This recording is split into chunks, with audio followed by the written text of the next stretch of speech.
welcome back sa inyo mga bossing. Magkakaroon tayo ng onting derby sa loob ng Cebu dito lang sa Masters Spring Qualifiers Day number 1. Salvatore NAGTRIPLANG nga pala para sa parating na laban at mga bossing. Kapit ng mahigpit sa mga upuan. It's LJC laban sa MACBRO. It's brothers versus brothers, pre.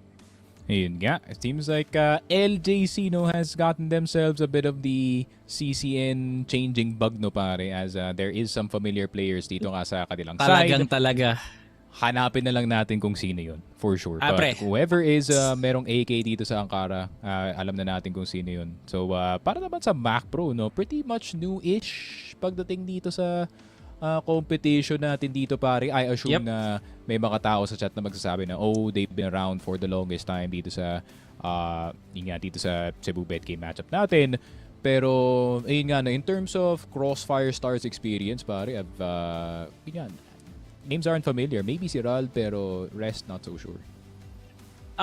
Unaan ko na kayo siguro na itong roster ng LJC ay napaka-buenas nga naman talaga sa mga 50 pesos at talagang ginamit talaga nila sa paggamit ng CCN Di na kayo makakatago, Skies, di na kayo makakatago, Chris, Kilala na namin kayo kahit sa likod ng mga pangalan nyo. Yan, si Dre, isa ka pa, Grabe nga naman, Pero di na magul kung sub-base yung map 1 yan. Talagang LJC nga talaga kayo. Ano ba yan, Direk? Ipakita mo na nga yun kung ano nga ba ang ating map Vito, Sub-base nyo na nga yan, Wow! Binan yung sub-base.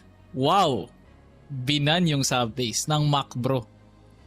Nakita nila na malakas yung sub-base dito ng LJC even compared to theirs. So might as well just avoid it as much as possible, pare? Kaya medyo disappointing na hindi nga tayo makakita ng Cebu Derby pagdating nga dito sa ating matchup. Pero, or at least dito sa sub-base, but Port is a good enough map pare. I'm actually curious to see kung ano yung gagawin ng LJC pagdating dito sa map 1, considering na they do got some hella good shooters dito sa team na to. And I feel like it's gonna be very different kumpara nga dito sa first series natin. LJC, I think mas willing silang magkaroon ng style na laban lang kung laban pare pag nandun na yung momentum Ay, naman pre.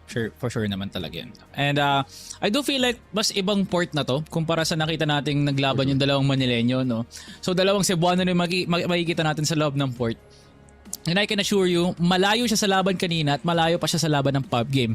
Ang makikita natin sa loob ng port talaga probably double snipers. Kung di man double snipers, 5 M14 to, It's not going to be in the median line na marami magko-contest ng BR. Siguro spamans-paman lang ng mid, Siguro puro lang tayo makakita ng mga laban na may harang talaga sa gitna pero nakakapatay yung mga tao dito, And that has to be the theme para nga sa magsisimula sa BL side nga natin. So yeah, probably going to be the case for that one, So good luck sa ating dalawang Cebuano teams. Ang ating kauna-una ang Cebuano team na advance sa Impact ay makikita nga natin sa series na to. Let us know in the comments mga bossing kung LJC nga ba o MACBRO ang gusto nyo makita na manalo. Let us know in the comments, baka batiin namin dito ni bossing NAGTRIPLANG. Pero yun nga awa po ng Diyos LJC. Di nyo na dapat tinatago yung mga pangalan nyo. Proud na proud yung dinadala ng ilang taon tas gagawin nyo lang numero. Ano ba yan? Ano ba sa kanila? 555, 777, 710, Si 910 pre nandito. Si 910 nandito. Si 910 nakarating ka pre. na ng Crossfire. Grabe ka naman pare. From Ulan Batar to Manila. Ayan, nakarating na yung idol natin Ulan sa LJC. Bataan pala. Sa lahat ng teams, LJC. Ay, nako. Pa siya nakarating Ay, nako dito. pre. Mula sa mga descendant ni Genghis Khan ay napunta na kay Lapu-Lapu, So yun. 910, shoutout nga naman talaga sa'yo. And it's still an ongoing theme para sa ating mga players, Boss Alex, I hope you're watching, Baka pwede mong gawan mo ulit ng Magic 1 tulad ng ginawa mo last year sa Rhea 7 pati kay Aljon, Gawin mo ulit yung ginawa mo last year sa mga players na to. Bakit pa ka nagpapalit ng IGN? Pero nakakalito naman guys. Pero talaga naman. Gets na namin na gusto nyo magtago pero para sa amin kasi nanonood. Sino ba kasi yung mga yan, diba? Yun yung iniisip namin. Pero yung pala, kilala namin kayo. Di kami pa yung mali, diba? Well, ayun nga, I feel like despite the names changed para dito sa LJC, feeling ko yung init din naman na mag-iiba yan sa nakita natin from last year. Obviously, Chris, one of the better players, paglabas ng liga natin from last year, one of the few players actually wielding yung AK-47 nga natin dito, pare, at napapagana niya nga yun.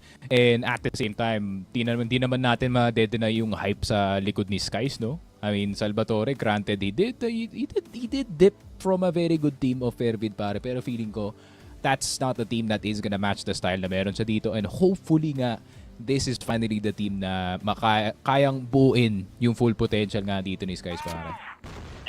At ayun na nga mga bossing ang ating Cebuano Demolition Derby sa loob nga ng port kasi wala tayong sub-base. Unang dugo ay mula dito kay Bods mula sa kamay ni Dre.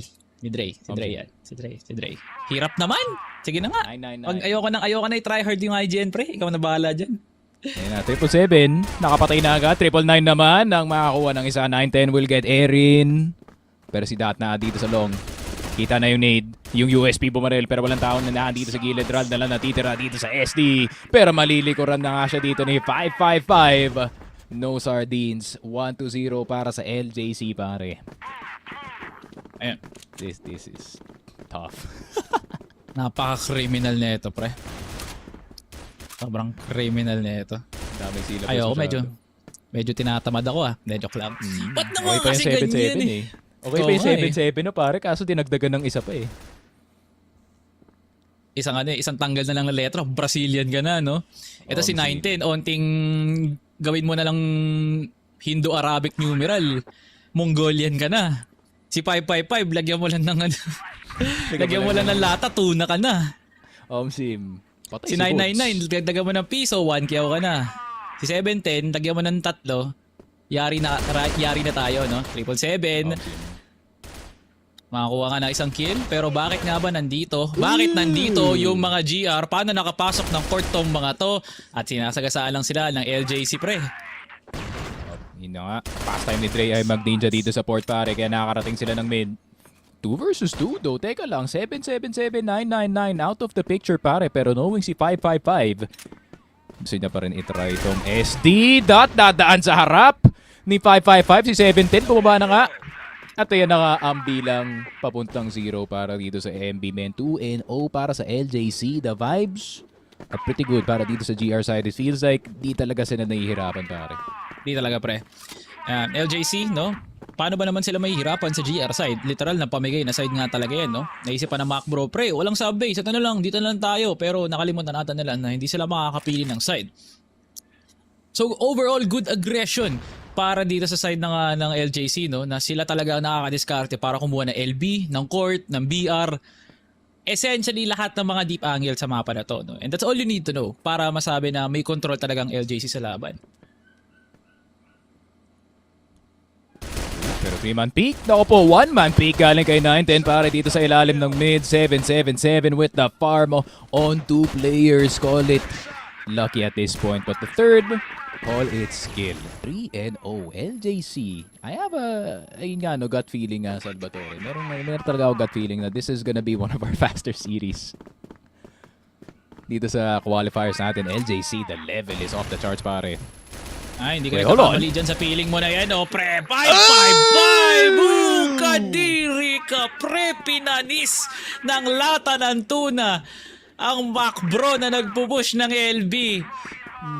Pub game? Pub game to, pre? Pub game to, pre? Anong qualifier? Pub game to? Wow!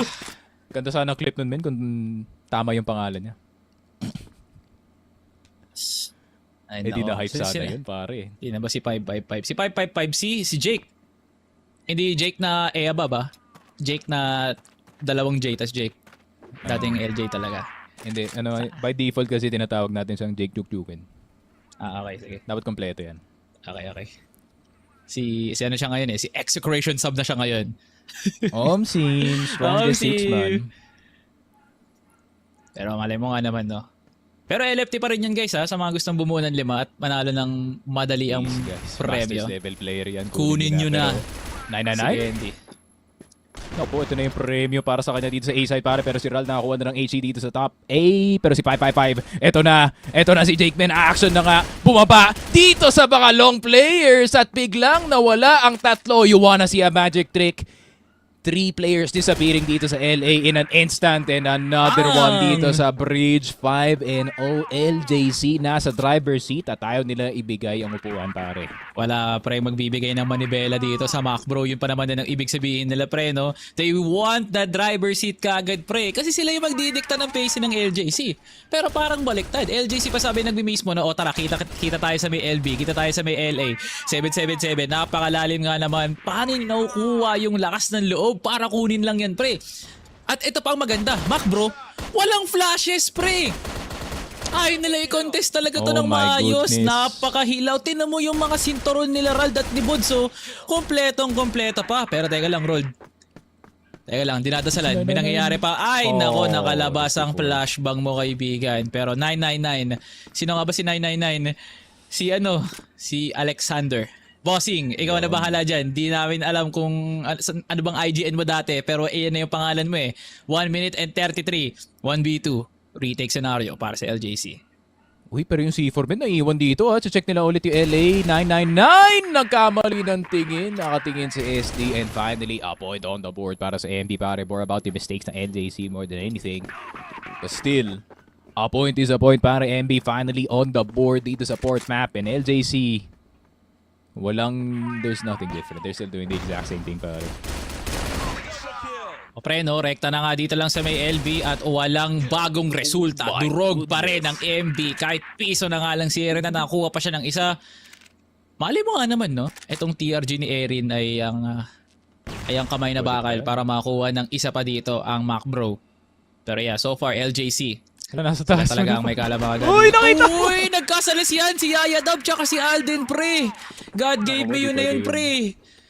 Pero yun, 6-1, LJC.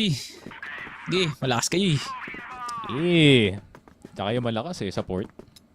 Actually, malakas sila sa madaming mapa, pare. Even ang Kara, I'm actually surprised na hindi nga ito pinili ng LJC, pare. Pero parang gusto yata mag-expand ng horizons pagdating sa mga mapa nila. 777, naghahanap na ng kill flashes here. 777 still gets a headshot kay Erin despite the turnaround. And gusto niya pang ituloy-tuloy dito sa may court side, waiting for the secondary flash. Bryce mamamatay and that will fall as well. Look at the control on the HK417 sa kamay ni 777, pare. Ayan na, pre. Paulan at pa-follow up na lang dito para sa LJC. Siguro 30 minutes lang yung pinahulog nilang oras, pre. No? Ang bilis nilang kinukuha tong GR side natin. Grabe naman yun. Stallions ah. Well, there's not much analysis, pare. Stallions eh, no? Stallions. Sa mukha eh. GR side, by the way. Ano ba kailangan seryosohin natin dito, pre? Wala na, no?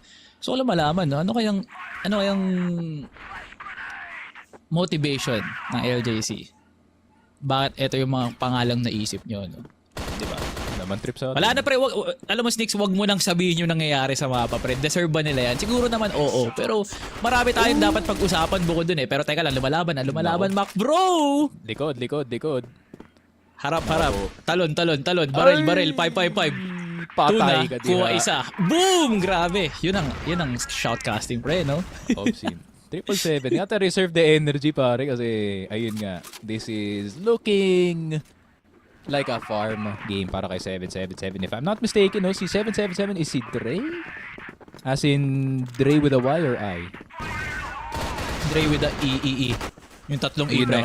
Si Andre pala yan, pare. Kaya pala lakas dito sa mapa ng port. Pero yun ang spray down in towards the Z players. Rald. Nakuha na nga si 910. Nakuha si 710. Si 999. Nahulog na nga. Pero hindi pa pala. Nahulog lang dito sa bottom B. And will drop itong si Bots. Erin. Naku po. Tagged before he even got out. And he doesn't even spot the secondary player, pare. May chance pa ba? Salvatore. Ano naman? Pero pa naman, sure yan. Taas ng HP ni 555 eh. Kita. Basta hindi siya masipatan sa bahay. Uy! Ayun lang. Alam na ni 555. Napakadaling spam na lang yun, no? Yeah. Kahit 2 HP na nga lang siya. It's not even close. And it was really, really nice. Kaya nga talaga. Yeah. LJC. Match point na kaagad, pre, no? Kung ano yung tinagal ng laban kanina, ito yung kinabilis. Uy, nagmadali na nga papuntang B-side. Nabigyan ng libreng highlight play. Itong MB pare, guys, pick na si 710. He's like on his own with a sniper pare. Feeling ko at this point, definitely the most killable situation. And What a Erin will jump finally confirm it. And a 9-2. Okay. May... Almost pull the trigger. May chance pa. May chance pa to pare. May chance pa, pre. 100%. Meron pa yan. Ano pa yan? Kevin Garnett, anything's possible, pre. 2008 NBA Finals. And eto no, ginagawa niya yung best impression nga pala ng 5-5-5 kanina nung round number 3. Pero dudurugin nga siya ngayon, di 9-9-9. Now on the 4v3. Di nga makakakross pa ng Z. Pati na nga rin ang bahay, pero grabe naman si 5-5-5. Laki ng bawas yun dun, ha? And ATTRAS nga sila. Early spot din kay Dot na lumabas yung mga B players natin. So, paparecheck nila kay 999 at yun na nga, siya na nga unang mahuhulog galing sa tatlong natira. Pero si 555 could make something happen. Dito sa long 710 nahirapang kumuha ng kill and mahuhulog na lang dito si 555. Last one left alive si 710 pare at masispam na lang si Susmo. 9-3. 6 more rounds pare. Bilib pa ako. Sige, LJC, para hindi halata, no? Para di halata. May nyo kasi pre, 30 minutes lang kinuha yung time, diba? Aray. Teka lang. Ito, LJC. Pang! Grabe to. Smoke yun si Bods, eh, no? Pero pre, panis ang M14 sa Arctic, no? Here comes another barrage of trades na nagaganap nga dito, no? Pero lalabang na nga ang LJC. TV Dots para dito sa kanya. Dot, makakapasok nga ba siya? Ang kasagutan ay, oh, Kobe para kay 777. And now down to the 1v2. 5-5-5. Hindi mo pa matapos. Tapos, panis ang tuna. Panis ang tuna pa. Sa Pinas na kailangan dito. My God. 4-9. Okay, 5 na lang pare. Winnable pa to 100% pare. NB yan eh. NB yan on GR side.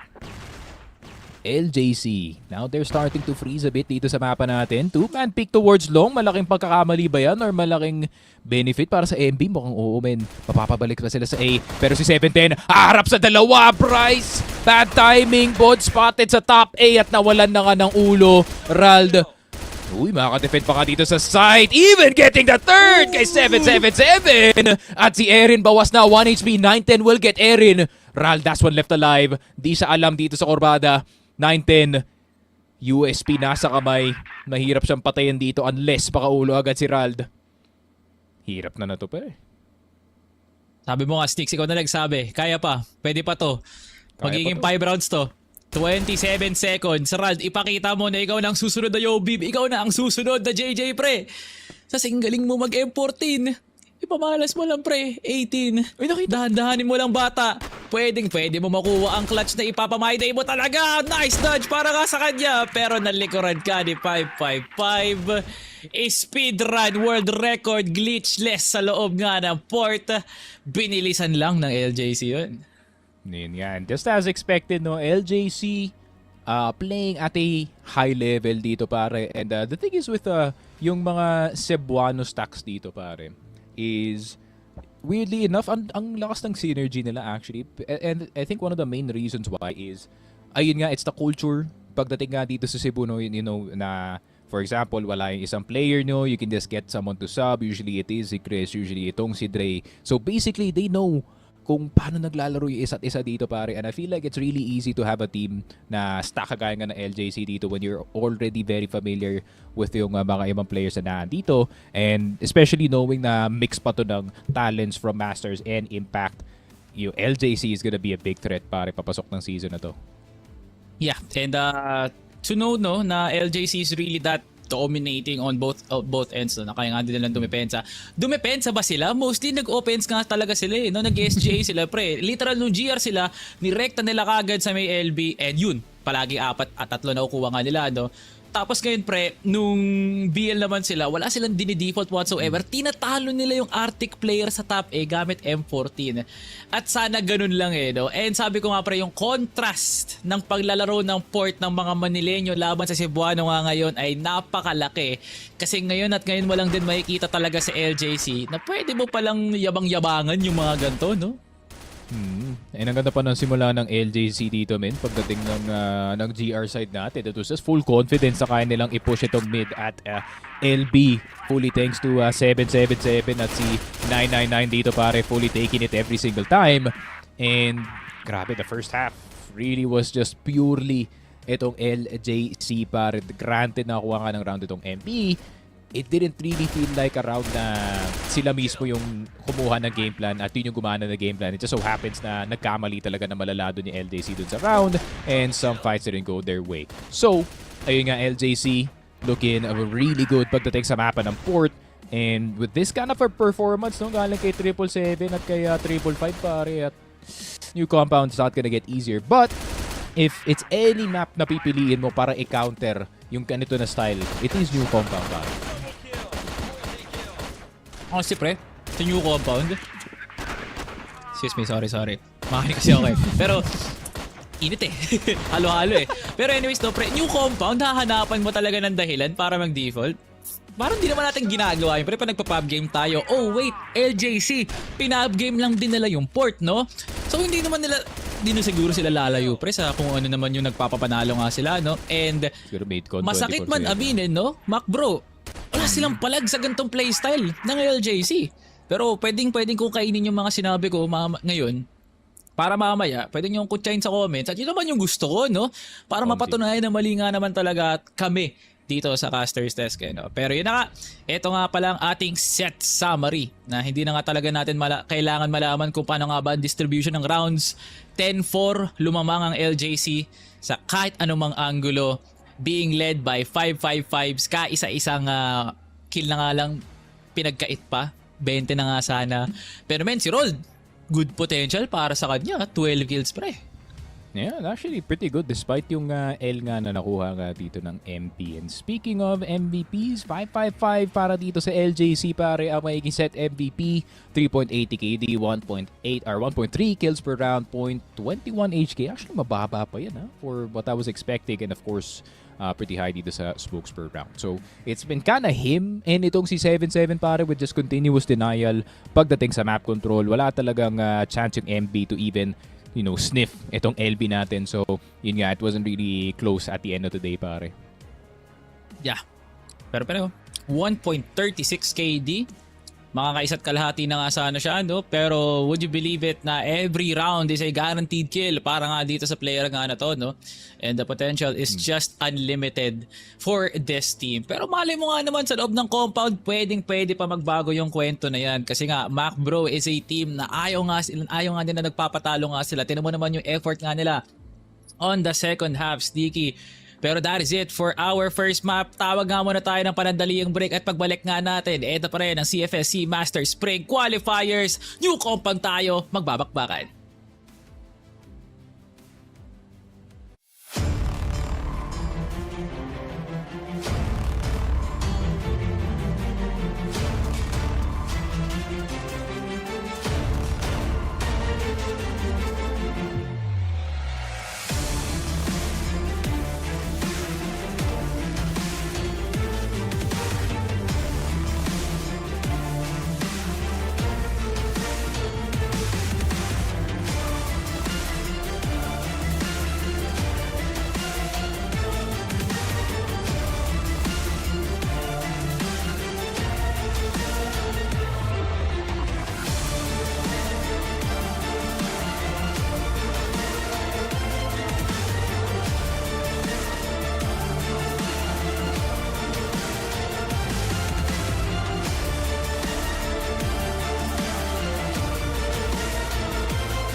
Welcome back sa inyo mga bossing. Ito pa rin ang Cebuano Derby ng MACBRO, pati na nga rin ng LGC sa loob ng CFSC Master Spring Qualifiers Day number 1. Salvatore pa rin at Sneaky Prang ang magdadala ng aksyon para nga sa inyo.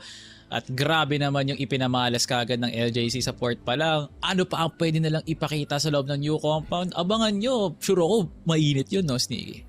For sure. First half pa lang, no, naset na nila yung pace ng series natin, man. It was a straight up pushing galing dito sa GR.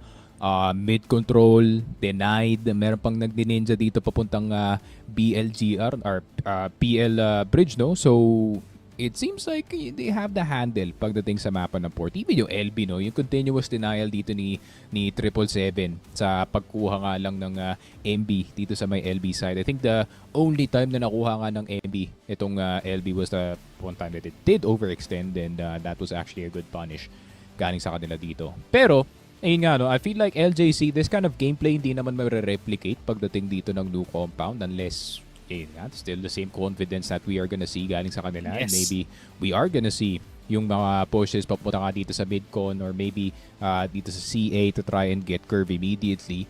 Pero yeah, we're gonna have to wait and see. I'm actually curious kung ano yung magiging itsura ng B-site dito ng MB kasi feeling ko kukuha din ng LJC every single time even though hindi sila mag-BP. Yeah.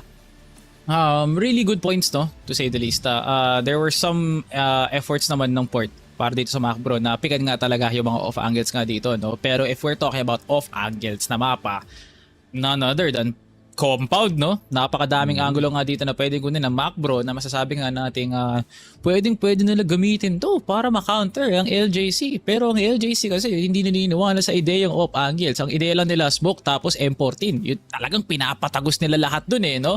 And that has been the mindset constantly for this team. And hopefully yun nga ang makitang effectiveness dito, no, ng side ng LJC. So yeah, MACBRO, ball on your court para masabi nga namin may palag pa nga kayo.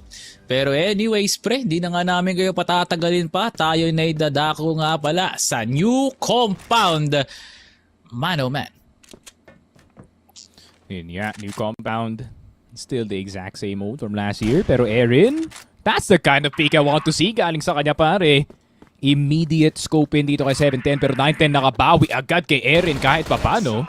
And 910 will get taken down. Naku po, ito yung na-expect natin sa LJC, the overpeaks on the GR side. Pero kagaya nga na sinabi ko, pagdating dito sa mapa ng new compound, that is a lot less viable, let's just say, pare. Minamalita nga ngayon, no, ng LJC.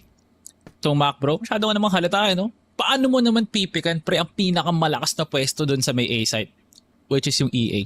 Sinadya niya pang pumik dun, pre, ng hindi pa nga natin sure kung Arctic ba yung dala. Wait, pre! Hindi to new compound, pre! Compound 3 to!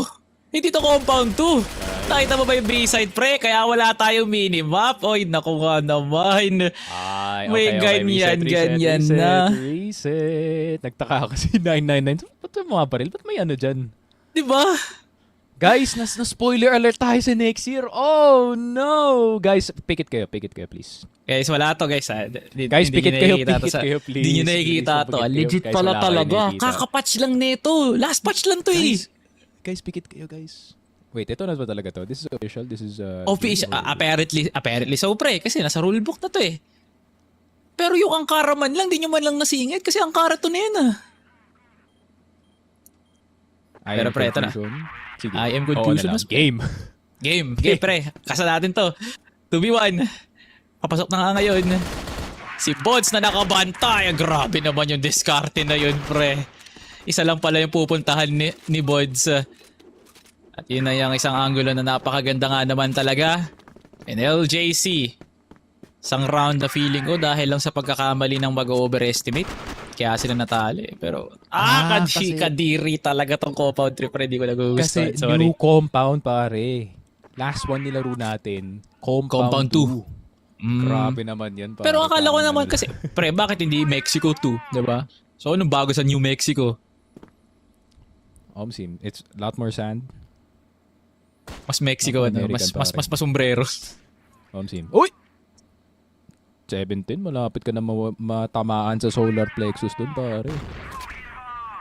Di pwede yan. Nakakasuka yun.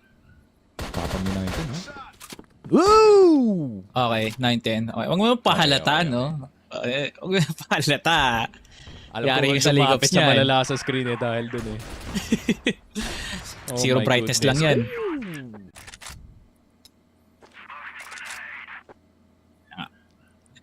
So far, so good. Para nga sa MACBRO, lumalaban sila, pre. And I like that.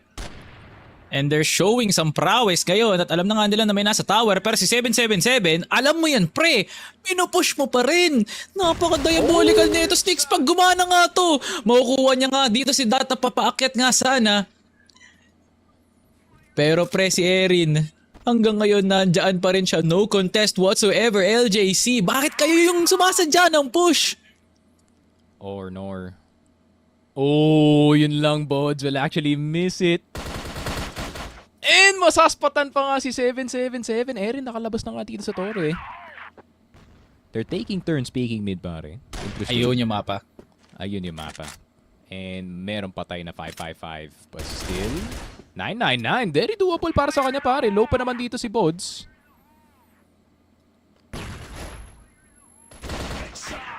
Nako, Yun wrong lang. position, pare. Medyo bulag ng onte. At may mga harang sa mata si 999. Pero yun guys, no? Officially, Compound 3. Technically, itong nilalaro nga natin eh, no? Grabe. At may mga malaking Muscle pagbabago memory, na sobrang nakikita nga malinaw. dito, no? Ay, nako. Sobrang mali ng muscle memory nila dun sa ED, pare. May double dose na pala dun. Ooh. Okay. 777. Mahuhulog na nga dito, pare. Also, pansin ko yung CB. Ang lawak ah.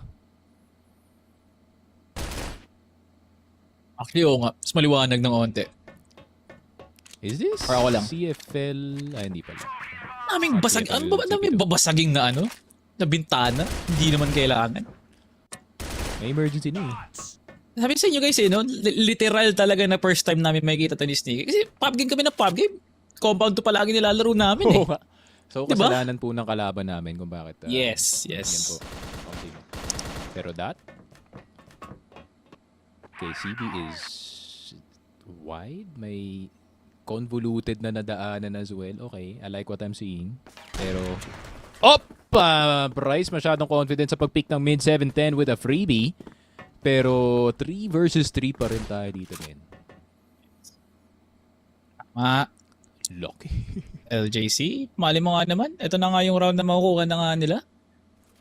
Pero pre, partida ah. They are Ako on sa the GR side. Oh, teka lang. Ano niluluto mo? 9-10. Chef Boy Logro. Good cooking. What's looking? You know.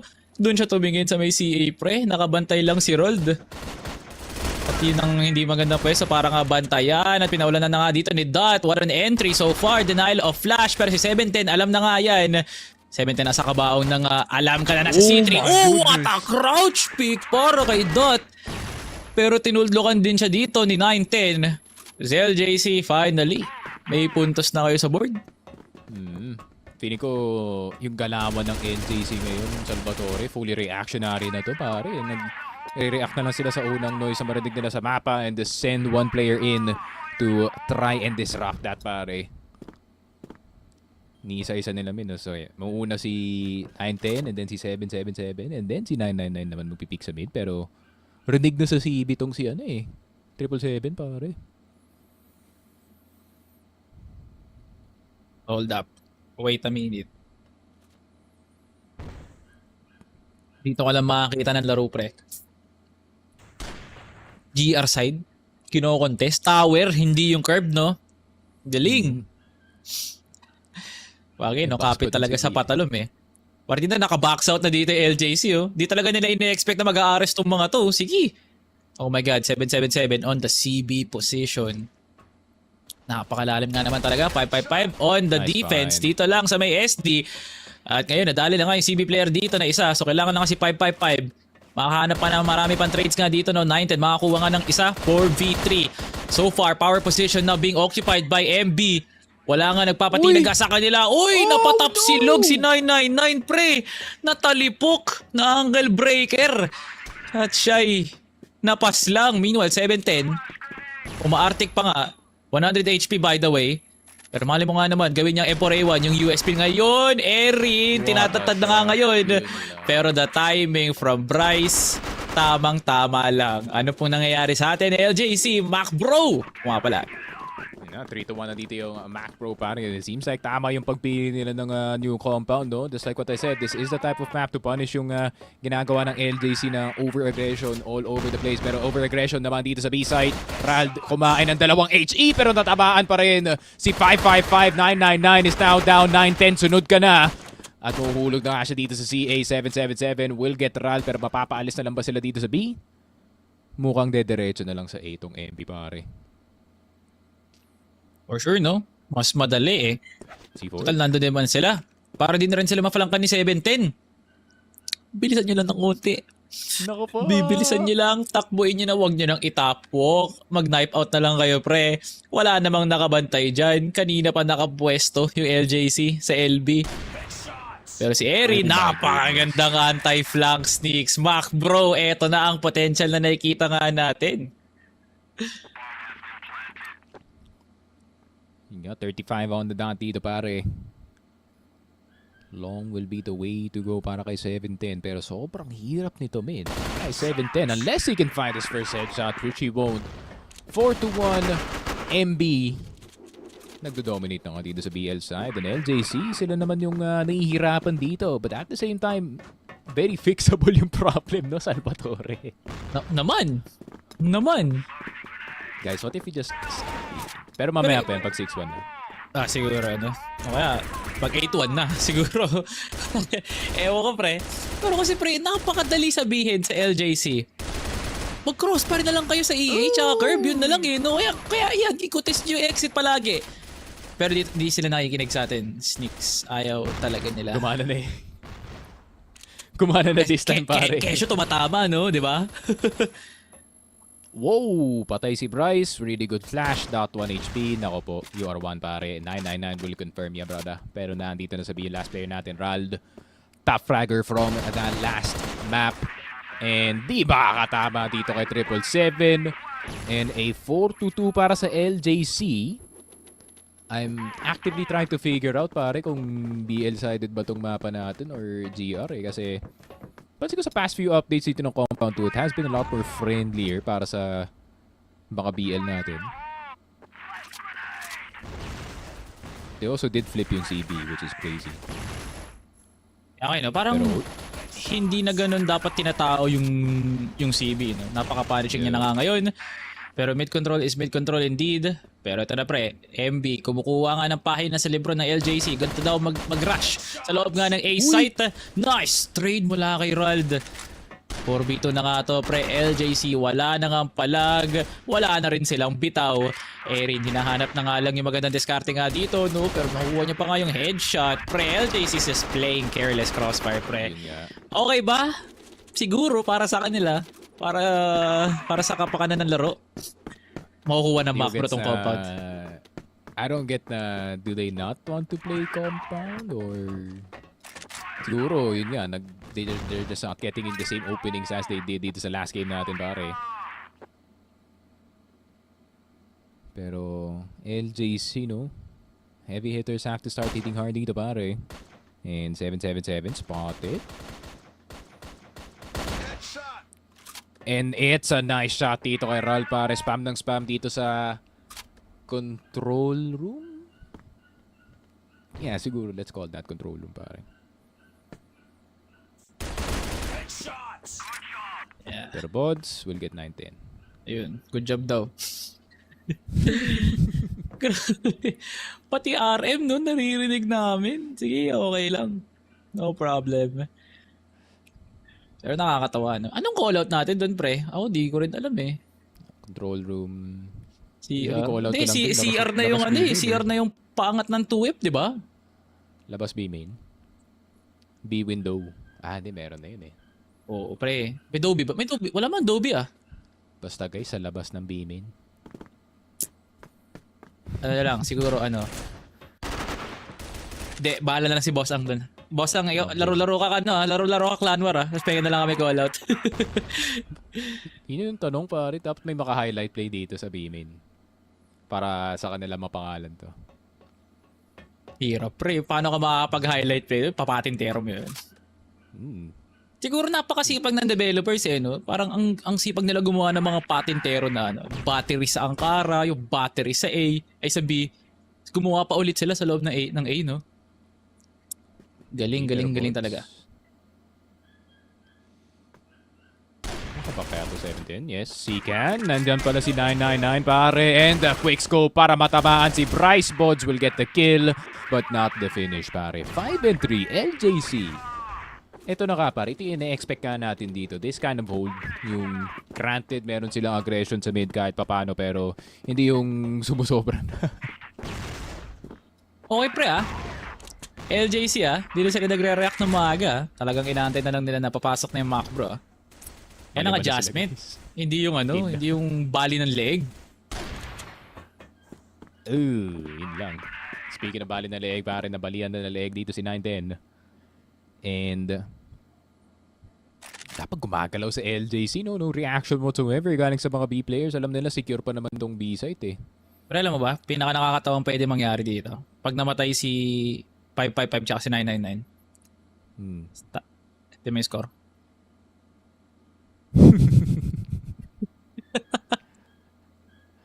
Tatlo pa sila. Ubus talaga. 2 assist lang. Guys, ano score ni 910? Pa-comment na lang. Ayaw sabihin Ayun! Let's go! 6-7. Nandito isa na lang. Pare. 555 na lang. Ay, hindi na. Nag-back na. Ayaw Ayaw bigyan ng 667. Ayaw nga First time of all time. Makatatlong 6-7 nga tayo. Erin, si 710 mahuhuli at nahuli nga siya. Si Erin nangingisda lang ng mga tao dito lang sa may curve. Pero oras na nga para pumasok ang MACBRO. Total, nakakatatlong pilas na nga sila. 555, next ka na. There it is. Teka lang, pag namatay si 777 dito pre, 4 na 6-7 na to. Pero kailangan hindi siya makapatay Kailangan hindi siya makapatay. Nauin nga lang pre. Oh no! Teka lang, wait lang, nakakaklatch siya pre. Oh my god. LJC. Tatlo lang ang makukuha nga nila sa GR, which is very unusual. MACBRO, mas madali pa sa kanila na umatake. Nice half, by the way. Pero yun nga, we still have no idea kung anong side talaga ng mapa ang may advantage nga dito. Pero so far sa observation ko pare, kung hinold mo lang tong mid, GR sided to pare. Pero kung hindi, may chance atong BL, that's for sure. I think mahirap dito mag 4v5 bilang GR pare. Siguro pre, for me, kung mag 4v5 ka, take mid na lang. Play retake. Ang dali igutan Parang ang dami mong pwedeng bato yung smokes dun sa mga butas ng exit, pati ng ng B. Pero teka lang Good play para sa LJC, no? Dito gagana yung pamubrusko nila, pre. Ito to commit too. Pwede pa sila mag-mid, pare. Pero 555, lumalapit. 777, nagsusmoke. Ayun na nga, first shot. But will only get one. That's a TRG, my friend. Dito yung matigan, pare. Pero si 910, dire-diretso lang with his HK417. And that's what I want to see from the Z entry. And si Bods na lang natitira. Spotted na nga sa loob ng smoke at LJC makukuha ka nilang pang-apat dito, pare. Onti na nga lang, tatabla na nga itong laron to. Pero eto ata ang inaantay ng LJC. No, it's not a matter of fact na tinanggal na nga nila yung kalamangan ng GR sa laron to. Binibigyan na nga nila ng marami pagkakataon yung BL. Na hindi lang siguro magstay sa may LB, no? Ang dami mong options para mag-take ng mid, tas hindi ka mapapunish siya may curve. Pero ang pinakamahalaga dito talaga is yung adjustment sa may A site talaga. Siguro mas magiging madali yung retake. Ay hindi, actually mas mahirapan nga sila So B site pa nga rin talaga. Ang kailangan pagtuunan ng pansin dito ng MB, tas play for retake na nga lang kayo dito lang sa may A. So ito na nga ang atake ng LJC. Tatlong nakabantay lang sa may metal spray. So si Dot, ikaw ang nakasalalay nga dito, medyo malayo-layo si Rold. So ikaw ang first contact. Uy, boss si Erin pare. And medyo wary pa rin sila dito sa may mid-side kasi meron na nagtapon kanina, but it is actually itong si 710 who's actually ran all the way back dito sa may B-main para sabayan na kanyang teammates. Pero si 710 ang una mahuhulog. Good shot galing kay Erin. Pero si Tout na dito pa sa loob ng site and Rald waiting with the EBR pare. And kung ako yung LJC dito, tutuloy pa ba natin to men? May dalawang EBR dito. Pwede pre. Alam mo naman yan, LJC kanina pa matigas yung ulo pre. Pero magpasalamat na lang kayo siguro sa MACBRO, no? Na wala nagtatangkang mag-lurk. Walang JJ, walang Elvin. Kaya ngayon pa dapat nagro-rotate na kayo eh. Dapat yun pa lang iniisip nyo na paano kayo makakaikot. Pero pre, ipo-force nga nila. Walang nagtawag na flash. Napakahilaw na pasok para dito sa LJC. Rald na, makakuha nga ng dalawa. Si 777, binate yung buong kampo ng LJC. My God, 1v4. Oh pre, MACBRO, kinukuha na lang talaga yung side na to. At naglolokohan na lang tayo LJC. Ano pong nangyari doon? Uy, headshot kaya? Hindi niya makuha yun. 555 will not get it. And LJC, no, questionable na strat. Pero expectation yata nila pare na maluloko sila sa cut sound. Kaso, I think MB confident naman sila dito sa mga A players na they could kind of just defend it or at least try to get numbers back in their way na silang dalawa lang dito sa A. So, really good confidence on the defenders para dito sa side ng MB pare. I do wish na they would do yung B take and then back again pare. Pre. Oh no. Uulit sila. Pero iba na yung pwesto ni Erin. Sniper's gone. Ibis na maglaro ng batteries ha. Which I do think mas maganda. Kasi wala naman pwedeng pagtaguan dun. Sa may B-wall, no? So alanganin talaga. Para sa LJ, para sa MB rather. I think this is the freest mid take you've ever seen, pare. Honestly. Pero yun nga, magta-try maging proactive ng mga MB players. Actually poking in dito sa smoke. And medyo naramdaman na ni Rald ang sakit ng bala dito ng LJC. Pero 710, if you can get another pick off dito sa B, this would make all the difference pare. Pero Bryce will fall. Good quick scope para kay 710. 2 players down sa B site at mas lalo pang mas-spread itong depensa natin pare. Oras na nga para kumilos pa dito ang MACBRO on their lurk. Kasi nagiging alanganin na nga yung depensa nga dito ni Rold. Here comes a good quick scope para kay 710 Bods. Hindi nga makalapit. Sobrang trap niya na nga dito lang sa may 2F. At pwede pa nga siyang malikuran nila 999. At yung nga nangyari nga dito. At sobrang bakante na nga na A-site. Kahit anong site kunin ng LJC. Pwede nga nang hindi sila inaaway ng MB. 2 rounds na lang ang lamang ng MB. Pero LJC, hindi pa rin tayo ganun kakumbinsido, no? Sneaks na may definite na strat ng LJC. Hanggang ngayon, nagre-react pa rin sila. MB, nag-push na ka ng mid-side natin. Bods, may kita na ka si 777 pero isa lang ang nakita nila. Pero pandalawa na naan dito. 555 spotting 2 players on the CA side pero lalabas sila ng CB. Here comes the rest of LJC. 999. 555 will get 2. Pero 2 versus 10 ang sitwasyon natin. Meron pa lalabas na CB. 710. Sniper na stuck na ka sa pag-crouch. 555 dinked. And 8-5 para sa MB. Ginulat na ang LJC sa mid-side natin. Why about pre Grabe walang nagtangkang mag-B-site Lahat nang galing sa may con mid. Bang. My God, the usual. Nakikita nga natin dito na para sa laban ng dalawang Cebuano, no? And LJC showing signs of slowness na naman. Pero si MB, di nga nagpapatinig sila pa nananadya na kumuha nga ng mga control. Nice. Oh my God, Erin. Di ko nakita yun. Di ko rin nakita may ulong, musli Grabe ka na, Erin. Kilala ka bang Christian Go? Ganun na ganun Grabe naman yun, pre. Grabe naman dumi. Okay. Could you imagine, pre, no? Lalaro tayo. Kukunin mo yung control. Lalabanan mo yung tower. Ako, hindi ko lalabanan. Hawakan ko lang yung Ares, Pero itong dalawang teams na ito, titigas ng ulo, no? Ako, depende sa araw. Minsan, mainit talaga. Like, parang kaya ko to, man. Parang kaya ko tong epic yung tower na buong katawan ko and yung ulo lang ikita niya. Pero, yun nga, no, maybe not this time, pare. Not when you're 3 points down dito sa GR side, pare. Talaga. 3 points up at least. Trying to finish yung game na to. Knowing na nangyari kanina, men. You really want to finish yung mga games na to as quick as possible against these vets. Pero 9-10, nakapasok na. Pero mag-isa lang siya doon, pare. But here comes the retaliation. 9-9-9. Wala na siya magawa dito. And I think that is probably the round conceded para kay LJC. Unless may magawa pa si 777. Erin will fall. 777. Nakalabas ang HE at ang smoke. 9-5 MB with a counter pick of a lifetime up against itong LJC, pare. Ano nga sinasabi ko? The new compound will stop teams like LJC, pare. Ano pre, no more over-aggression, pre. Hindi ka na lang basta-basta pwede kumuha ng control sa may EA. Hindi ka na nga lang basta-basta pwede mag-smoke out ng mga kung ano-ano dito at makakalampas ka. Kesyo walang magko-contest sa'yo.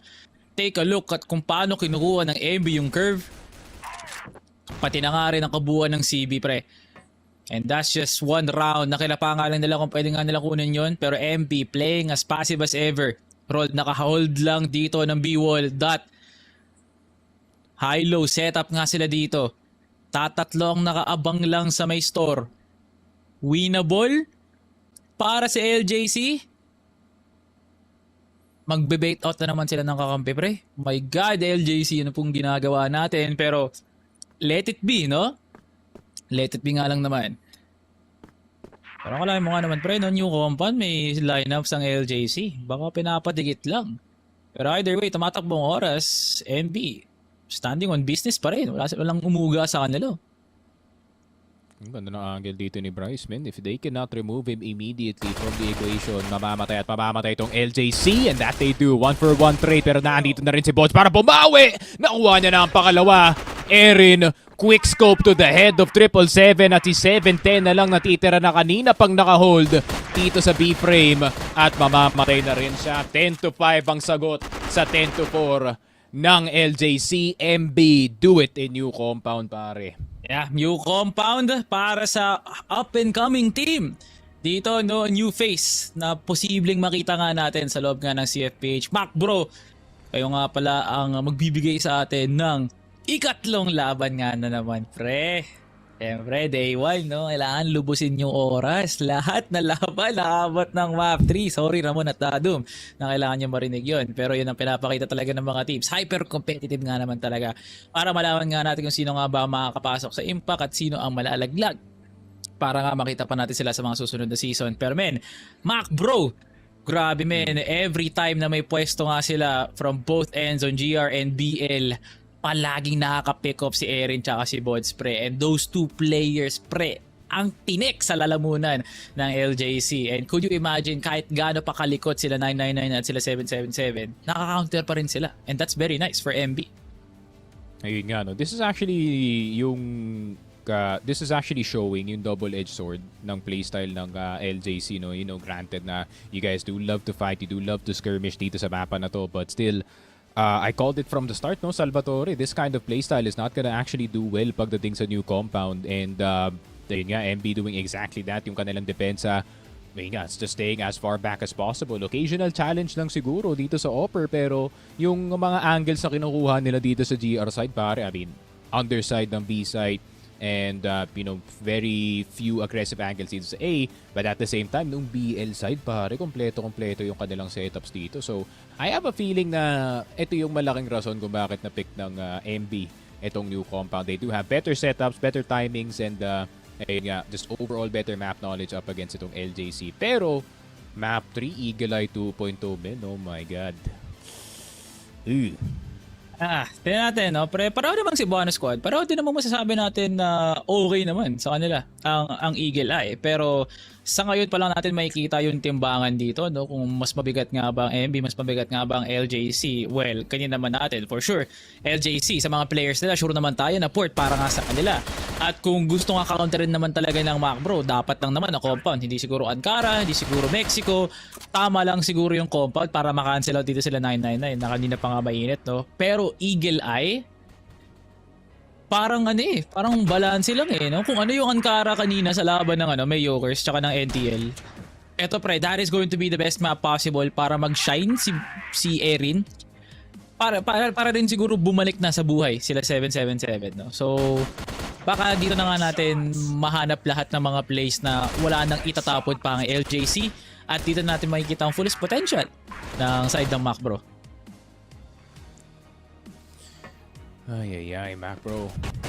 A team that can definitely turn the tides in an instant para no as we do enter itong Eagle Eye 2.0 natin, and obviously no with the performances like this galing dito kay Erin at kay Bryce, you do expect a lot galing sa team na to pare, and I like yung role ni Dot, not gonna lie, kasi feeling ko yun din yung magiging role ko if ever, which is the anti-fragger aka the sacrifice dito nga sa mapa, and without him nako po, without him playing those forward angles, without him playing those aggressive positions, para feeling ko cook na tong MVP dito sa mapa. Yeah.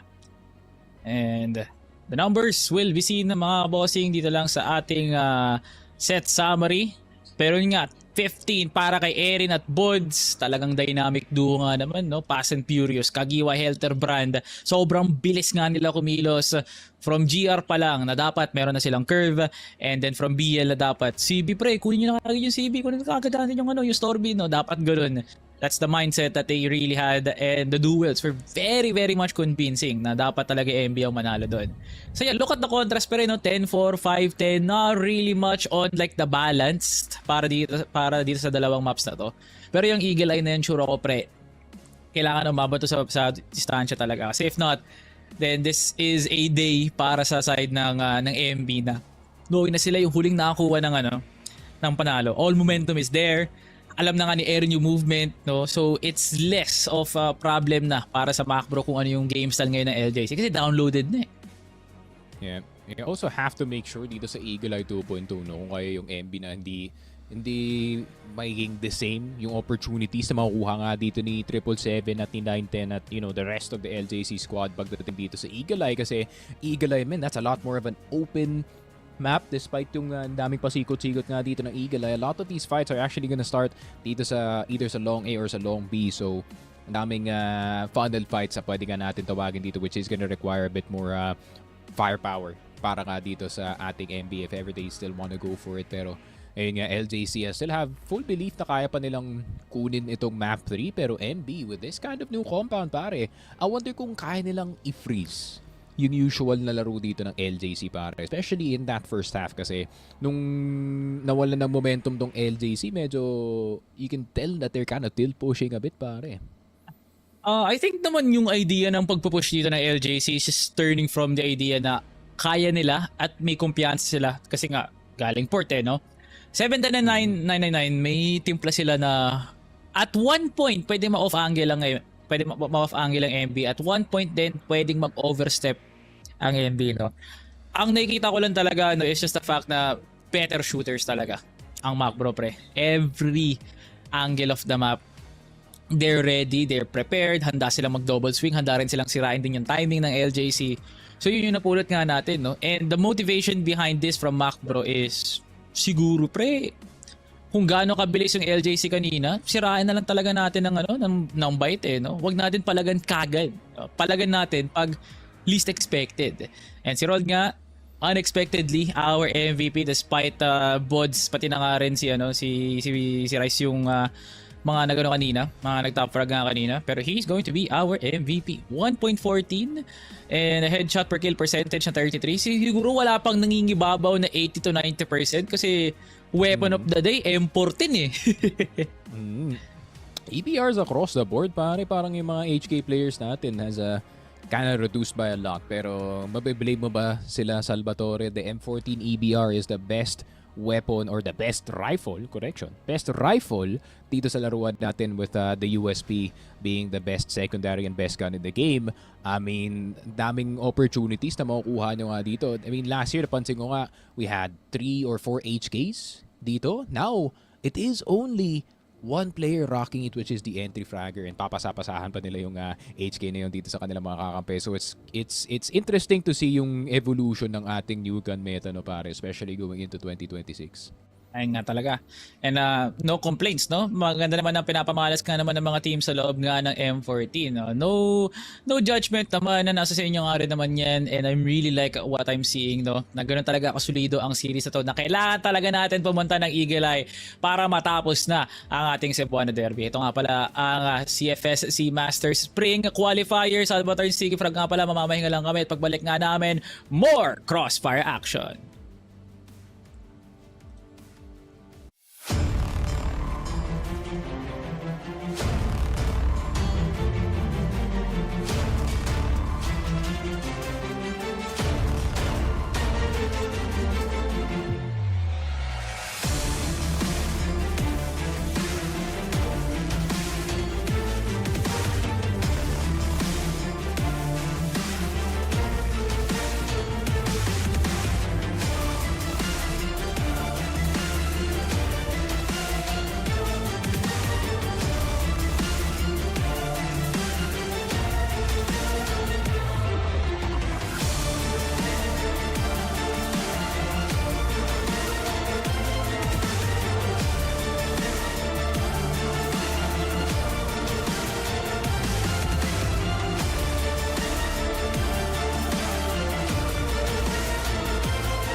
Ito nga pala ang araw na puro map 3 nga tayo kahit nga ba kasi palong-palo talaga ang ating mga teams. Welcome nga pala sa C Master Spring Qualifiers ng CFS PH. Salvatore and Sticky Frog nga pala para sa laban na ito. At sa Eagle Eye, pag-ihiwa-hiwalayin dito ang ating mga favorite Cebuano players nga pala.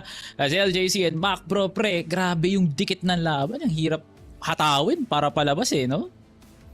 Yun nga naman, and expectations were kind of met dito sa map number 2 natin. We did kind of say na on the point noon na this would be the type of map itong new compound to really neutralize yung ginagawa nga ng LJC. I think a lot of these teams, especially dito sa spring qualifiers, they do love to play aggressive and try to catch yung mga teams natin off guard. Pero pagdating naman sa compound or new compound or compound 3 at this point, ay di ka talaga magugulat, man. It's one of the more skewed maps. Punta nga dito sa GR from what I've observed, despite yung kababalaghan na nangyari kanina.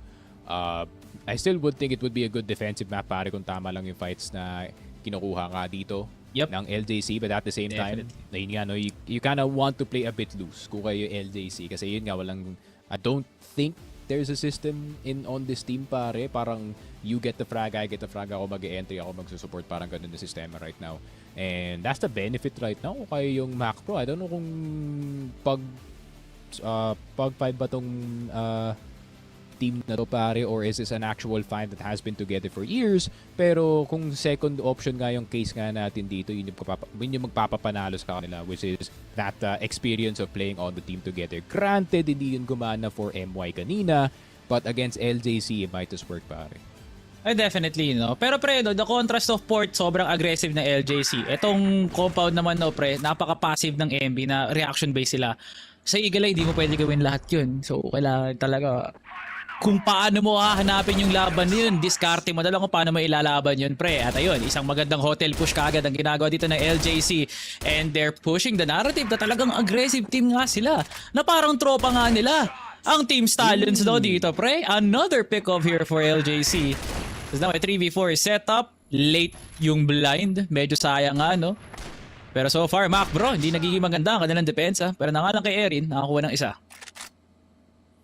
Yeah, pero feeling ko, iwan nyo na yan si Erin dito sa A site, man. You might just wanna lock the round as much as possible. Pero si 910 gusto pa sumala dito and he will take the sniper down to 1 HP, pare. Pero guys, wag na. Guys, plant na natin ang C4. Guys, let's just hold our S. They're not gonna plant, bro. Ayun. They're planting.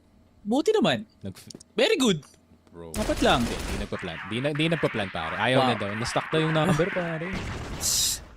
Yes, di na nalagay yung 7 golden letters. Numbers pala. Numbers. LJC, what a round. Grabe, no? Na parang Loy at JJ yung nag-push ng LB. Sabay atras, punta ng LA. Kinancelan nyo yung sniper, nagpapilas kayo, balik kayo ng A ulit. Wow. Oh my God. 777. Teka lang ha, kalmahan nyo lang, baka ma-regular kayo nyan. Napakainit ng entry na... Pre! What is... Asan yung counter smoke ng MACBRO? Pre! Asan yung counter smoke ng MACBRO? Wala na, tinapon na nila, par. Actually, ayun no, si Erin, I think in-insta-smoke nila yung corner tapos yung EB. Kaso, I'm not sure if that's the method, pare, no? Especially knowing na naka-sniper. Sniper, actually, naka-rifle. I think I would... Yeah, ngayon na nilabas yung double sniper if meron kayo nito MB, no?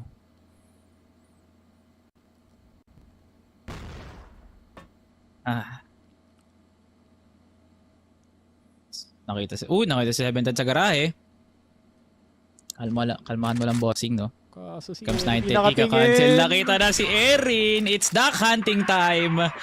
Grabe naman yung mga nag-aartik dito sa mga panto, no? Sabi ko nga, bawal ang aggression. Bawal din ang overextension. Pero wala silang nakikita ang ganun, pre. Ang nakikita lang talaga nila, pag kulay blue kalaban, barrel, no? Walang timing. Pero Bods, taas mong left the line, pare. Narinig na yung kanyang pagtapak dito. And it will be a 2-0 secured para sa LJC. Tignan mo naman yung stark difference, no, between itong new compound natin at itong Eagle Eye 2.0 Salvatore. The confidence, the swings, the shots na tinatake nga dito ng LJC. The map control as well, no? Itong si 777 especially, I think he stopped caring ever since we entered itong Eagle Eye 2.0. And he will swing this corner, possibly shoot dot in the head. Ito yan na nga. Ahead of the curve, itong si LJC with the entry. Spray is good para kay 555. Pwede na sila mag-back at pwede na sila mag-regroup dito, pare. Okay. MACBRO, where is the MACBRO na nakita nga natin? Wala kay Erin at Bods. Tila niraransak lang ni LJC. Lahat ng mga pwede nga nilang kunin nga dito. PC where 710 is? Nasaan nga ba si 710? Ha? Ha? I think nakalagpas siya ng long A and na-timingan lang dito si Erin. Long A ba talaga? Pero galing siyang lane. What? Mid? I'm not so sure. No way. Galing ata siyang lane. Ginagawa na sa bunker. Ginagawa mo dun. May sige, pre. goal. I'm gonna pretend. Pretend na nakita ko yun. Down portal kasi siya, pare. Hindi, naka-BOT yan, pre. Pag ganun, naka-BOT yan. Uy, Ral? Nadinig mo to, par. Swing? Yun lang. Di tatalab kayo ng 9-9, pare. 3-0 na para sa LJC. Ayun na nga sinasabi ko. Salvatore, the vibe is different. Pagdating sa Eagle Eye 2.0 and the vibe is going in the way of LJC. Every single shot is hitting, especially para kay 777, pare. And one more headshot on the B side and isa na namang round possibly. Pero tignan mo si 777. Naku, naglakad namin. Nagtapwak na. Namatay na dito sa long. Long. Nalalaman na nga ng MB ngayon. Pero teka lang. Oy, Dot! Nalipat ng camera. Buti na post namin. Boy ka pa sa kwento namin, pre. Pero yun, gumalaw na ulit yung camera. Kaya patay na si Dot eh. Sorry po. 3v4. LJC. Patay si 910. Tuti na ka sila nawawala, no? 910 now getting picked off quickly like that. So ngayon, magkakaroon na nga ng unting pagbabago nga ngayon for MACBRO at gusto nga nilang makuha kaagad ang aggressiveness dito lang sa may door mid. 555, nice kill. Pero si Bryce, dinidiskartehan. Tamang angat baba lang, angat baba. Pero nahanap pa rin ni 555, magiging 1v1 pa nga. alanganin na buhay para sa malinis na record, para sa magandang serbisyo. Press 7-0 turned into 7-1 and the round para sa MB. Finally, may tumigil na dito kay 555. Pare, kanina pa siya nag-iinit dito when it comes to the lurks and the random pushes na ginagawa niya nga. And once again, LJC blindsided lang dito sa 1 versus 1. Pero wala pa tayo masasabi na this is a round definitely beaten by MB. Pero 1 for 1 so far. Bods na wala ng buhay. Erin will get the trade. 9-10 will get the position. 7-10 will get Erin. Pero lapit na ni 9-10. Kulatin na lang tong si Bryce at tapos na tong labanan. And 5-5-5 will get Dot. 9-10 will get Bryce. And there wasn't even an execute, Salvador. Yung execute dun, pre. Execute the enemies. LA. Basta para patayin mo na. Sabi ko sa'yo, pre, malapit sa puso ng LJC yung mga stallions, pre. Sa mga taga sa abay lang sila naglalaro palagi eh. So, pag nakikita nilang nagpa-5v5 sila kanu, pre. Kunin nga natin tong strat na to. Ito si 777, ginagaya din yung mga idolo niya, no? Rekta-rekta lang talaga sa pagbumuka. 5x5, dinadakdakan na naman. And there goes the double from 999. Oh, teka lang. Oh, 2v1. MACBRO, may nangyayari na. The counterplaying sneaky. Pero si 7 din, nasa kanya yung C4. Naku po. Oh, the timing para kay Bods, pare. Unless makot off guard na dito si Chris, no? Kaso, chilling na nga siya dito sa top A. Nakarating na nga ng bahay. Will be swinging. Kita si Bods at kitang-kita pa nga right then and there. And 5-1 secured para kay LJC. And we are feeling like it is similar nga dito sa map number 1 nga natin, pare. MB, wala talagang sagot dito, men. Wala talagang sagot ang MACBRO dito, no? When it should be a GR-sided map. Pero ito na, naging effectiveness ng GR-sided map, pre. Kailangan sadyain ni 777 at ni 910 yun. Pero the conversion should be there. Sneaky. Kailangan mahanap na to ng AMB, no? At nakita na nga nila si 999. Bods ko, muntikan pa. Pero 2v5 na to. Surely, no? Surely, Sneaky. Uy, pero 777. Oh, 710. Di mo tinabaan yun. Nako po. It was only a dink dito kay Rald. Meron siyang outing timing eh. Kaso, di na makakadaan si 555 dito, men. Unless miracle shot.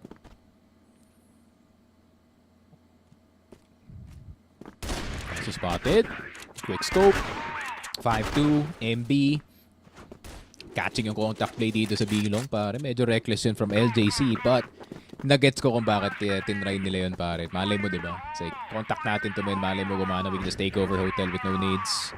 Pero, ngayon, a bit more backup this time para dito sa B-side, pare. Wow, that. Guys, pakibilang nga ilan yung mga gumagamit ng HK. Wala eh, no? Lahat kasi ng pader gawa sa kahoy eh, no? Pero si Bryce, grabe naman yun! Pati yung mga observer din natin naguguluhan na eh, no? Hindi ko po kayo masisisi mga observer. Na yung ulo, pare. Pati sila matatamaan na at this point. Umiiwas na rin sa flash eh. Okay, so ang optimal daw na spot sa pagbaba ng C4 ay sa bypass daw, pre. Tapos, ano atake nyo? LB. Alright. Wow, LJC. Wow, very innovative. Sim, you don't know the genius of Chris, pare. So, dalawa na lang natitira dito, pare.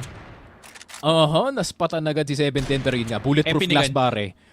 Oh, yun lang. Tinayuan lang. 5M yun, men. Di mo mababaril yan, pare. Nako po. Chris is immune. Chris is immune. Nag-W na siya, idol. Pero, wala, men. Bulletproof glass versus bullet. Do the math.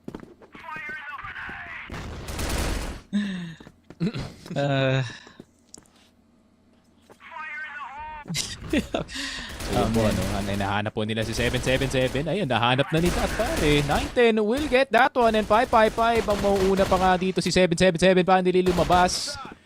And will get taken down dito ni Ral. So 7-2. Unless, never mind. Wala nang unless pare. I can't 7-2 believe na. no, pre. I can't believe na ito yung mga teams na quote-unquote tatalo sa Stallions at BP, no? Medyo nako-convince ako, pre, ah. Nako-convince ako. LJC, naku po si Chris. Si Chris yung sinaunang kano eh. Ni Chris Abella, mga bossy. Pareho pa silang bigote pa. Sabi ka pa sa akin sa live ko, Chris, na mag-retiro ka na. Tapos mag-IGL ka pala. Hindi pala, men. Ito yung retirement para sa kanya, mag-qualify. Mangolekta ng cheque, no? At makakuha ng 30 days na balance, yung ba yun? Sim, worth it yun. Baka may $700 pa siyang manalo kung kayang asimin ng LJC, pero speaking of asim pare, medyo maasim ang depensa. And narinig yung pagtapak ni 910 pare. Where's the trade? Medyo mahirap men. Nakahold lahat ang players ng MP sa mid. At si 999 makakita ng 5. 710 makakita kaya ng isa dito. Di lang isa dapat makita niya pre. 5. Pero pre, winnable ah. Sa HP pa lang lahat na meron sila. At nabigyan na ata ng kalembang dito si 710. Napisa na lang lahat yan. Pero wala pa rin yan para kay Rold. Pero commercial daw muna mga bossing. Shoutout nga pala sa gato ngayon ng Bataan, Joner Villapando. Pinapabati nga pala na aking mga kaibigan. Shoutout sa'yo, bossing. Maraming salamat sa panonood. At maraming salamat sa pag-alaga kay Mochi Bella Cakes, Uwu Gaming, TZ, SpongeBob SquarePants. Maraming salamat. Bossing, 910 now with an amazing push. 17 makakuha nga rin ng isa. Up 910. Napakaganda nga naman talaga ng transfer na yun. Pero di ka naman lumipat ng school. Yan naman 3v1. Through the smoke. Pre, napaka-disrespectful ng ginagawa ng LJC dito, pre. Sasabihin ko pa lang pare, feeling ko ipupush nila tong A lang. And I got a feeling that this will be a mid-crunch, no? And that's exactly what happened na nga dito sa mapa natin. Bryson Buds. Naku po, kinain yung HE na hinagis ni 555 sa simula ng round. Pero 9-10, mainit na ka sa loob ng smoke. At magiging abo na lang siya dito. 555 will get Bryce in return pare. So 1 for 1. That's si 999. Gumugusto pa ng isa. Pero mapapansin na ba si Radnan dito sa gilid? No, di siya makaakyat. Ay! And mamatay pa nga siya dito. Good hold galing kay Ral. Pero naubos na yung kampi ni Ral pare. Naku po! Or no. Called graffiti. Ayun, USP, rank match pare. Siyempre, Rank, yan. 9-3. And kaya pa ba? Kaya pa. Uy. Kaya pa, pre. Kaya pa. Yang numerong yan, pre, malas yan eh. Ay, sa kalaban pa lang. Ate the dirt. Holy! 7-7-7! Mukhang may pupuntahan tong LJC pagkatapos ng laruan natin Salvatore as they secure the impact slot and they move on dito sa ating tournament para LJC. Another appearance para kay Chris dito sa ating impact and at the same time a second appearance para kay Skies dito pare. So a lot of returnees but 3 new players pare. Yun. So that is an amazing sight to see, no? Parang the impact scene will still be the same in a way pero parang iba na nga siya kasi may mga veteranong players na nga tayo na lilitaw nga dito, no? Pero yeah, congratulations to our boys at LJC. Napaka-solid yung nga naman pero mas solid nung pag bumalik kayo sa mga dati yung IGN. No? Tingin mo, Sticks.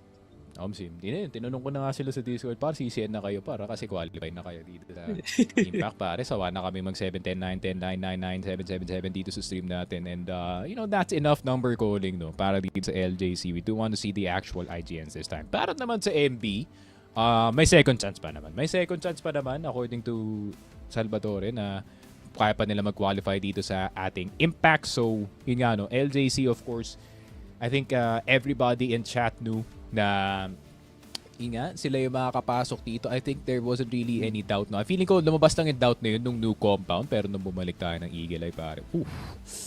That doubt was definitely dashed quickly pare. That's for sure. Yes, sir. Absolutely, no, pre. And there's nothing really much to be debating, no? Na talagang una pa lang nung nakita mo yung roster na itong mga to. These are 5 already proven players sa mga dati nga nilang state sa mga teams. Mainly Kerdas, Gaon Gaming, no, lumipat na konti ng mga ibang teams, pero the impression is still there naman para sa mga players nga na to. Tulad ni Chris na parang expired ba yung AKCFS natin, no? Di mo nilabas, sayang, no?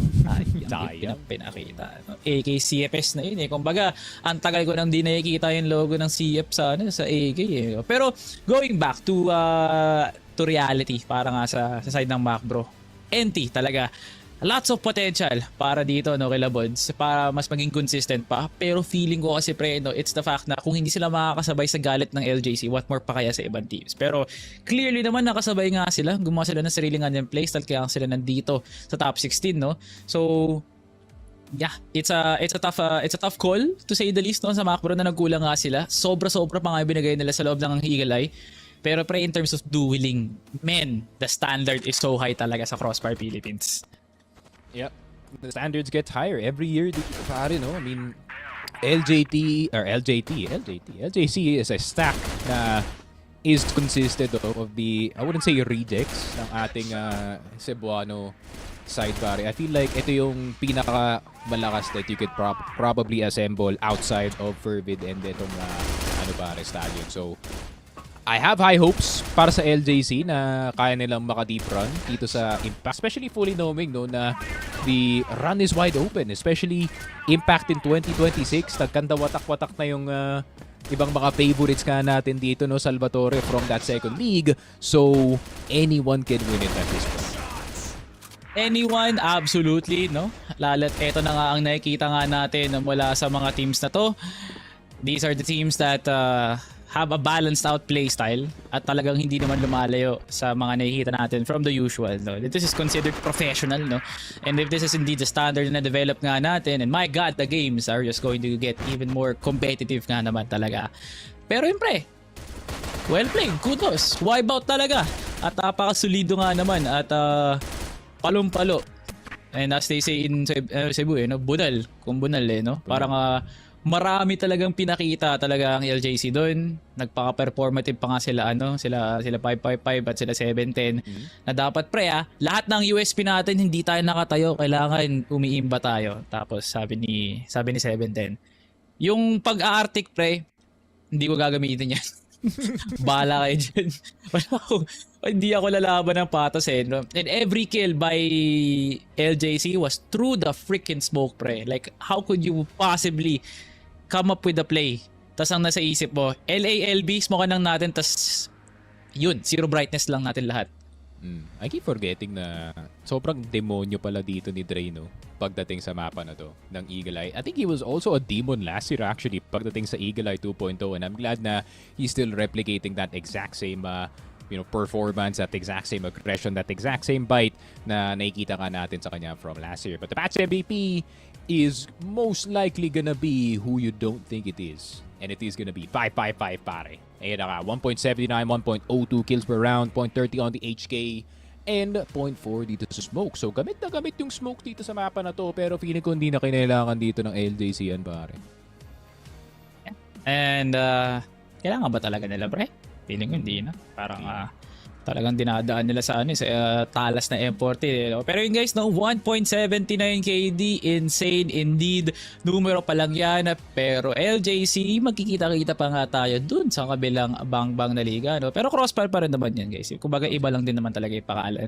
Pero yun, Sneaky, very successful first 2 games na kailangan nga umabot talaga sa punong dulo kasi nga masyadong palong-palo tong mga players nga natin. Pero guys, di pa namin kayo bibitinin. Meron pa tayong mga marami pang laban tulad ni Toot tsaka ni Toot. Kayo na bahala manood, guys. Ito nga palang CFS Masters C Spring Qualifiers. Salvatore Sneaky Frag nga pala. Mamamahinga muna kami at pagbalik nga namin, duelo ulit tayo sa loob ng Crossfire.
Panibagong mga teams, panibagong season ng Crossfire at syempre panibagong hain naman para sa Spring Qualifiers ng Phase 2 for PH. Ramon at Daydom nga pala at your service para sa broadcast natin. At syempre Daydom, parang it's been a while since we've been on this broadcast together. Kamusta ka naman sa araw na to, pre?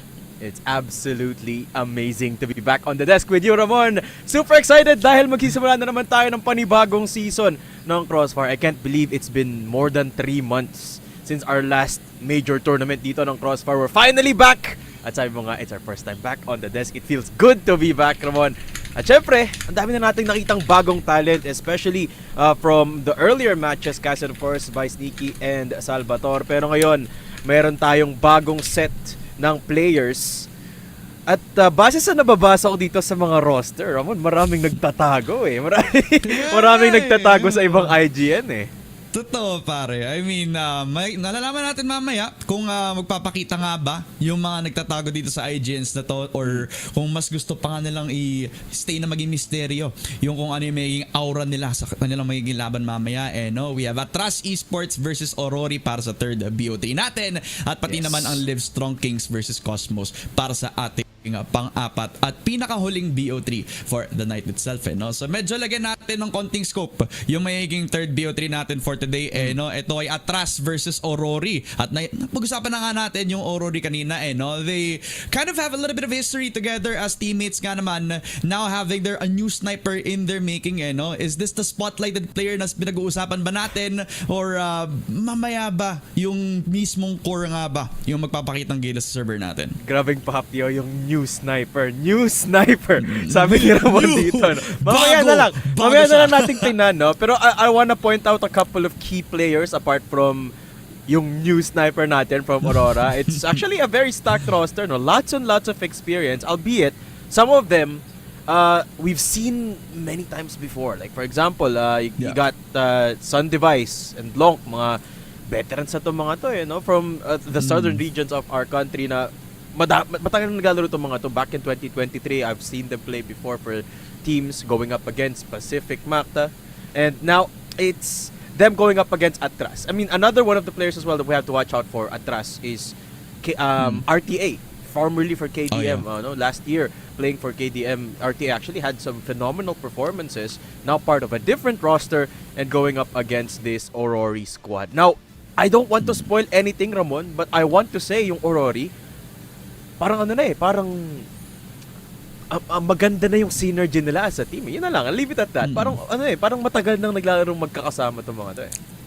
Of course, mas lalo na ding dadagdag yung lakas dito dahil may malakas na yung pundasyon nila as a core, simply because naglaro na yung core na to together for years na naman. At kapag yung nagdagdag naman sa inyo, seemingly somebody na kilala na din naman natin for the past couple of years, hindi na siya kailangan, kumbaga pag-iisip mo, i-compare mo kung ipapasok natin ang isang katulad na bagong sniper, kumbaga, it's like Devil Inside Envy where he does have the mechanics, pero isipin mo mas malaki yung experience niya, so medyo hindi na kailangan na mas maraming time para mag-adjust ang isang player na ito sa sistema na alam na agad ng isang katulad ng AURORY as well. So for ATTRAS naman, syempre this is a team na medyo nagtatry na kumuha ng konting spotlight para sa kanila. They're kind of a new team coming up into this. They have played in a lot of these low-key CF tournaments na underground nga naman, at ngayon ang pinakamalaking break nila kahit makapagpunta lang ng Impact, malaking recognition na yun para sa isang team nakakasimula lang barely last year. That's true. Especially with the guidance of RTA, fresh from last year's competitive scene, guiding his teammates. So I'm gonna be excited paano niya gagawin yun dito sa ating best of 3 bout. Map dito tayo dito, Ramon. It's Ankara. Picked up for AURORY. It's sub-base for map number 2 dito, set number 2, and then the decider is gonna be the new compound.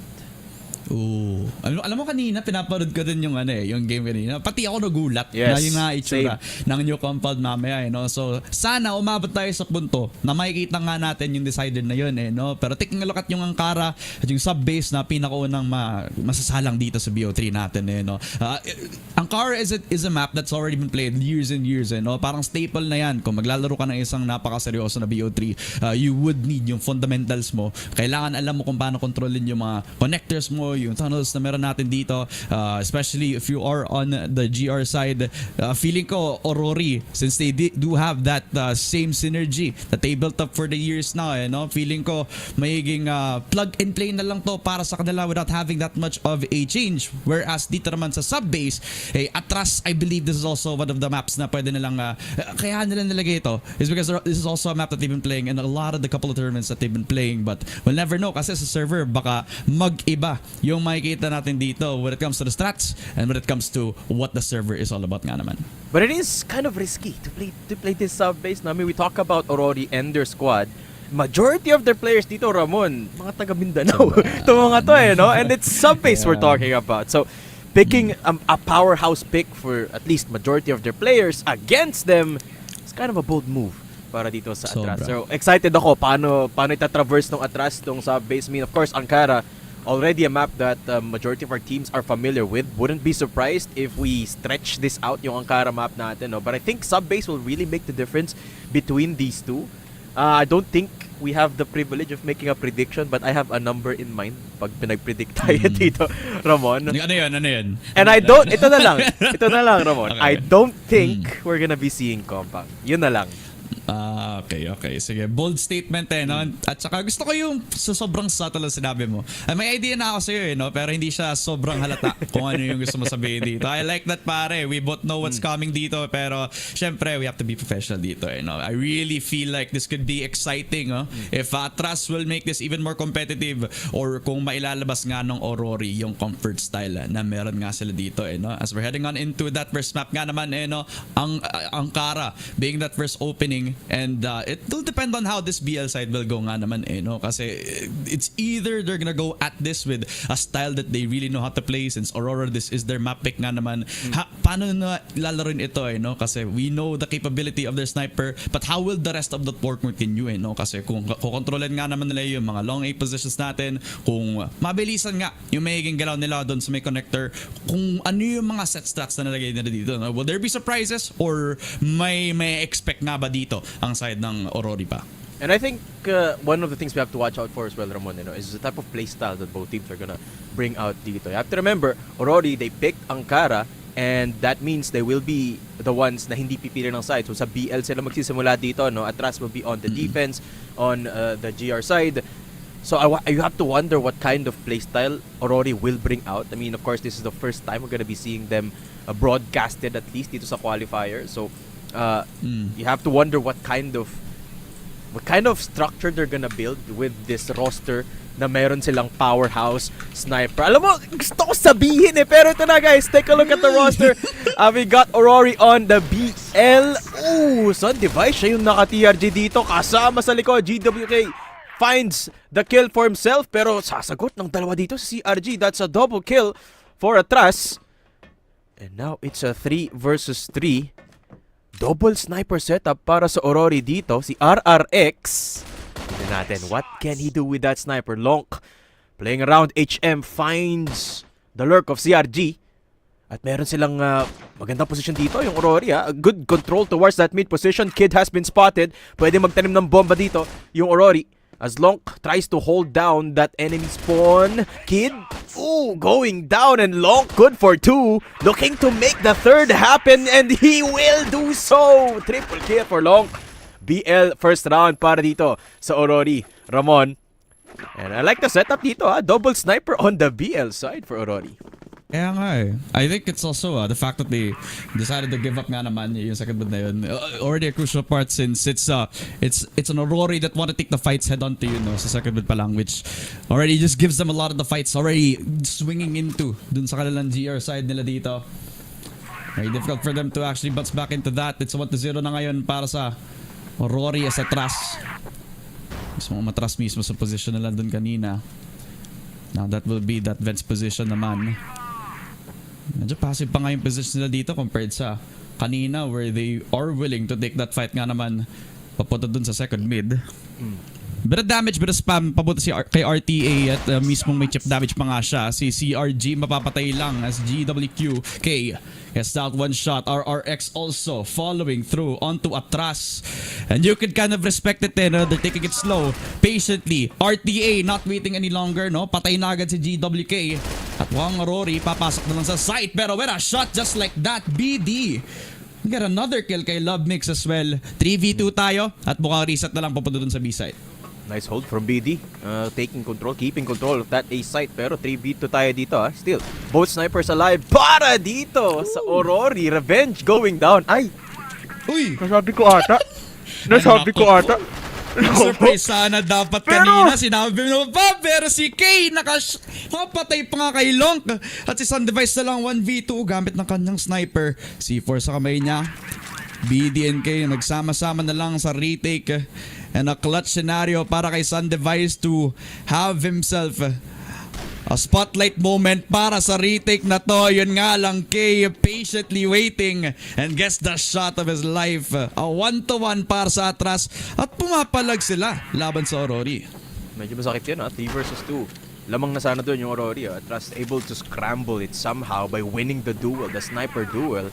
At kung di nyo natatanong, RRX from AURORY's roster, yes, that you heard me right, that is Revenge.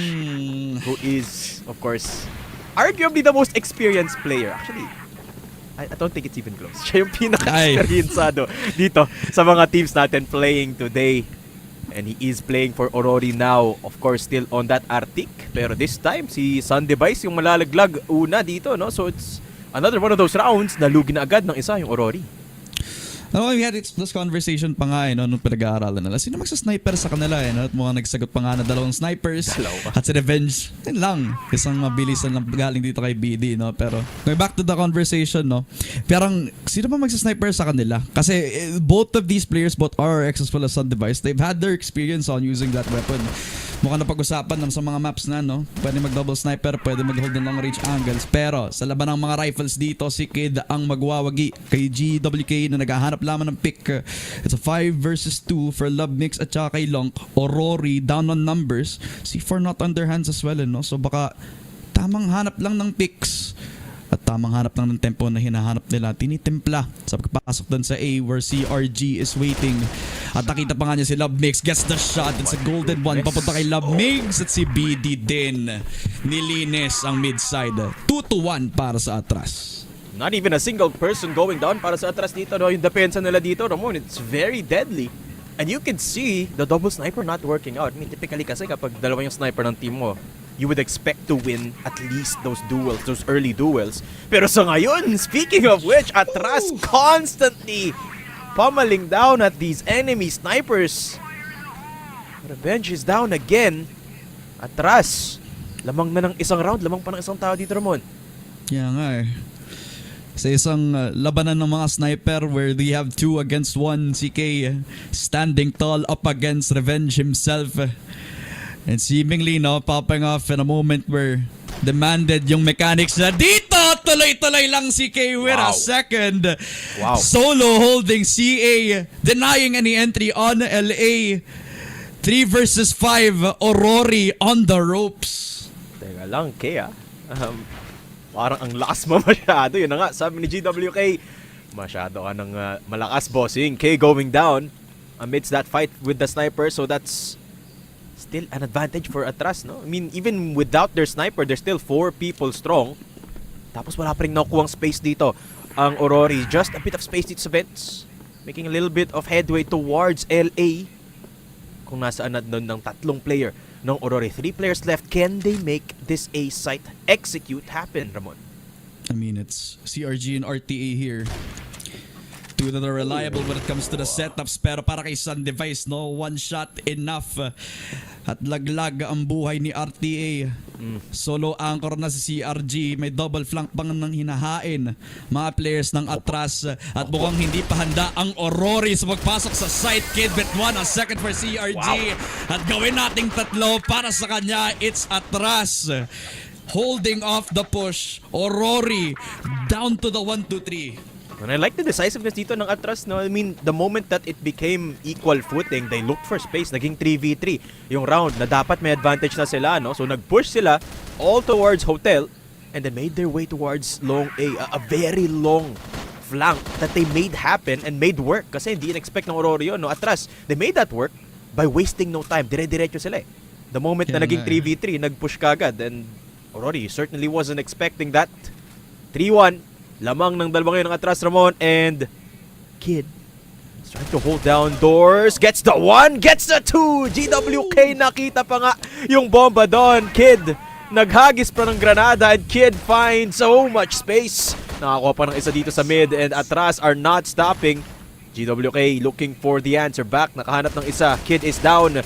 But GWK will go down to the hands of BD.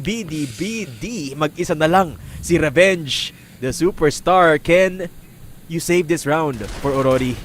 The answer is no, Ramon. Atras, umaabante. Grabe, men. Atras. Living to the namesake talaga. Ang pinapa-atras ang AURORY. The second time na kung saan AURORY were trying to go for that second mid presence no?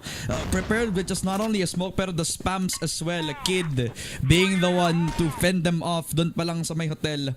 Not even letting them an inch doon pa lang sa may akyatan, pre. Not giving them any sort of map control. AURORY now pushing up to the mid side as well. No hesitation and nothing from BD. Nakaisa pa nga ang AURORY sa magpasok doon sa may mid side as Kid will get also the 1-for-1. Long dead means that 4 versus 4 instantly trades off immediately. Dito pa rin si Revenge. Si Kay mapapatay. Mechanics over experience. At si Revenge pa nga ang magwawagi into the 4v3. Okay, AURORY, man advantage. Scratch that, never mind. Nakakuha ng tig-isa si CRG tsaka si Kid on device. GWK both down. At si Love Mix dito trying to gain enough control to retake that C4 pero medyo malayo. Hawak-hawak pa nga ni Kid yung bomba doon. Nakatanim yung paa ni Kid dito sa may C4. Si Revenge going for the peak. The USP just not strong enough. And it's Migs. 1 versus 3 up against the world. Nakakuha pa siya ng isa. But it is just not enough. Atras 5-1 on the board. Ramon, I mean, is this what we expected? Ito ba yung inakala natin nung pinag-uusapan natin itong matcha? Parang hindi eh. Pre, I mean, pinag-uusapan natin thoroughly kung ano yung na-expect natin making performance sana. Pero, you can kind of like tell na at least AURORY are trying their best na makakuha ng kahit ano sigurong space aggressively. Yung mga pushes nila on second mid, nagkakawatak-watak pero nagtatry pa rin sila. Yung pag-push naman sila papunta dun sa may mid, oo, nakakuha ng first blood tong si Long, pero pagdating sa conversion, talagang nagkukulang pa rin when it comes to trying to fend off yung Atras dito. Trying their best on fighting CRG. Nakakapatay pa rin siya dito. Pero ngayon, onto that A site itself, si RTA naman ang susugot with the 2K. Make it a 3. It's not gonna be enough. Sun device, USP up. Para mapatay yung dalawang angkoro na nasa loob lamang ng site. 3v3. Plant coming down. Atras, hindi nang maghihintay para sa retake. Sama-sama na lang lumabas dito sa exit. Uy, Kid. Nice little start dito sa retake na to. No? GWK nakahanap ng isa and he will go down in the hands of Kid again. Revenge will be playing the long angle. Quite literally, nasa LA. Dito si Revenge has to bring out, has to get his elbows out. Pero si BD sabi niya, tama na yan, boss. Sa amin na tong round na to. 6-1 on the board. Atras. What a retake. Coming in from exit. All 3 players pushing against the smoke at walang katakot-takot dito, Ramon. And at the same time as well, no, dun sa utility play ng AURORY, nalagay na lang yung smoke pero they placed it in a way na may gap pa rin na pwedeng paglaruan ng Atras on the retake scenario as well. So kahit nandun yung util, talagang the punishment is still there for Atras. They still get the picks. It was a 3v3 retake but it was entirely not enough talaga. It is 9 kills on Kid, 6 kills on K, and CRG, even though he dies on that anchoring position, his impact has been felt habang tumatagal yung game natin ngayon. 6-1 para sa Atras. A result na talagang hindi talaga natin naisip nung pinag-uusapan natin yung matchup na to, Daydum. Hindi talaga. Something else that we didn't touch up upon is the potential of Kid, who is now rocking the most kills dito sa lobby natin. 9 to his name. Nakailang double kill na si Kid dito in the span of 7 rounds. Impressive stuff. Not cracking under the heft of the experience ng mga kalaban niya dito. And this time around, they will be playing more towards the standard defense. Walang nagpupush masyado para sa Atras. Actually, wala at all. Not even anyone pushing towards Hotel, which gives a little bit of movement para sa Aurory. They have taken control of a bit of space dito sa hotel. And they're looking to push towards this B site, Ramon. Yeah. So may split push na posible at meron din silang insurance, no? Kung hindi mag-work yung rush nila sa B, hindi may A pa rin silang pwedeng kunin kasi may CA pa rin silang tao at si Long yun. Pero si Kid, spotted yung ulo ni Sun Device. Trigger discipline is real. Revenge down. Susunod pa. Oh, sayang na sayang. 2K na sana yun pero okay na yan. Love mix with another as Long will follow with a second. Aurory biting back. Pagkatapos ng napagandang solid play na ginawa ni Kid ngayon, ang Aurory humahabol at pumapalag sa A-side. Execute. Sun Device with another. All down to BD in a 1 versus 3 clutch. Yep, 1 versus 3. BD. Kaya niya ba to? M14 in his hands but only 50 HP remaining. Tas may 3 pa siyang kalaban. Will be coming in from CA. At least hindi nila alam, no? Pero nakita ni Sun Device kagad. And that should be the round for Aurory. Medyo na jinx squad si BD doon. Pero okay lang. It's still ATTRAS at the lead. Aurory fighting back. At yung maganda dun sa ginawa nila doon, Ramon, they kept control of mid. I mean, they weren't able to push towards B. Pero dahil may control sila ng mid doon, almost up to HM, they were able to cut off the push! Ooh. This time around, K will be stopping the push of Long. And it's again ATTRAS to start off strong. Nakakuha ng isa, nakapitas ng isa doon yung sniper ng ATTRAS. And that's a hard start. Mahirap na naman dito makapag-push ang Aurory. Kung ano yung dapat kong ipe-praise kasi medyo nagbago na yung tempo ng Aurory. Kung saan parang initial plan, pasok tayo, sige. Kung hindi mapapatay, ulit-ulit dinalot ng natin ulit. Ngayon parang medyo nagbago kasi kung papansin mo, maingay sila sa B, hindi sila mag-end on B. As long as meron silang tao na pwedeng makapag-call ng rotate, nagawa nila kanina kaya nakapasok sila dito sa A. Pero paano pag napitas yung isa? Paano mag-work naman yung adaptation dito ng Aurory, di ba? Patay si Longka at siya yung isa mga aggressive players dito ng Aurory on the BL side. Ngayon bukas yung mid, wala pa rin sa kanila yung C4. Pwede pa rin nilang hanapin to with the picks itself. Pero BD nagpaingay. Si GWK nasa loob na ng RS nila, no? Malalaman kaya ito ni BD ngayon? Mukhang hindi pa nga ata. Nagulat. Surprise. Nasa mismong pamumuhay na tayo dito. Ang side ng ATTRAS as K gets another shot galing sa kanyang TRG 4v3. Love mix. Talagang yung smoke pa nga yung nagbibigay ng konting security kay RTE, pero sa paglabas na ng window ay mapapatay lang sa Love Mix. 50 seconds, an open A site, nag-rotate tong si CRG, giving an opportunity for a plant to come down. Ganda na sana ng mid-rounding doon ng Aurory, kaso nahuli si Love Mig sa dahil dyan. CRG, kontrolado yung exit, gets a double kill, at mag-isa na lang si Sun Device. USP in hand will amount to nothing. CRG with the triple. And ATTRAS, lamang na lamang. Second half na tayo dito, Ramon. 7-2. Kid and CRG are the truth, pare. I mean, the anchoring positions from CRG, the proactiveness from Kid. Kung ihahalo mo lang ito, no, parang ang ganda ng naging GR side so far ng ATTRAS ngayon. This is a surprise na talaga nga namang nahain nila over the off-season. And Aurory, medyo nagulat ata sa nakikita nila ngayon on their own map pick of Ankara. Pero malay mo, no, mag-iba yung ihip ng hangin nila pagdating dito sa GR side ngayon, as it will be ATTRAS now starting on BL. At ngayon meron silang LA as well as connector para makuha yung mismong mid as well as yung option na pwedeng push yung A mamaya. Of course, crucial yung mid control dito, no? Sun Device holding, kaso napikan ng isang maganda doon ni BD. Opens up tunnel. So again, maganda lagi yung first blood dito ng ATTRAS. That's why hirap na hirap dito ang Aurory. I would argue mas mahalaga yun dito sa depensa. I mean, sure, they still have one sniper in the hands of Revenge. Pero dahil laglag na Sun Device, malaki yung nawala dito. Revenge going down, easy execute for RTA. Pasok ng B-site, 5 versus 3. Makakapagtanim na dito ang ATTRAS. Nako, ATTRAS have all everything in their hands ngayon. They have the site, they have mid control, and they have all 5 players still alive ngayon. Aurory, 3 versus 5 retake. The bomb also planted. GWK Late on the timing pero at least sama-sama sila magre-retake as 3 players na saktuan nila si RTA. So that's already a huge pick at mukhang sasaluhin pa nga ng 3 players ng ATTRAS. Ang 3 papasok pa lang sa site, 7-2 ATTRAS. Continuing yung momentum sa BL side nila. I was about to say kanina, Ramon, ang ganda sana ng setup ng AURORY, ano? Kontrolado nila yung mid sana, especially with that angle from Sun Device. Pero ang dali niyang na-dismiss doon ni RTA. Ang ganda ng entry towards that B site. Kaya ngayon, ibang strategy naman for AURORY. They're pushing very deep on this defense. Full control of LA, pushing towards mid. Okay, GWK, first kill onto K. This is what they need to do. Find that opening pick. Pero nasa akyatan si Kid. Lonk, nagtatago sa HM. GWK still in control of that B entrance. BD, not a good entry. GWK, good for 2. Yung C4 nasa harap niya pa nga. GWK, napasobra. At papasok si Love Migs. Yun lang, Ramon. It's falling apart. AURORY, chill lang, boss. Naku, silong. Chill lang! Silong, papapatay pa!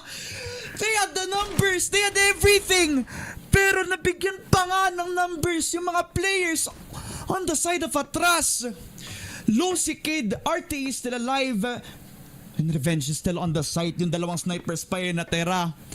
1 minute, C4 still in the hands of ATTRAS. Hotel in position, the flanks coming down for Sun Device. RTA, may-expect mo ba to? May-expect pa nga nila. Ang nagsimulang 2v5, naging 2v1 pa nga. Ay, AURORY. Pero si Revenge to can never count out Revenge. 50 seconds, madami pang oras dito. Ang ATTRAS, pwede pa silang umikot ng A kung gusto nila eh. Ang maganda dito, hindi nila alam kung nasan si Revenge. Mid is a very good spot. Gets the quick scope. 1v1 RTA versus Revenge. And Revenge will falter. RTA gets the kill. AURORY, Ramon, anong nangyari dun? They had numbers, they had everybody still alive. Pero men, isa-isa lang din silang na 1v1 dito ni Kid. And the RTA also, man, we talked about this guy. You give him an M14 and he's gonna make magic dito pa lang sa kanila magiging BL side as BD will spray and continue to take LA. 3 bagsak sa ATTRAS Esports ngayon. Lonk and Revenge, the last 2 people remaining para sa AURORY. At baka beginning of the end na ata ito, Daydom. 2 versus 4 ngayon at ang AURORY pabagsak na. Parang hindi nga beginning parang ending na talaga to no? Long finds the shot onto BD, good timing. At dito naman si Revenge, pero hindi siya tatama ng isa doon. Reposition Revenge. Pupunta ulit para pumik and gets the 1 kill, turning this into a 1v1. Long will be coming in from that CA position at alam na alam ni Kay kung saan siya manggagaling. So Kay can play and rotate around mid galing sa exit at yun nga ang gagawin ata dito ni Kay. Naka-artik pa nga si Kay. No smoke, no nothing, no util para kay Lonk ngayon. So will come down to the guns and Lonk! The wrist flick of his life. Kay down. May exit na bukas. May long angle na pwedeng masecure pero instead he wanted the fight and the fight was given to ATTRAS. A 3-2. Sayang para sa ATTRAS, men. Okay lang daw. I mean, lamang pa rin naman sila ng 6 dito and AURORY, they needed that round. I mean, it's about time that they got the memo na the window is closing. Actually, wala na silang room for error dito. Just 1 round. ATTRAS will be taking this first set. Kaya AURORY, kailangan kailangan minimize nila yung errors at this point. Win as many duels as you can. Lineups getting set up. Pero majority ng players dito ng ATTRAS nasa mid. So they could commit towards that B side potentially. Smoke's not giving anything out yet. Not giving any information. Pero crucially nakita ni Revenge dito. Yung bomba gets a double kill. Revenge is out for blood. At isa dito si CRG pero si Revenge hawak-hawak niya yung bomba dito. BD, nakarinig ata ng ingay. At BD papasok. GWK down. Ako po, AURORY. Kailangan nyo nang mag-group up. Kailangan magsama-sama nyo. You can't afford to lose this round.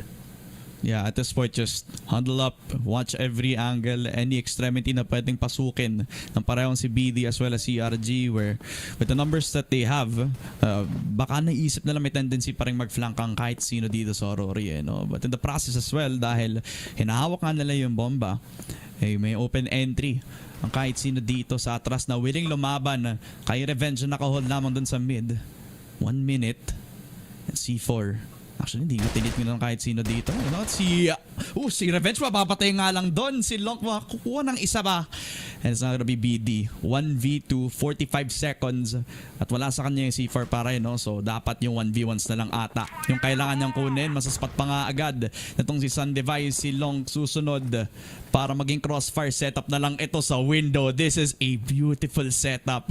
Kahit saang direksyon tumingin tong si BD, ay mapapatay siya ng kahit sino dito. Kay Long or kay Sun Device. 20 seconds at mawawa 1v1 pa nga. Si Long medyo isolated on the gunfight, but Long's gonna win it. 4-3. AURORY talagang meron pang laban ngayon. Medyo kinabahan pa ako doon naging 1v1 pa yon. Pero buti na lang napanalo pa rin doon yung players ng AURORY. 4-9. Hindi pa naman tapos ang laban natin dito, pero hirap kasi. Isang mistake lang, AURORY can or potentially will lose this set already. So ATTRAS have to bide their time. They have to maximize the timer dito. Yung pansin ko kasi, Ramon, never tayo nagkaroon ng round na na-maximize yung oras dito on the BL side. BD this time, good punish onto Love Migs. Pero si Revenge magwawala sa mid. Kaso nasagtan ng isa doon ni K. What a shot from the sniper. And it will be K going down after GWK. Nakita siya doon sa mid. 2 versus 3. RTA hindi hawak yung bomba. Pero si BD malalaglag in the hands of Long. So now 1 versus 3 for RTA. What can you do? Former KDM player na has his moment to shine mismo sa ATTRAS Esports ngayon. At ang spot pa nga niya si GWK, has C4, has an open A site as well. So may time siya para tingnan yung bawat corner. Pero kung ako yan, no, pare, papasok na lang ako sa A, i-rush ko na lang yan para ma-plant yung C4. Ang problema, wala siyang info. At hindi din niya alam kung saan manggagaling tong silang sa device, no? So, you know, with 1 minute on the clock, pwede siya maggala-gala. Tingnan kung may pagbabago dito sa Ankara map natin, no? Parang wala naman. Let's see. RTA. I mean, we've seen him make miracles before. Last year. Ang daming magandang play nito. Lalo na nung kasama niya si Jessan. Napakaganda ng connection nila. Uy, shout out. This time around, playing with a different sniper, but with the same caliber RTA. 36 seconds on the clock. Hindi pa rin siya nakikita ni Lonk doon. Uy, nice shot, Lonk! Piso na lang doon si Lonk. Pero naspatan siya dito ni Sun Device. Naku po, RTA, kailangan mo tumingin sa kaliwa. Pero si Sun Device na unang tumira with the USP. So that is another round in the books para sa AURORY. Teka lang medyo nauubusan ng momentum dito ang ATTRAS. No, naubusan na nga ng gas bigla. At alam mo yung sobrang mahal na nga ngayon sa panahon ngayon, no? Grabe. Low on HP, Long as well as Sun Device doon, no? So good effort sana. Pero uy, grabe naman yung movement dito ni BD. Not enough para sa isang veterano katulad ni Revenge ngayon. Pero yung si RTA, ganong kabilis lang. Into the 1-for-1 trade, tuloy-tuloy lang yung tunnels push para lang makasecure ng split ang ATTRAS. As GWK will get flashed on yung dalawang anchor. Nakaset up lang pero hindi maghihintay si GWK. Gets one. CRG with the trade. 3v3 in an instant. Si Kid nakapasok na sa stairs. At kailangan tingnan kasi isa siyang napakalaking threat sa side. Pero what the one tap lang dito kay Long. CRG with a second. As si Sun Device na lang para sa hope ng Ankara para sa AURORY. Habang dinidepensahan na ng ATTRAS yung pag-plat ng C4. Pero si Sun Device nga nakapatay ng isa pa. 1v1 up against RTA. Gets a lot of damage. 30 seconds bumalik pa nga para makasecure pa ng post plant.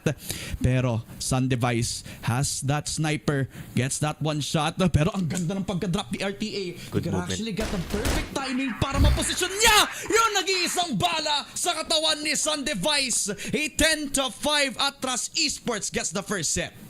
There you have it, ATTRAS. Sila ang unang kakagat dito sa ating serye. They will take the win against AURORY. Against their own map pick. And what a way to do it. I mean, Ramon, I did not expect that at all. knowing what we know about these two teams, no? Pero ATTRAS, they just proved us wrong and set expectations straight. 10-5 in favor of ATTRAS, a statement win. At ang mas nakakatakot dito, Ramon, we go into set number 2 with their power pick, with their bold pick of sub-base. Absolutely, pre. And it's just a heartbreak din considering the talent that we kind of expect from AURORY. Pero what a way to also introduce yourself as ATTRAS Esports talaga. I know a team that normally does a lot of those underground tournaments nga naman, getting a lot of experience, getting their synergy on point.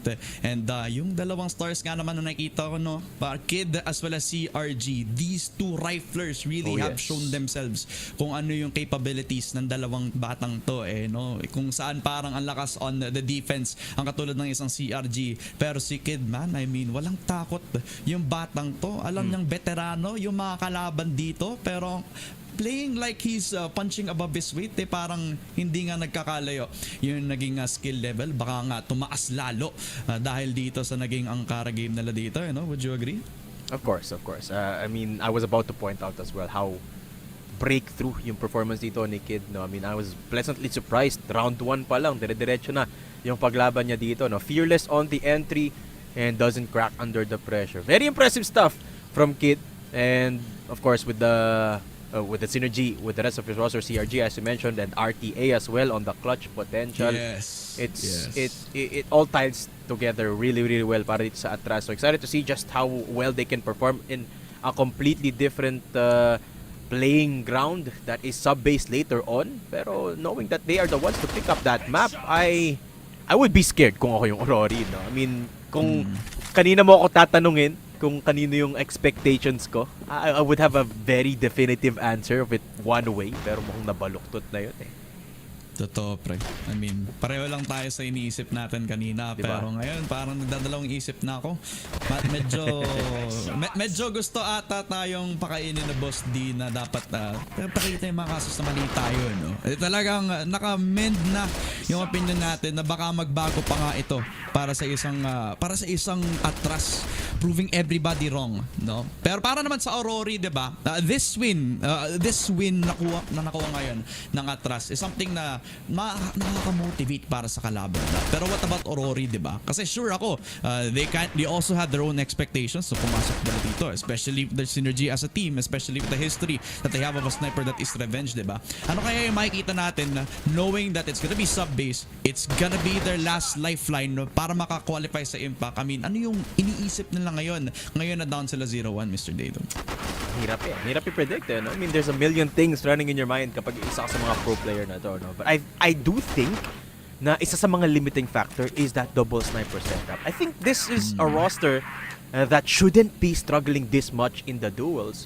But because they have the double sniper setup, I think napipilitan sila na maging mas mabagal yung playstyle. And if you notice from our first set in Ankara, minamadali ng ATTRAS rather yung playstyle, which allows their riflers to shine. You talk about Kid, you talk about CRG, and even BT for that matter, no? Ang ganda ng performances nila in the dueling department because they control the pace of the game. I think ayun yung limiting factor dito ng AURORY, no? Just stray away from the double sniper maybe and take those duels with more proactivity. I mean, as the numbers reflect dito, tinan mo naman ang ganda ng KDs ng mga players dito ng ATTRAS.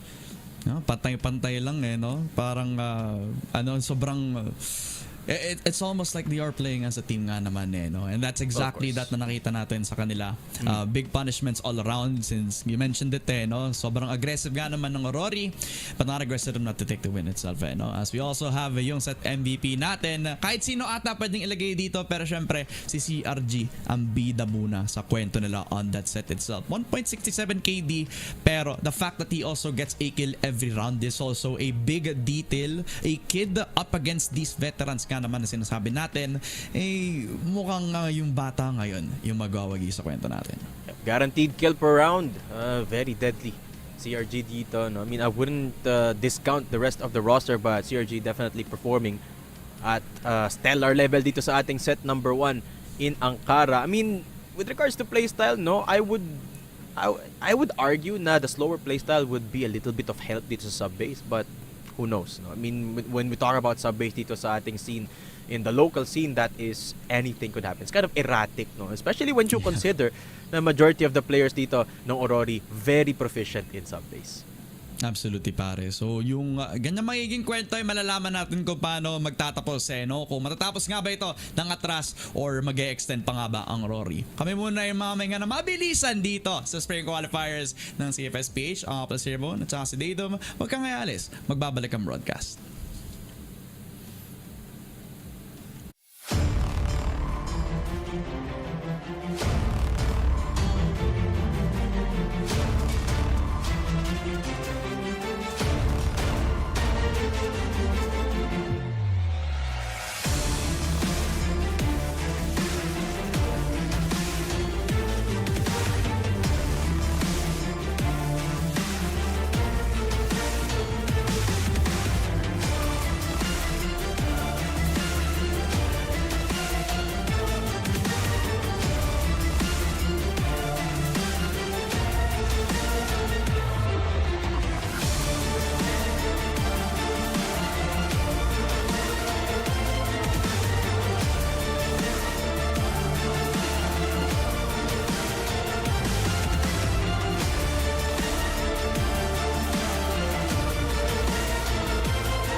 Welcome back mga tropa, nagtutuloy-tuloy pa rin ang Spring Qualifiers para sa SEA Masters. Nga naman, ako nga pala si Rebon, kasama ko nga pala si Dado, at syempre dito sa ating game with ATTRAS Esports leading up 1-0 laban sa Aurory.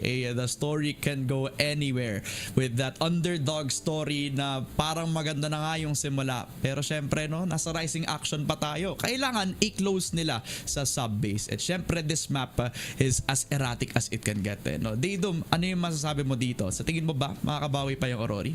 Teka lang, pause. I don't think it's as erratic as Mexico.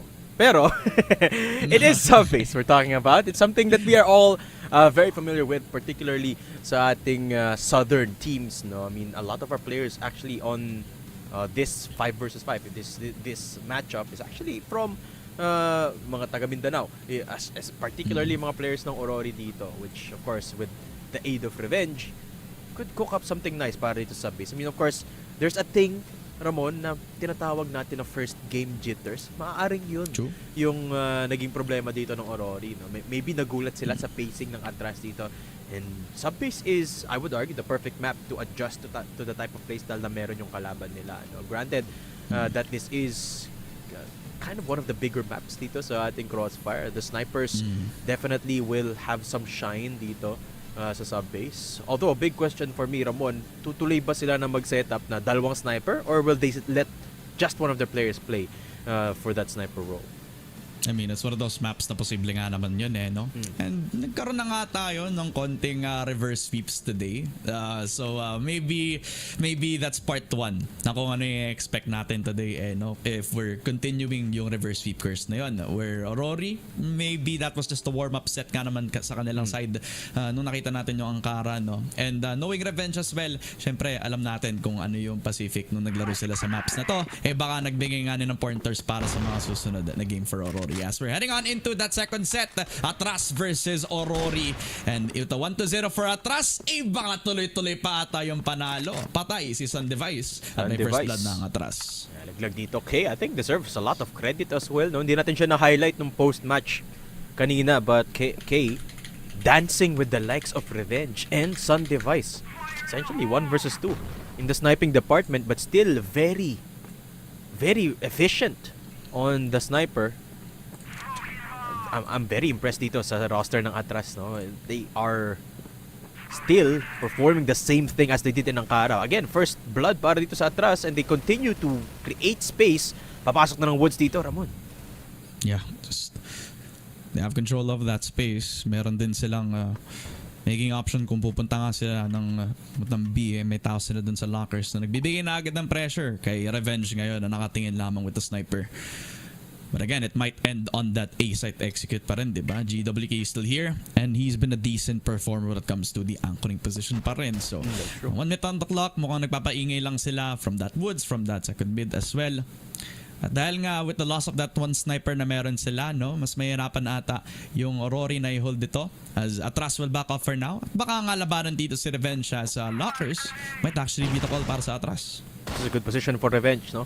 Can hold that locker position with the long angle from DR. Di pa siya nakikita dito. No smokes to cover him off. Pero nakita yung balikat ni Revenge. He's down. BD pushing up. Double kill with the USP dito sa may shutter. And just like that, naubos ang depensa ng AURORY. C4 planted in a site at mag-isa na lang si GWK. What is this, pare? The shoulder na hindi ko nga na-spot, pare. This is a sniper that we actually haven't seen in a very long time, no? This is a K really showing up big para mapatay yung nag-iisang nasa B site, and all the cards keep crumbling down as Bernard also secures the double and also gets himself the 1-0. ATTRAS securing that BL round dito, no? Man, I'm telling you, K, this kid is someone to watch, man. Ganda ng pinapakita niya dito.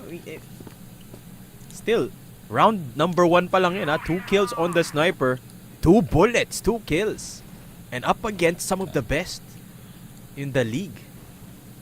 ATTRAS, ang ganda ng control na pinapakita nila. I mean, it's too early to say, no, na maganda yung control nila in sub-base, but just based off of that round number 1, it seems like kuhang-kuha nila yung timpla na kailangan. Now getting a little bit aggressive dito, GWK ang maket ng luwag, and I think ATTRAS have to be careful of that. AURORY kailangan nila maging mas aggressive para makakuha ng early picks like that. And ATTRAS, they do the right thing and wait.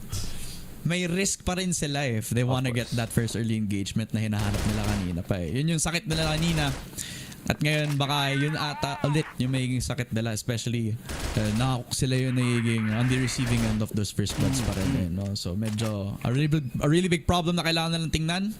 There's still a smoke on second mid, so medyo masastop pa rin yung momentum nila dito, no? It's still the same setup except Revenge is taking the early angle setup. Si Kid nandun pa rin at mag-setup pa rin sila on that ace at execute.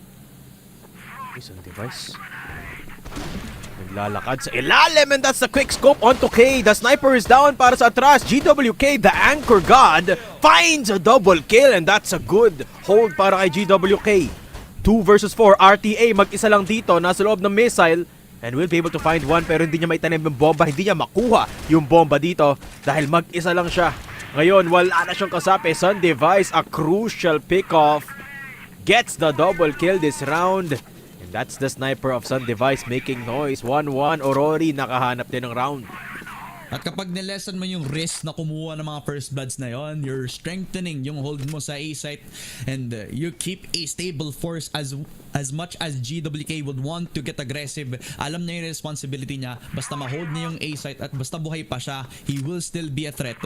At kapag pumasok ng ATTRAS, mapapatay lang sila ng ganun-ganun lang, no? The perfect spray down para kay GWK at yung setup, well, it speak for itself nga naman dito, no? 1-1 tayo ngayon. Woods already taken at may konting ingay pa doon sa lockers ngayon, so K has an opportunity, an option para mag-ingay palalo dito. Love Migs and as well as GWK, nag-swap pa nga silang dalawa para lang makakuha pa rin sila ng lockers control. Here comes the smoke and here comes the setup. Love Migs and GWK, they are hunting down yung pagpasok ng ATTRAS as Sun Device with a second frag. Si RTA na lang ang natitira, Pero we all know how this ends ngayon. Another nice shot for GWK. At si AURORY pumapalag, lalo na pagdating sa GR side nila. Yan yung gusto kong nakikita. AURORY taking the fight to the enemy. Close angle sa LR. And setting up that crossfire is perfect. Ang ganda ng angulo doon ni GWK tsaka ni LoveMigs. Parang nagsalitan sila no? And sakto rin yung basa nila na mag-MR push dito. Yung ATTRAS, which seems like what they're doing now as well. Ang daming binabato dito sa locker. At maganda na naman yung setup ni LoveMigs dito. That's one. GWK looking for the second, pero bawal pumasok ang ATTRAS dito sa locker. That's a good defense mula dito sa AURORY as they push back the players of ATTRAS. One player, 1 HP, 4 versus 4. Yeah, numbers alive pero you can't really say a lot for the health situation para sa ATTRAS ngayon no? They took a lot of damage trying to control down that second mid position. And instead of trying to commit to that balik na lang tayo sa mid and possibly play for that lockers push again. Pero this time, they know that LoveMigs and GWK are still here, no? At iti-trade pa rin nila ang isa't isa dito. GWK, very precise. Bernard nakapasok, pero pinalabas lang ni GWK. It's all down to CRG. Gets the second in the 1v4 clutch attempt. Long cut, revenge. Natitira na lang with 1 minute. The bomb also down. So AURORY are set up perfectly para makuha nila yung third round unless CRG cooks up a miracle. Okay. CRG nakuha niya yung bomba dito, making a lot of noise sa LR. Alam nila saan manggagaling and revenge will not let CRG survive. AURORY looking good dito sa depensa nila, and it is GWK LoveMigs. Silang dalawa yung maganda yung performance dito, especially holding down that B entrance position from locker. Hindi malagpasan ng ATTRAS dito, no? Kailangan humanap ng ibang point of entry ng ATTRAS. At yun ang gagawin nila dito, Ramon, no? Just smoking off locker. Ito yung epekto ng setup ni LoveMigs at ni GWK dun sa locker. Iikot sila towards luwag. Andun si LoveMigs, close angle. Naku po, LoveMigs. You have to make this work. And GWK has to get that first shot in Uy! as well as Bernard ready and even clears the angle before the flash comes through. Already with the entry, it's looking good for them unless Long can do something. Gets the double, gets the 3K. 180 shot pa nga kay K. Grabe naman yung CR control. At hindi na pinapasok ang mga players ng ATTRAS. The C4 down as well. The retake has to come forward. The flank comes down na 4K para kay Long. Tatapusin na ba with a 5K para sa kanya as RTA low on HP. Medyo natatisan pa nga tong si Long. Tamang pick lang, tamang timing lang. At sa 1v1 na to, si Long ang mapapanalo. It is his first 5 kills para sa AURORY, and Long secures the 5K to get themselves the 4-1. Napakaganda nun. Beautiful hold mula kay Long. Keep control of that B site just enough to deny ATTRAS of that win. I mean, muntik pa nga makabawi doon ng ATTRAS, no, with RTA holding down missile. Pero si Sun Device ngayon hindi nahahayaan na makakuha ng entry dito sa MR. Ang players ng ATTRAS, CRG is down. And ATTRAS, this is what they've been struggling to do. Or AURORY, sorry, they've been struggling to get those early pickoffs. Pero kita mo naman, Ramon, no, ngayon na nakakuha sila lagi ng first kill of the round. Ang instant conversion para sa kanila. They've gotten the couple of rounds earlier because of the early kills. And this time around, they will do more of that. GWK hinahanap si Kid. Woods is a battleground. LoveMigs hinahanapan ng butas doon ng AURORY. And our Revenge will be pushing in with a USP. Very bold swing from the veteran sniper. Makes it happen. Making it a 3 versus 2. What is happening in this round? Nasaan yung mga players ng AURORY pushing left, right, and center? Pero yung bomba, andito na sa B site at nalagpasan ni RTA yung depensa ni Sun Device. Sun Device, kailangan mo tumalikod. And they will go down, both of them, Sun Device and K. Now it's a 1 versus 1. Si LoveMigs kalaban si RTA. Full HP for both of them. And RTA goes down. LoveMigs, what a swing. And that is the round again for AURORY.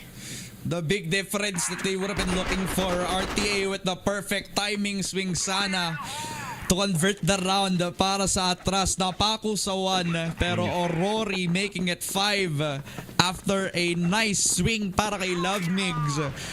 puro nasa smoke lang, no? Yung mga pumapatay doon sa may second mid, pre. At hindi na, wala silang kahit sinong makita na makalabas lamang para labanan yung Woods na to. An all-out shooting gallery.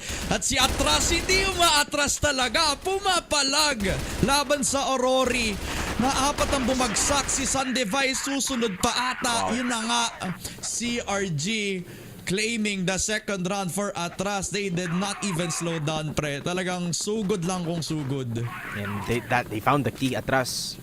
Madaliin lang nila yung mga team fight dito against AURORY. Not let them get the early kill. If they do, find the trade and then push on ATTRAS. Kaso, the thing is, pwede lang nila gawin yan isang beses eh.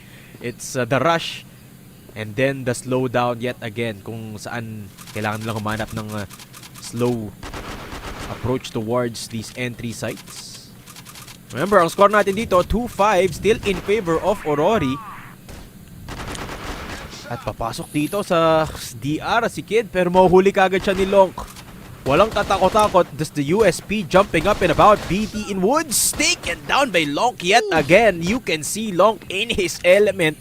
Komportable dito sa sub-base. And Revenge will be holding down Missile by himself. More than enough to take down RTA. Yung bomba nahanap na doon sa may second mid. And it is just CRG all alone. Will have nothing to do this round. And there you go, AURORY with a very good defense. 6-2, 4-round lead para dito sa AURORY. Yeah, it's the difficulties na medyo nakikita mo na from ATTRAS where medyo na-expect na sila ng AURORY on aggressive positions. At sa mga split push ngayon na ginawa nila ngayon, medyo napipitas na agad yung pinakunang contact na nakuha sana ng ATTRAS to get info. Mismong bala pa sa bungoy na nakuha dala dito. No? So AURORY now at least has a little bit of a landscape kung ano yung gusto nilang gawin dito sa sub-base GR nila. No? Nag-work yung setups nila all thanks to the duo of GWR as well as itong sila Migs, diba? Everywhere that they are, kapag pumasok ang kahit sino sa ATTRAS, talagang untouchable yung nagiging setup nila, pre. It's almost like kahit anong flash yung nilalagay nila dito, may second layer pa rin of offense ang dalawang anchors na to. Kaya hindi nakakapasok ang ating ATTRAS esports. Yes, and because of that, naging fearless na dito si Lonke, no? Unwavering when it comes to looking for the fights. Hindi siya natatakot sa mga kalaban niya, no? And that level of confidence has certainly enabled these three players ng AURORY, no? And you can see as well just how big of a difference it makes up against their opponent. They don't even need to play the default on the double sniper anymore. I mean, granted, maganda rin yung performance ni Sundevice dito on the Arctic. Hindi kailangan na makakuha ng early kill dito ni Sundevice or even ni Revenge because of just how good, how efficient the three players have been, the three riflers have been para dito sa AURORY. Sub-base, definitely a battleground for them that is very familiar for these players. And this is why we were talking about sub-base being a risky pick for ATTRAS kanina, no? Because these players are very good in this map. And this is exactly what we're getting. Ang ganda ng pinapakita dito nila Lonk, GWK, and of course, the entire roster of AURORY dito has been on another level. It feels like parang nabaliktad no? From Ankara, sub-base is now completely dominated by AURORY. And ATTRAS have to maximize itong dead round natin. No? Try and figure something out to disable itong mga riflers natin. Maybe go for a cheeky play dito sa may vents or maybe a passage play. Di pa nakakapag-passage play dito. Diretso sila ng B and try their luck in the short angles. Maybe that's a key para baguhin yung momentum nila dito. I mean, we talked about yung passage post na yun no? I think they only done it once nga naman. Si Bernard pa yung nagsimula nun. Pero other than that, wala na. Nakalimutan na nila na isang call out pala yun sa mapa ng isang sub-base. No? So maybe a bit of a pat on the back, maybe a bit of a reminder, no? Kung pinag-uusapan na lang yan sa dead round na yun. And possibly another option na pwede nilang kunin sana is yung, again, you mentioned yung vents nga naman. I wanna see another split push na medyo nagawa na naman nila kanina where they pull off a reset after nila magingay sa isang site at doon pa lang sila magro-rotate para ma-overwhelm ang nag-iisa nilang sniper doon sa kabilang side ng mapa as well. No? So setup that's successful. Pero what I want to talk about ngayon is yung naging map veto natin kanina. No? Kasi may option sana yung ATTRAS esports na i-pick na lang sana yung Black Widow instead of this sub-base. We talked about sub-base being a map where if a team is very experienced on this map, malaking punish point ito sa kahit sinong team no, kung hindi sila prepared. Do you think it would have been any different kung nag-Black Widow sila instead of picking the sub-base? No, I think it'll be worse if we went with the Black Widow. I mean, just to answer your question plain and simply, Ramon, no, I mean, yes, sub-base, very comfortable yung players ng AURORY, but if you went to Black Widow, you gotta remember, this is revenge in their roster. This is true. one of the most experienced players, not just in this league, but in the whole country, particularly in that Black Widow map. It's gonna be his playground if you go into Black Widow. No? So I would argue that their chances is better dito sa sub-base. No? You just have to get past their teammates that unfortunately hindi pa nagagawa dito ng ATTRAS. No? So yun na nga, I think they have to be creative with how they're gonna approach, especially this BL side na, well, paubos na yung BL sides dito ng ATTRAS, no? But they still have some opportunity in targeting the points na hindi pa nila nagagawa kanina. As we mentioned, that passage play could be something, events approach could be something, and it's more on the standard approach dito ng sub-base ng ATTRAS, no? That, suffice to say, has been dealt with sufficiently dito ng well, AURORY. So kailangan maging unpredictable dito ng ATTRAS. The good thing for them though is madami pa silang opportunity na gawin yon, and perhaps pwede rin nilang i-maximize yung oras dito. I mean, yung ginawa kasi nila doon sa Ankara na medyo ginagulat nila yung mga timings up against AURORY. Obviously, di na gumagana dito sa sub-base. Especially on the side where definitely a big punishment place is also something na pwedeng may handa nga naman na isang AURORY, di ba? Kung magsa-start sa BL ang isang ATTRAS na gusto maging aggressive, basta mahawak lang yung mga angulo na maayos, katulad na nakita natin from Sun Device as well as GWR on both that second bid as well as sa mga anchoring positions natin, wala talagang palag so far ang ATTRAS kahit gaano ka-aggressive pa yung gusto nilang kunin yung game na ito. No? So kung may iba akong mga gustong makita dito, I wanna see more activation coming through from Kid. No? Kung gusto niyang ibalik yung formula doon sa Ankara, he needs to take more proactive fights. Kailangan niyang hanapin yung mga first bloods na kanina pa natin nakita from him talaga nung nakita natin siya on that Ankara game. No? But again, sa mga attempts na ng ATTRAS na maging aggressive sa mga executes nila, na panandalian lang, nasa stop sila ng isang heroic play ng isang katulad ni GWK o kaya yung isang napagandang sniper placement katulad ng isang mga snipers na meron dito ang AURORY. So talagang it's a good time for them to talk about that, and also a very bit of a lengthy time para sa itong dead run so far. So medyo magko-konting break muna tayo dito, making sure that everybody on the server is well oiled and connected nga naman. So ako muna si Ramon at saka mga pala si Didom, magpapanandali ang break muna tayo dito, pero huwag kayong aalis, magbabalik ang sub-base ng mapa ito.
Sa wakas, no, makikita natin matapos ang sub-base na ito kung sino ang magwawagi. Syempre gusto din natin malaman yan no? AURORY versus ATTRAS still ongoing pa naman sa isang 2-6 scoreline where AURORY might actually get themselves in towards that set 3 kung maka-close out nga naman ito. No? Kasama niyo pa rin kami, Sir Ramon at saka si Daydom, at nasa first half pa rin naman tayo so far ngayon. No? Pero patapos na din naman ito.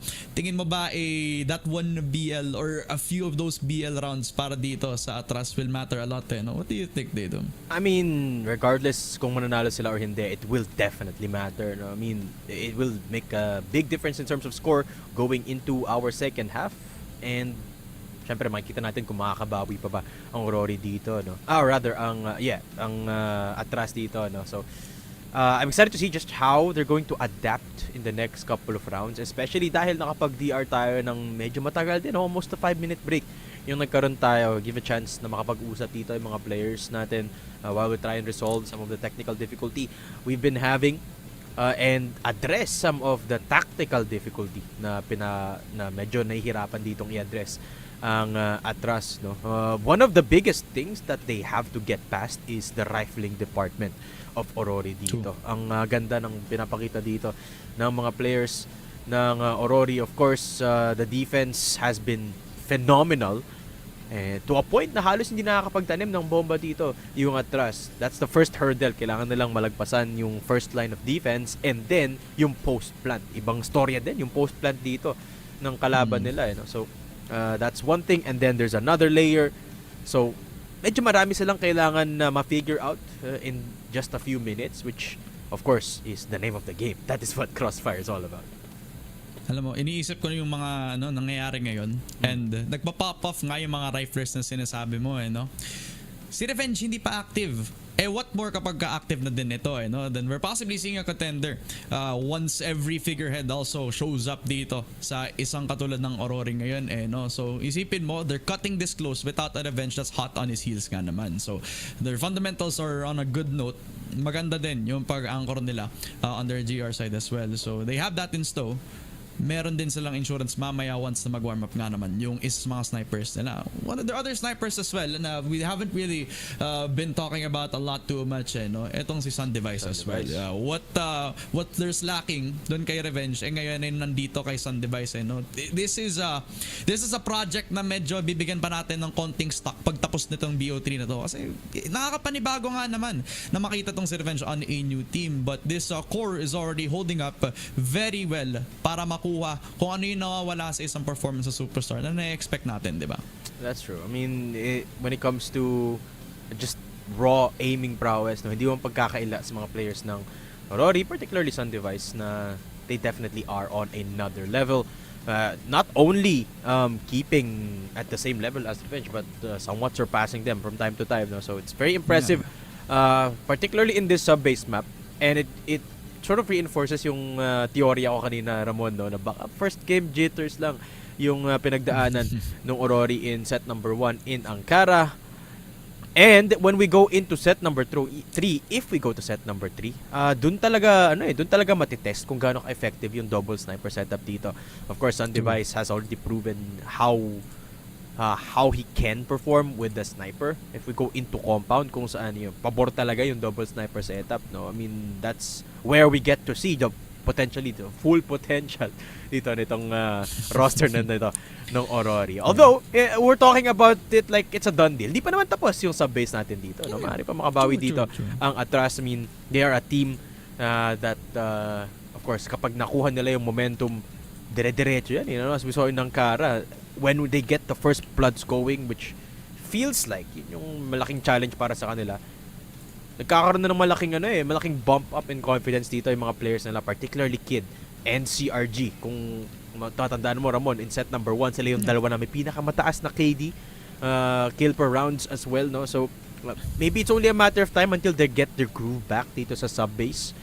And one of the ways that they could do that, of course, is by approaching more on the dueling department. Maybe try to flood in one of the players dito ng AURORY. Hanapin kung saan walang sniper na nagbabantay and maybe rush towards that area. Actually, hindi pa nga tayo nakakita ng full-on luwag rush dito para sa ATTRAS, no? Yeah. It's been very Actually. methodical for them. Maybe it's time to go for the rush again. We've seen one rush from them, tas gumana yun. So maybe it's time to pull that strategy more.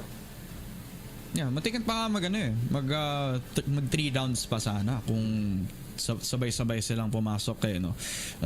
Where RTA actually was the one who could have actually won the fight, but Sundevice was the one who did, and we just need more rounds like that, diba? The aggressive playstyle na na-expect natin sa ATTRAS is something na medyo naglalak na ngayon. Siguro kasi yung nasa isip nila, pick your poison, no? Sa isang angle, may isang angle na nakabantay ng isang sniper at may isang GWR na talagang handa sa mga setup na meron ka. Tapos meron pang second layer nga doon if ever nga na mag-rush kayo doon sa site na yun. So, kumbaga lahat ata ng options na yun may magkakaroon ng damage everywhere that they want to go ang isang ATTRAS. It's just how they're gonna be able to approach this, kung mas willing nga ba nila i-sacrifice to a 50-50 trade-off, or kung mapapanalo nga pa rin na lang yung gunfights nila kung lalabanan nga nila si Revenge, which we've seen in a couple of rounds. It's been the more viable option, no? You remember yung mga lockers pushes na ginagawa dito ng ATTRAS? Doon pa lang sila nagkakaroon ng parang decisive success. But other than that, they've been doing a good job of placing Revenge in situations na hindi siya ma-flood push agad. Kasi yung mga nagsasunod nun is yung mga riflers na meron ang AURORY. So, yun talaga yun no? Parang they've done their homework in a way na alam nila kung paano i-change yung positions depending on the situation. It's on ATTRAS na lang kung paano nila i-recognize yun as we're heading on into that sub-base later on. The pause is still here, so there's still a lot more to talk about dito men, no? So i-close pa natin yung conversation na yun. Let's talk about the games that we kind of saw ngayon. Particularly, I heard a lot of whispers that Tino might be coming back into CFPH, or specifically yung paglaban niya dun sa Impact. No? Do you believe that this is a big shoutout nga naman sa mga fellow brotherhood niya dati nung mga kasama niya yung mga EVOs ngayon, or is this like a comeback in the making for Tino with literally 1 year hindi natin siya nakita pare dito sa CFPH? It's very hard to put a statement as to how it's going to look like for Tino, and for that matter their roster.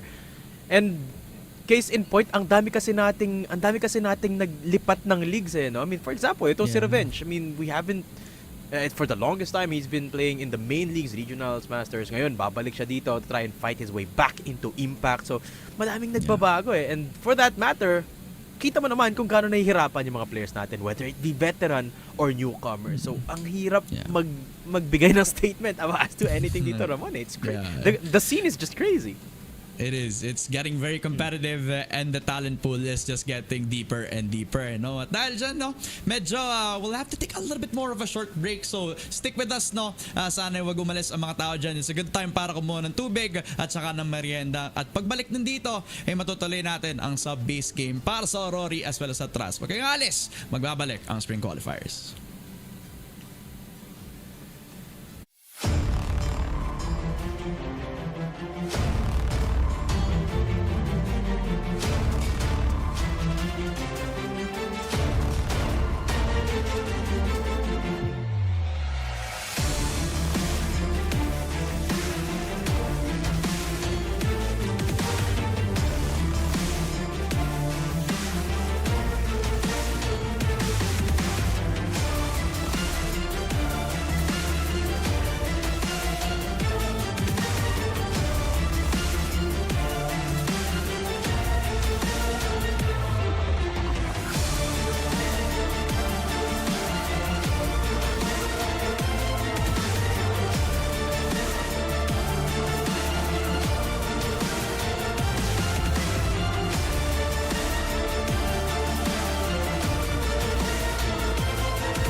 Kinakledge ng ATTRAS ngayon yung chances nila ngayon sa sub-base.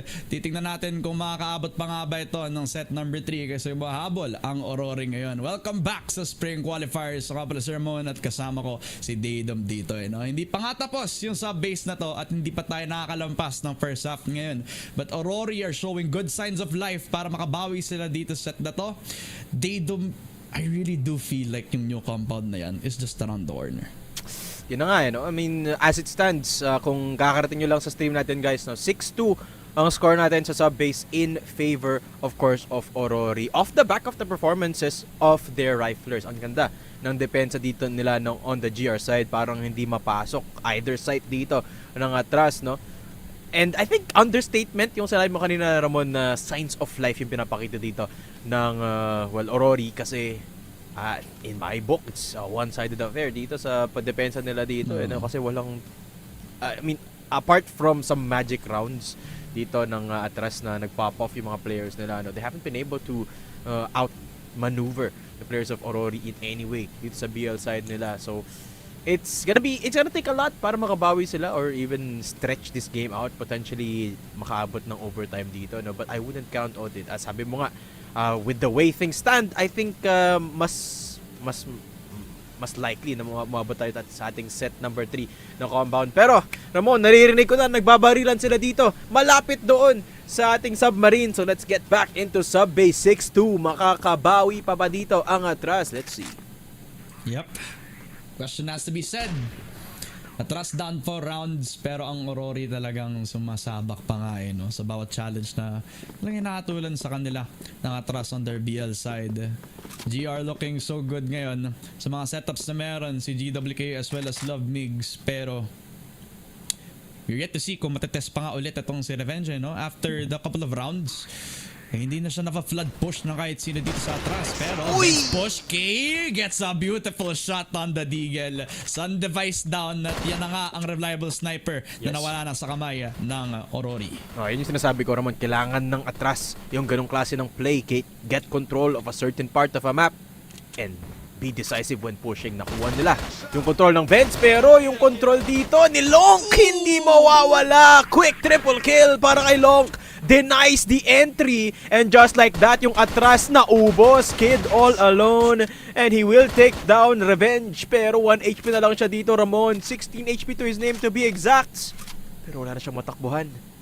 1 minute and 12 seconds, madami pa siyang oras pero wala siyang impormasyon nasaan dito si GWK.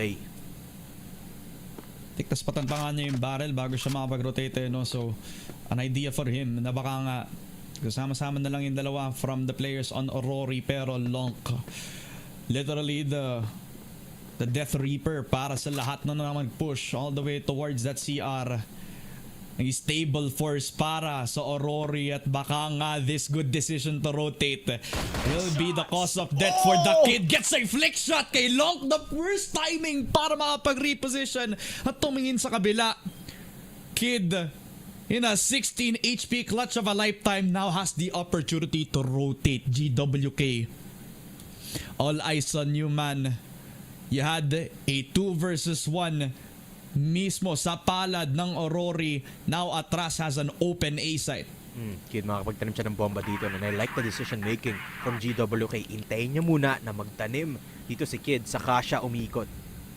Key things to note, may isang actually, may smoke, may flash pa dito si GWK, no? So, pwede siyang mag-challenge ng mga angulo dito. Smoke is thrown out by Kid already. Wala na siya nun. Pero nakaikot siya dito sa may taas. Perfect position for Kid. Kitang-kita niya yung bomba at si GWK hindi niya alam. Kid, biding time. GWK, iniisa-isa niya, wala ng oras. Chris, 6 seconds left on the clock. Ang ganda ng posisyon. GWK will go down. Kid playing that perfectly, and ATTRAS nakahanap din ng round sa kanilang BL. Oh, it's undeniable para kay Kid. Plays that to perfection nga naman, no? Luck on his side. Sa pagka-swing niya dun sa may lockers, it was at a moment where hindi na nakatingin sa lockers agad itong si Lonk at nasa taas pa lang ng 2FA. Akala nila nag-passage push nga naman itong si Kid, pero hindi eh. Tamang commitment lang at mabilis sa mamba out para makuha yung A-site plant na yon. Perfect play para sa kanya at medyo napa-atras lalo ang AURORY ngayon sa pag-close up na map na to. No, with a 3-6 half just like that, medyo masasabi natin may chance na agad ang comeback na mangyari para sa isang ATTRAS na gustong tapusin ito agad, no?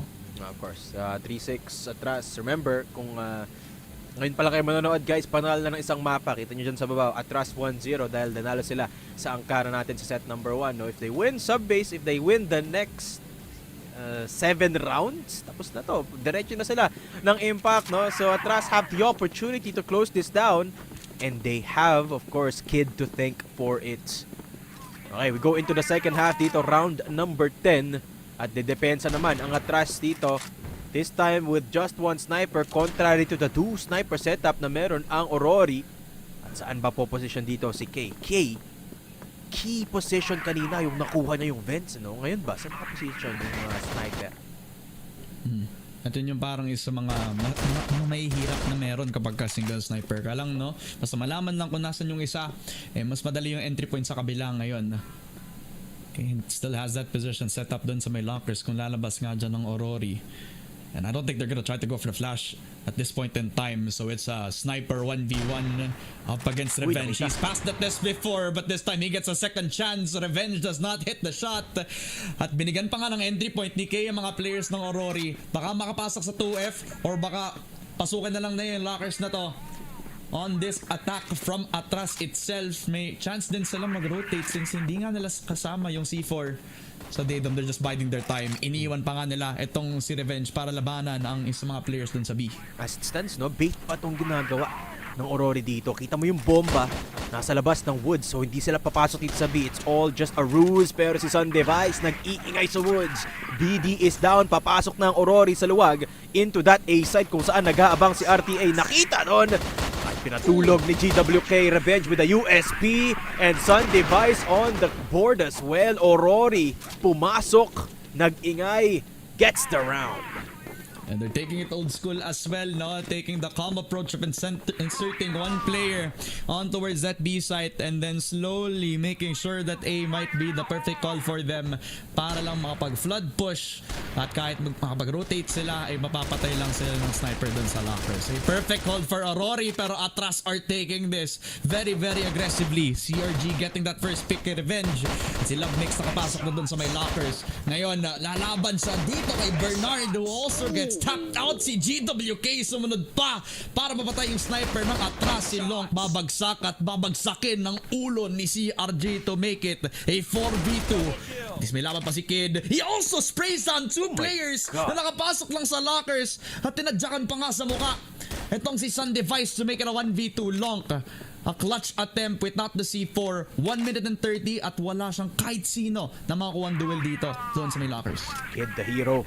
Can he close this out para sa ATTRAS? Gets already a couple of kills. Kaya ba niyang tapusin to para sa ATTRAS? I mean, for the most part, hindi na to komplikado para kay RTA at Kid. Kailangan lang magdikit. Potentially wait for the C4 to be planted. Tapos i-retake na lang nila, i-defuse na lang nila yung bomba. Ang problema lang, medyo magkahiwalay sila dito. This is a risky play from RTA and Kid. Nagbato ng granada. Ngayon alam na nila na si Long andon sa C4. So now the call for ATTRAS, magdikit lang sila and wait for the cue. Wait for Long to plant the bomb. Hayaan nila na ubusin ni Long yung utility niya. As it stands, flash na lang yung hawak ni Long dito. Ginamit niya na rin doon sa second mid. At mukhang babalik sa B-site dito si Long, Ramon. I mean, naging na nga siya. Pero nasa kabilang bansa lamang yung dalawang players natin on ATTRAS no? So, na-flash kami down, na-smoke as well, 30 seconds, naghihintay lang siya ng kahit sino mag-rotate. So, possibly, time for him to bait that rotation or actually, ginawa lang yung mga util na yun para lang makapag-ingay at makapag-rotate dun sa A-site ng dalawang players dito. Pero instead, it will be a free site for him. At ang ATTRAS ay mag-2 versus 1 retake na lang. No? Magkahiwalay pa sila. Si RTA baka ma-isolate pa. Long It's the timing of a lifetime but instead takes that passive approach laban dito kay RTA.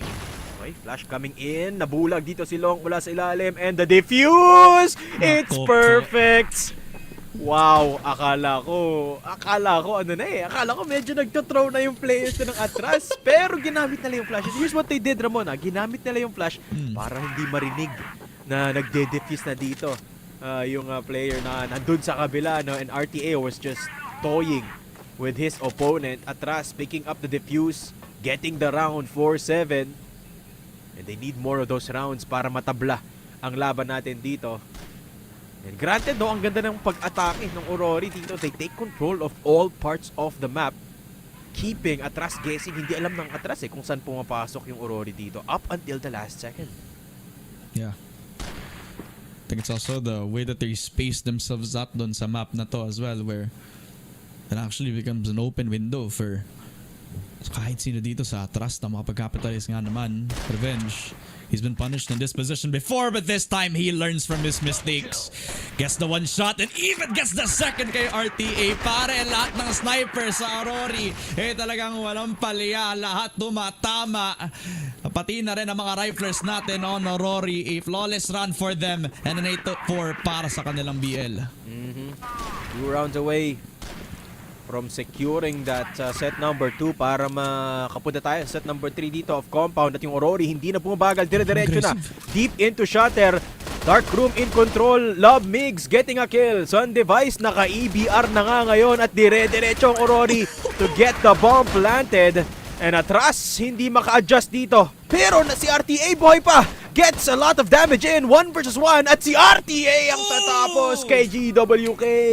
Buhay pa naman dito ang ATTRAS. Gets the round, taking the fight to AURORY. Hindi kayo pwedeng mag-rush ng ganun. Narinig ka ba na sana, Didom? Hinahanap mo yung passage push. Nagawa na agad ng AURORY. Ang problema nga lang, hindi nila na-convert, hindi nila na-stop yung pag-rotate. Na mismong si RTA pa nga yung nag-save ng round na ito, man. With the trades in time for ATTRAS, they were able to stop them before they could get themselves that set point. And CRG, this time hindi naman si Revenge ang mapapatay. Si Sun Device ang mahanap niya.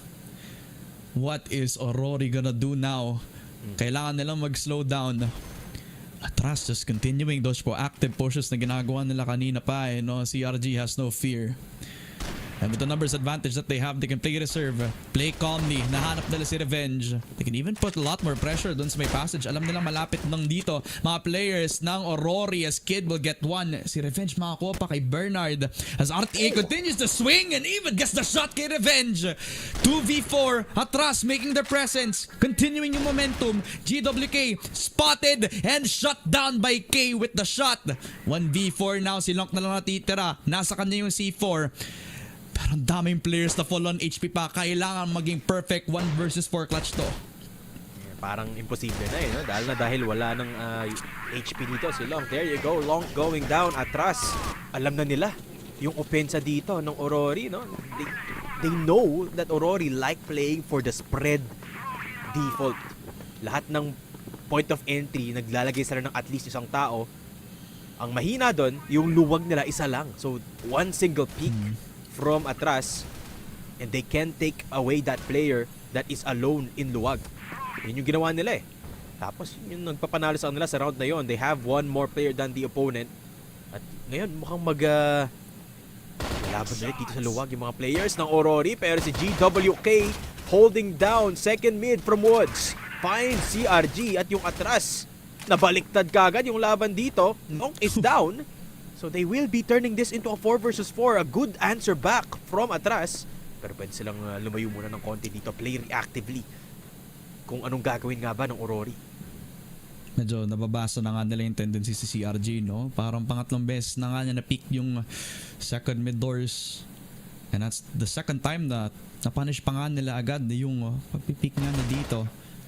Si Locke medyo naka-aggress masyado, no? Giving himself up to make it a 4v4. Revenge. Has to be the perfect time with the quick scope. Hits the shot. Wow. Papunta kay Kid. Pinaupo nga ang bata. At ang ATTRAS mukhang susunod pa ata yung ibang mga players dito. GWK from the anchor into the entry. Gets the shot. K. Another Papunta dito kay Love Migs as well. So nakapalant na ng C4 sa A site. 2 versus 3 retake. Make it just 1 as Revenge will take the head. Papunta dito kay si Bernard na lang. He drops into Revenge. 1v2 clutch na agad para sa kanya, and the kid has to make sure that all the spotlight is on him. Some device talagang nag-iingay lang, isa-set up si GWK for that flanking attempt. 14 seconds will also have no time at all. Sun Device precisely with the shot papunta sa bungon ni Bernard. Set point and possibly new compound is upon us ngayon. Ang ganda ng galawan ng AURORY doon. Map control. Yun ang lagi nilang pinaprioritize eh. This time in vents, Revenge picking up the kill. Dahil dyan, nabotcha yung depensa ng ATTRAS kasi kailangan nilang depensahan yung panggagalingan ni Revenge. No? Too many angles to look out for just 4 people. At dahil doon, nakapasok na ang players ng AURORY sa A site natin. That's exactly what they've been doing ever since they went to that BL side. Ngayon ulit, ganun na naman ang galawan dito ng AURORY, taking control. Kaya si RTA, siya na yung nagbantay doon sa vents. Hindi niya alam, 4 players of AURORY playing towards second mid. Gusto na lang dumiretso eh dito sa CR. Yeah. In the few rounds na tinitake niya yun aggressively, no? Parang it's either going to be CRG or basta yung sniper din para dito sa ATTRAS na nagsastop sa kanila. Ngayon wala silang takot, pero iniisip din nila na baka naka-crossfire setup na agad. As Lockers push now has to be handled by Bernard as GWK will get sprayed down. Bernard gets the 2K with the USP. Sunod-sunod silang bumabagsak kay Bernard. AURORY, naku, tinadyakan lang na nag-iisang player dun sa Lockers. At least may pambawi at Revenge is still alive and kicking. He has to make it clutch. He has to get the 3K. Spots out the last player. Si CRG patay pa. Si Kira natitira. At si Revenge is alive. Revenge ends it 10-6. We go to new compound and AURORY secures set 2. Just at the last second, si Revenge nag-ingay at tinuldukan na ang istorya ng sub-base. We go into set number 3. At hindi pa tapos ang istorya dito ng AURORY. Wow, what a comeback from them. No? I mean, that BL side was a masterclass on how you approach, how you play that BL side on sub-base. Map control, picture perfect para din sa AURORY, Ramon. Every single BL side round nila, no? Every angle accounted for. Granted, there are rounds na natalo sila sa mga duels, or actually, isang round lang, no? But apart from that, every other round in full control of the BL side of the map dito. No? Napakaganda na pinakita ng AURORY doon, particularly in that set, and maybe it is the case na mas komportable lang talaga sila sa sub-base dito. But one thing's for sure, their players are now online, and that's gonna be scary pag tungtong natin sa compound, Ramon. Legit lang, Ben. I mean, kung isipin mo lang no, we already talked about this core being solid. You know, we already have been noticing na kapag lumalaban nga naman itong si GWK as well as Sun Device, those two, as well as kung isasama mo lang din yung firepower na meron tong si Long K, sapat na sana yun para makakuha sila ng decent na magiging team papunta dito sa CFS, CA Masters, diba? Pero paano kapag nagpa-pop off na rin tong si Revenge, man? Now this becomes an even better team. Now this is a team na mas maganda na yung debate, no? Para sa mismong magiging series natin ngayon.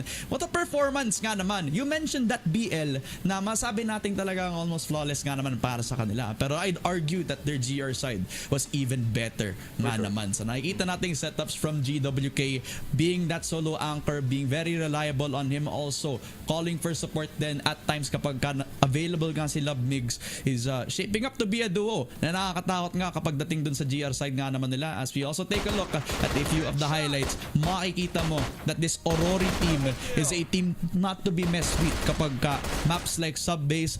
Feeling ko sa new compound, makakita din tayo ng mga similarities dito. No? Knowing the setups, it's looking pretty good kapag sa GR side sila pare nagsimula. Ito yung paulit-ulit na dinepensahan dito ni GWK at Love Migs on that LR position. Hindi napasukan ng ATTRAS, which as you mentioned has been clinical para sa AURORY. Their sub-base, definitely one to look out for. At yun na nga, ito yung problema eh. Ito yung problema when you're facing against a team like AURORY na very proficient in a map like Subbase, has players that are very comfortable in this map. They are going to find ways to shut this down as quickly as possible, and that's what they did dito.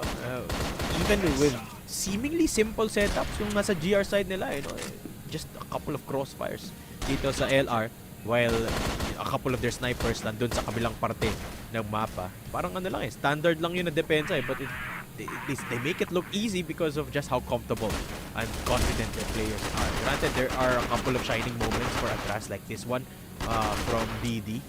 In the grand scheme of things, yung naipalag lang talaga ng ATTRAS when they went on the attack or on the defense for that matter is yung mga round na nag-pop off yung mga players nila. When it comes to the macro side, yung strategy side, mas pulido dito yung AURORY. Yeah, it's just heartbreaking na kung ano dapat yung magiging shining moment para kay Bernard, ayun pa yung pinang-closing moment para dito kay Revenge. So we also take a look at yung mismong magiging set summary natin, 13 kills for GWK, 12 on both Long and Revenge. So if we put this score of this team for AURORY has been well settled pagdating dito kay Subbase. We put our narrative around Revenge when he's on a high note, it is a form that is untouchable. Pero when you have a solid foundation around him, when we think about players like Lovemix, GWK as well as Long, I think this AURORY team could be a good contender, no? Pagdating sa mga GR-sided maps natin, while on the other side as well, may mga bright spots naman para sa ATTRAS. I mean, we've seen good moments from CRG as well as kay Kid. Bernard, we saw him being very proactive when it comes to those defense, getting a lot of multi-frags na talaga nga namang nag-influence sa magiging rounds natin, pero it was just not enough. This momentum from AURORY was just too much to handle para sa isang ATTRAS Esports. Okay, let's take a look at who the set MVP is, and it is Long. Wow, actually, with the highest KD of the roster. Actually, pareho lang sila ni Revenge dito, no, na 1.33 KD. The difference is, of course, that SR, ang taas ng SR dito ni Long with a 0.44. Halos every other round, lagi siyang nagbabato ng smokes dito, no? But majority, or actually all, the entire team here deserves a lot of credit as because of that showcase dito sa GR side nila. No? Of course, the Riflers also performed really, really well, but Long deserves to take the cake because of the all-roundedness of his playstyle dito sa Subbase. No? I like that you brought up kanina, no, the GR strengths na meron itong AURORY, and when you talk about this map dito na meron tayo, the next map coming up, Ramon, is arguably even more GR-sided. So there's an opportunity here, a perfect opportunity for AURORY to close this out. Absolutely, pre. This new compound game is looking up to be a blockbuster para matapos ang set na ito. So, we're gonna be very excited to see kung paano mangyayari ito. No? 1-1 for both ATTRAS Esports and AURORY. Pero only one will come out on top to qualify for Impact. Malalaman natin yan pagbalik ng Spring Qualifiers.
tuloy ang bakbakan para sa isa pang mga slots na meron tayo for Impact, and both ATTRAS and AURORY are showing na gustong-gusto nga nilang makapasok. Welcome back mga tropa sa Spring Qualifiers. Nga naman para sa isa mga BO3 natin na talagang saktong-sakto lang na nakaabot kayo kasi malapit na matapos ang kwento ng parehong teams na ito. ATTRAS Esports versus AURORY, revenge in his redemption arc versus an underdog team na talagang gustong maipakita na sila na ang next big thing.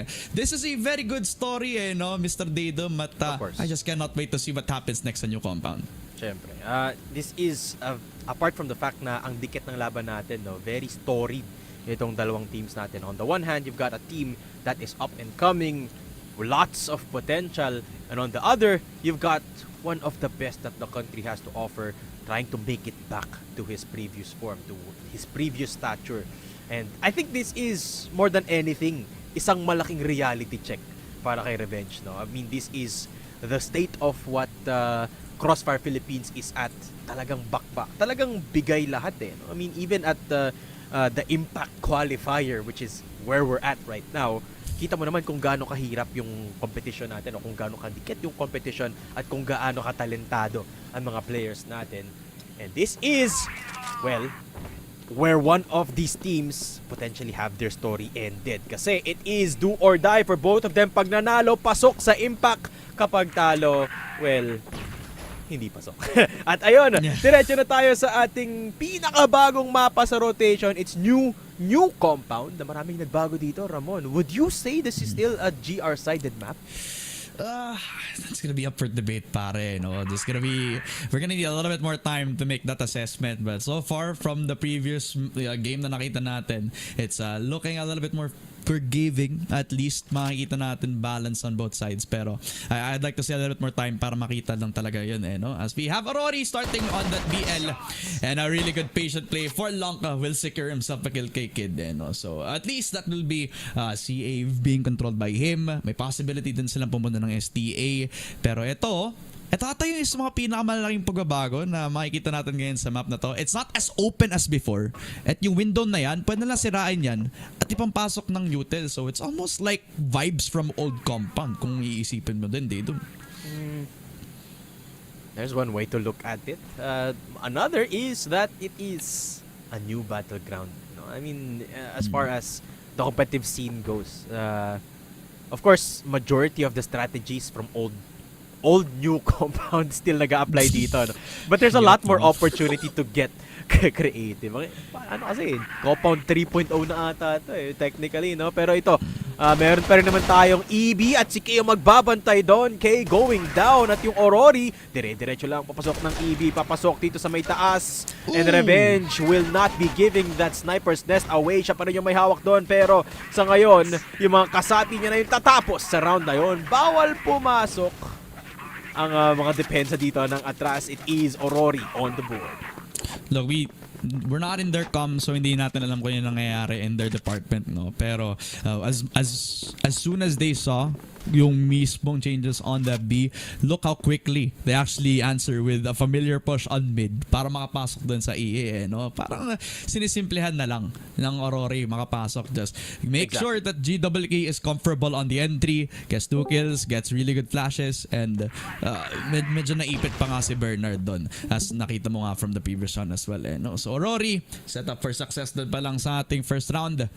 1-0 na ngayon na ATTRAS now playing a little bit more passively on their approach dito pa lang sa ating new compound map, no? As Kay and Bernard side by side sa pag-hold pa lang dito sa may exit, hindi na pinapagbigyan kahit sila makakuha ng first blood. Pero ang daming damage from the util at talagang tinapos pa with the spam. Love Mix gets that first blood, and now quickly that pressure shifts over pabalik dun sa may mid side. Interesting choice of weaponry dito, no? For both sides. Yung isa lahat naka EBR, yung isa lahat naka HK, no? So still definitely up for debate yung meta dito, at least sa compound. And you can see a lot of experimentation still. Even for a team like AURORY, no, that already has a lot of experience. So that's something. Uy, server is full. Shout out sa mga naglalaro dyan sa server natin. Sa Nibbles Dragon. Pero ito, AURORY, taking their time, contrary to round number 1. Kanina, mabilis silang pumasok. Ngayon, playing around pillars. At yung nag-aabang sa tapat nila, CRG, hearing the noise. Yeah. And Bernard's gonna be here to support pero it's a little too late. Nakapasok na si Love Migs at baka eto na nga ata yung may initial plan all along. Going towards that STB. Pero si Long mukhang nagkakall pa ng rotation kasi may open sight pa nga ata siya on the way towards that A site as well. 30 seconds to make that decision. And the pivot is still here. RTA not checked. Doon pa lang baka mapapatay pa nga ata dito si RTA. Long gets that spray. 2 versus 4 and that macro game na hinaharap natin from Aurory talagang tumutuyot lang dito sa ating new compound as Long will secure a second. So down to Bernard in that 1v4. He gets one guy on device pero that's all he's going to get. 2-0 ngayon ang Aurory. Wow, I mean, Aurory, they're online and certainly not the way we expected. It's their riflers again that are taking the spotlight dito. No? Look at Long. 4-0-1. Gandang performance dito ni Long, no? And you have to remember as well, Long is more on the utility side dito ng team nila, no? Usually is the one setting up the smokes for the team. Tapos ngayon siya din yung nagkikill, nagpa-frag dito, no? So very impressive stuff from the riflers. Not to mention Love Migs and GWK, the most kills on the board right now. So you have to give the flowers para dito sa riflers ng Aurory. And look at that, Long. Siya yung may lineup ng smoke, no? Sila din yung papasok dito sa exit. And again, Kid has to defend from the other side. Yeah. Lots of pressure on him to actually stave off this offense ngayon, no? Kid very, very aware about that possibility. So he still takes control of that exit. Pero again, the macro game is still possible para dito sa Aurory as Long will even kill off ng si Kid, no? Through the smoke, through the fire and flames. So agad-agad patay ang isa mga players dito ng ATTRAS. And we talked about Kid and his impact from that first set alone, no? Pero after ata the first 2 sets, slowly medyo nababasa na ata ng Aurory yung tendencies na to. So we don't see a lot of impact from him. It's not gonna be that 5 versus 4, no? Long is definitely going to be that open entry kung kailangan nila ng magpe-pave ng space para dito sa Aurory this time around. Exactly. First contact, first util. Uy. Long feels like he can do everything. Dito sa ating set number 3, at least Long has been providing a lot of impact. Diretso na ng A-exit dito mga players ng Aurory. Ramon, 40 seconds left on the clock. CRG nahanap si Revenge somehow. Kailangan na pumasok ng Aurory. BD from up above, raining fire from the heavens. Getting 1 kill before going down, pero nabotcha niya na yung entry dito ng Aurory. Sun Device, hirap na hirap makapasok. But they still have time to plant the bomb. CRG getting taken down. Pero si RTA pumasok na dito. Sun Device on the sniper. Pwede siyang tumakbo papalayo. Hawak niya yung C4. 16 seconds on the clock. Yeah, and they know where he's going to be coming from as well. So with this time, Sun Device will have to plant that bomb. And he needs to secure that first opening kill in the post plant to make sure it becomes a 1v1.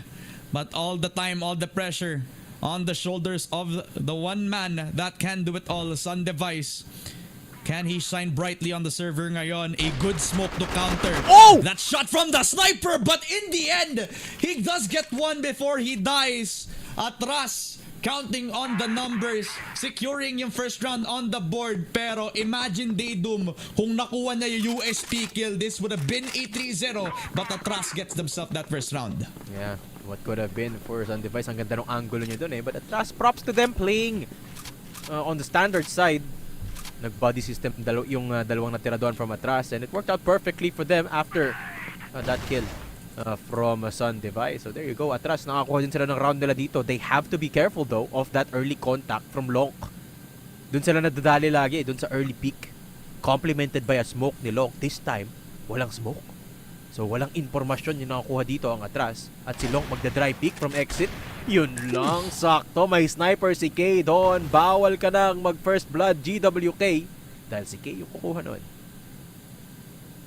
It's very difficult, no? Kapag let's say hindi mo nakuha yung first blood dun pa lang sa may exit, it just makes it all the more difficult to make that execute happen.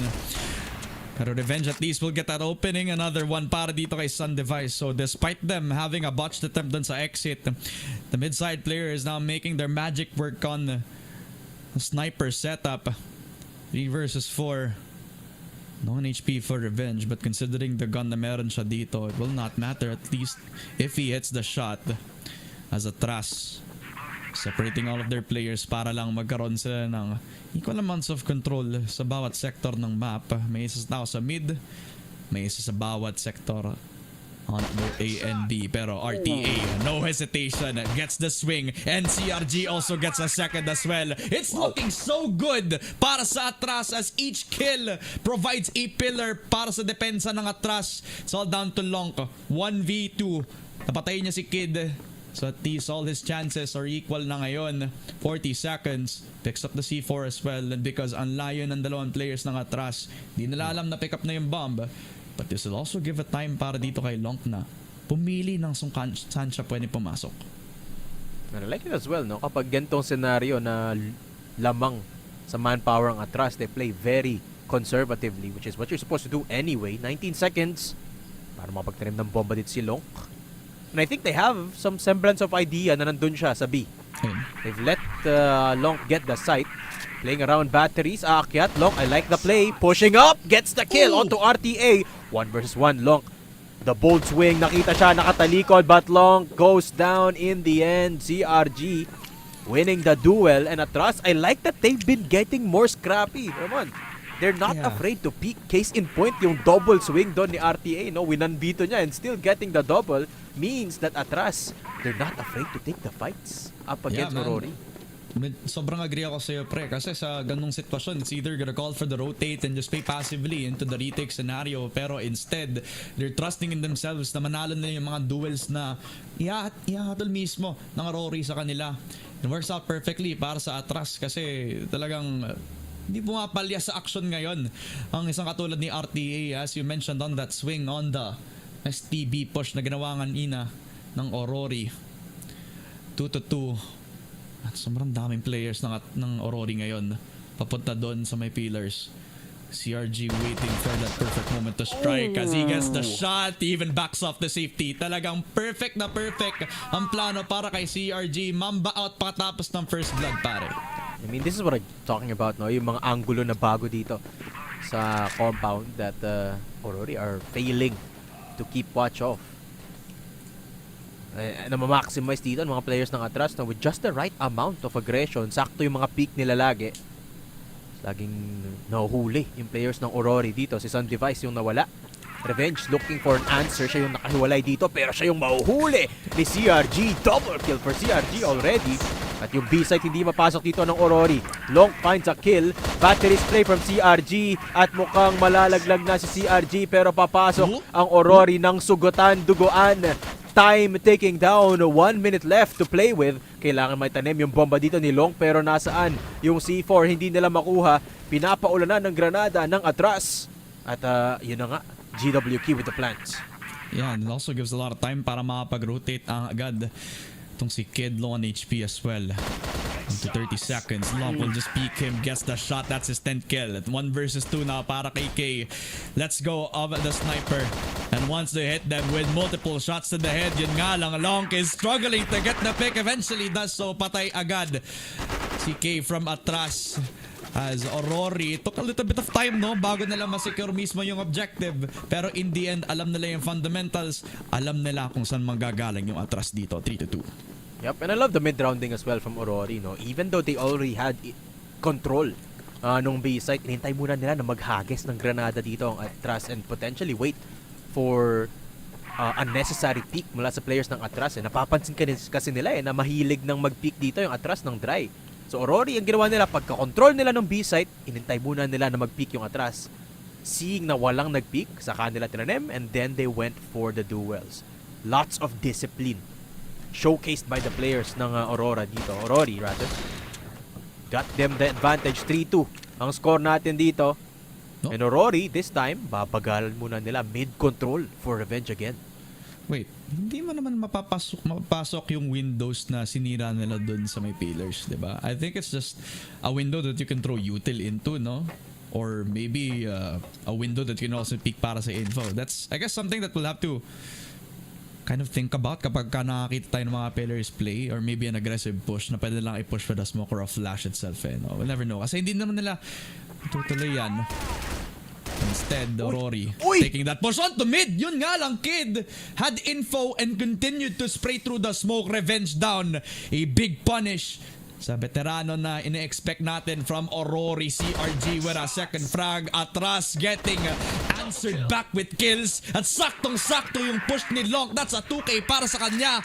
AURORY will get that B site and ATTRAS will have to play retake again. RTA pushing the smoke, pero kitang-kita ni Sun Device. Takes him down with just one bullet. BD. Walang mapuntahan dito. May smoke pa nga sa harap niya at dahil dyan, Sun Device will take him down easily. AURORY again on the board. It's been so many rounds na napapanish yung mid-lurk dito ni Revenge, pero okay lang. They still control that B site so efficiently, so effectively, di Ramon. Long 13 kills and a Wow. solo push on mid just solved every problem na meron dito ang AURORY. Ayun na It nga. is insane. At baka magsunod pa nga tong si Long. Ayun nga lang, napatay ni RTA. Gets a perfect spray. Gets two and another para kay Kid as well. Ang bawat player ng AURORY ay isang iglap lang sumabog sa pagmumuka ng ATTRAS. 3-4 and with a crossfire just like that, AURORY had no answer. Exactly, ATTRAS. Finol commit yung paglaban nila doon. No? Not just single peaks, the entire team looking for a fight and they found it. Tapos inubos nila yung AURORY dito. So there you go, 3-4. ATTRAS swinging back against AURORY. Napapansin ko dito, Ramon, na eventually na parang napupurga yung ATTRAS dito sa default ng AURORY. Gusto nilang pumalag eh, gusto nilang lumaban.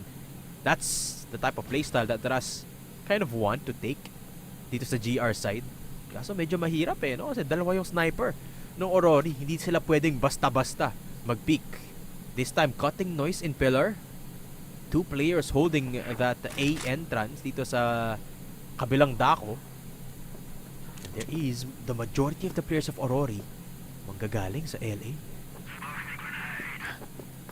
Timing has to be everything para sa team na ito, no?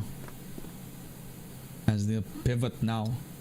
Simula dun sa may STA, ngayon babalik na lang, baka insert na naman para sa kanila. Long has been deadly sa bawat split push na ginagawa nga niya, kahit solo man or sama-sama lang eh, no? But all the trust in the world for him habang nagro-rotate pa nga sa kabilang side ang AURORY, no? And look at the setup from ATTRAS. I think they have a decent amount of firepower para mastapang kahit sino papasok doon pa lang sa may STB. CRG prepared, challenging Sun Device. Had a nade in his hand and completely shuts down that aggression. Uy. 50 seconds, has to push in Kid. A perfect placement kay Long. Nahanap nila yung lurker, but they have a second layer in this. Revenge down. K gets the second. And everybody from AURORY stop bago makahanap ng objective. Si GWK na lang. He's done this before, but he cannot do it again. A second para kay K and another round para sa ATTRAS. Wow. Tablado na. Laban natin dito. 4-4 ATTRAS. 2 rounds in a row. Just by winning the duels. I don't think they even used a lot of utility doon.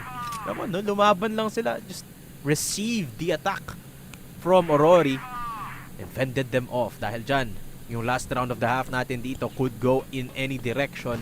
And speaking of direction, papunta ng mid dito yung players ng AURORY. Mukhang narinig na ng ATTRAS ang daming binatong granada. Dahil dyan kailangan tumigil. But look at LA. May dalawang nagpo-push yung players dito ng ATTRAS, Ramon. If AURORY gonna do this, they're gonna have to do this precisely, no? The perfect time para ma-push yung EA is a solo hold from RTA that they don't even decide to push. K spotted, pero Revenge calling on that rotation, calling upon that pick potential na pwede niyang kunin sa exit. Naririnig niya yung footsteps. Alam niya na may nangyayari sa rotation ngayon ng ATTRAS, so he has an opportunity to open up the window para sa team niya. Kid down, gets that first kill. Revenge will get one, pero si RG nasa likod na ng kalaban. Gets the perfect spray down and ATTRAS. What a setup! Ang kinuha na sana ni Revenge, tinapon lang sa basura ng ATTRAS. 5-4. And all of that because of the discipline ni CRG. Nakapuslit siya dun sa flank ng AURORY. And CRG inubos mula sa likod. ATTRAS dahil dun lamang sila ng isa going into the second half. A perfect showcase of what a good lurk can achieve dito sa mapang ito ng compound. And AURORY letting him slip by a crucial mistake. ATTRAS this time sila naman ang opensa on the BL side. And AURORY, look at the angles. A little bit more aggressive than their opponents. Pero wala namang nagpo-push. It's just the 2 snipers on their hands. One dito kay Revenge sa mid, tas isa kay Sun Device dito sa LA. At wala pang nagpo-push from atras. No? Tahimik pa yung mapa sa ngayon. Anticipating. Ito yung hirap eh. When you put AURORY on the defense, it's a guessing game kung nasan yung mga sniper, and it is Long and Sun Device to make the first noise. Double kill for Sun Device. What a quick scope on that sniper. And just like that, naubos ang mga miyembro dito ng atras. Di lang yun quick scope, pre. It was a jumping quick scope para dito kay Sun Device. Style points na talagang hinahatid ngayon ni AURORY. At si Sun Device pa nga ang nag-deliver into the 3 versus 2 this time around. STA, ang dami. Bumagsak lamang sa isang naging push na ginawa ngayon ng ATTRAS. At ngayon, si Sun Device nagpang-ingay pa nga. Maybe a warning shot, pero naspot pa nga niya yung barrel. And K was not prepared for that at all. Another round para sa AURORY. And slowly and surely, no, talagang nag-build up pa nga sila ng tabladong scoreline. 5-5. AURORY, take it back. And you have to remember as well, that sub-base, nung nag-GR side dito, yung AURORY, they were very deadly, to say the least. Parang gano'n na rin yung patutunguhan dito sa compound. And you have to remember as well, this is a team that loves playing the snipers.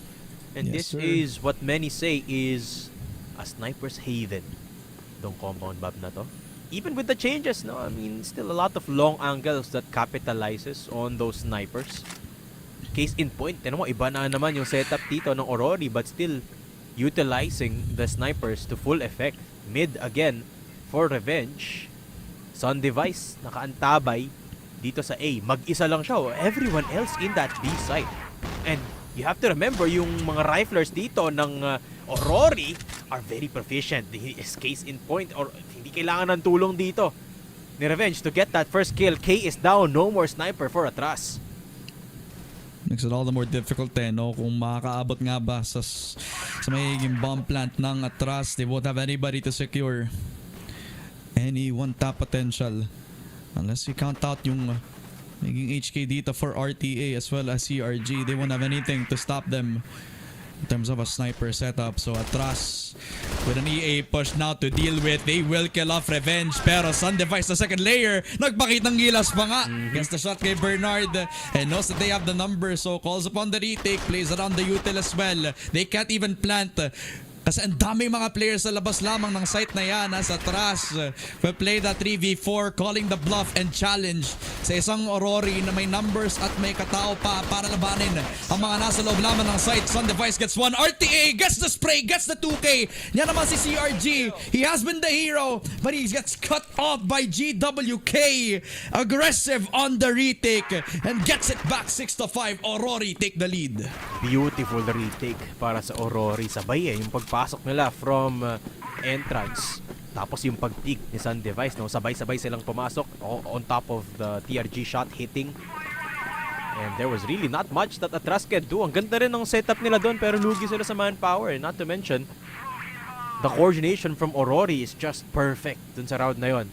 So the GR side getting the advantage once more dito for AURORY as they pick up the lead. 6-5, yun lang. Nahuli si Love Migs. K hitting the shot. Crucial pickoff. That nade is not perfect, pero okay lang. Damage done. Love Mix is down.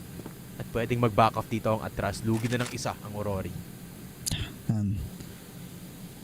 Happy lagi na makakuha yung first blood na yan, pero sometimes the conversions is not something na nakukuha nila no? Dahil nga naman sa mid-round calling na meron dito for AURORY, the amount of experience that they have, may potential pa rin na lang throw away around ito, pero still the kill onto Love Migs means that second layer na hinahanap nga natin sa AURORY ay mababawasan lamang, as now it will be that curve push. Long smoked off, but he now has the timing na pwede niyang kunin. Nakahawak ng angulo si RT8, patay pa nga si Long.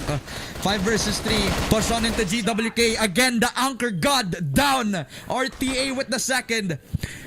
And ATTRAS, mukhang may options pa nga sila. Pwede nang balikan kung saan nila pinatay si Revenge. At si Sun Device na overwhelm lang. Yung timing ni RTA to get RS papunta sa 2F. It was picture perfect to control yung A-site na yan. ATTRAS, a masterclass of a BL push doon sa A-site.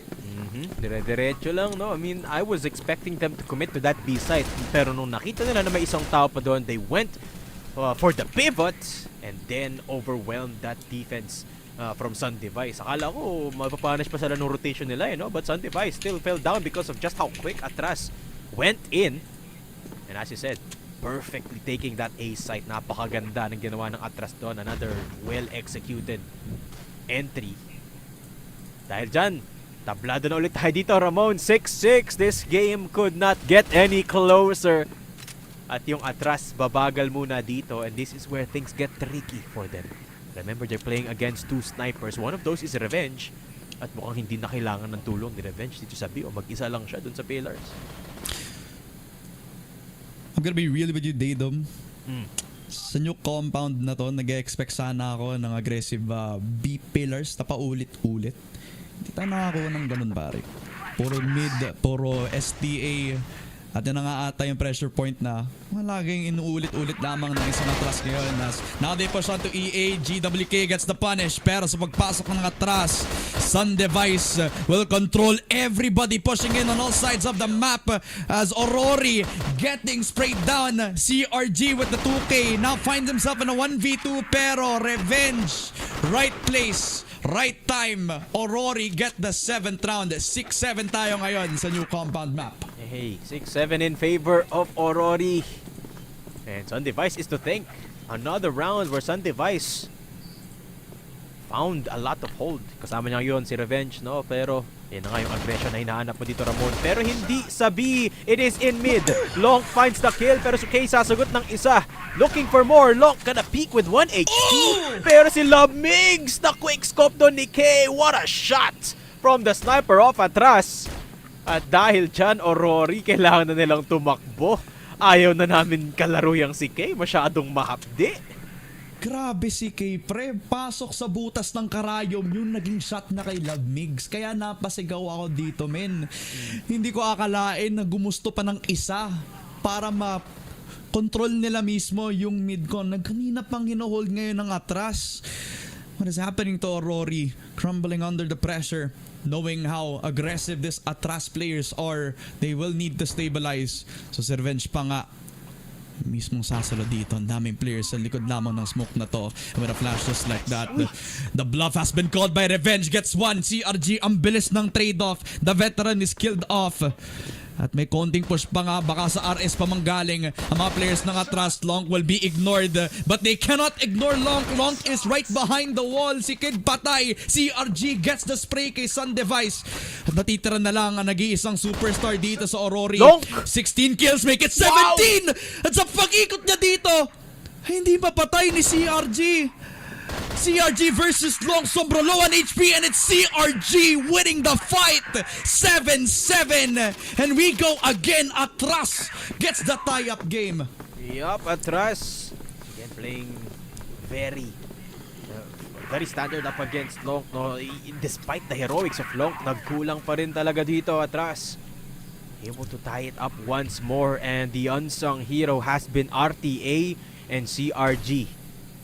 It's quite curious, no? Yung mga lumalamang dito, yung mga riflers talaga, no? Is it the dawn of a new meta para dito sa compound? I mean, we'll have to see more games to be sure, but as it stands, it is the riflers, the HK players that have been making the most noise dito sa compound and finding the most impact.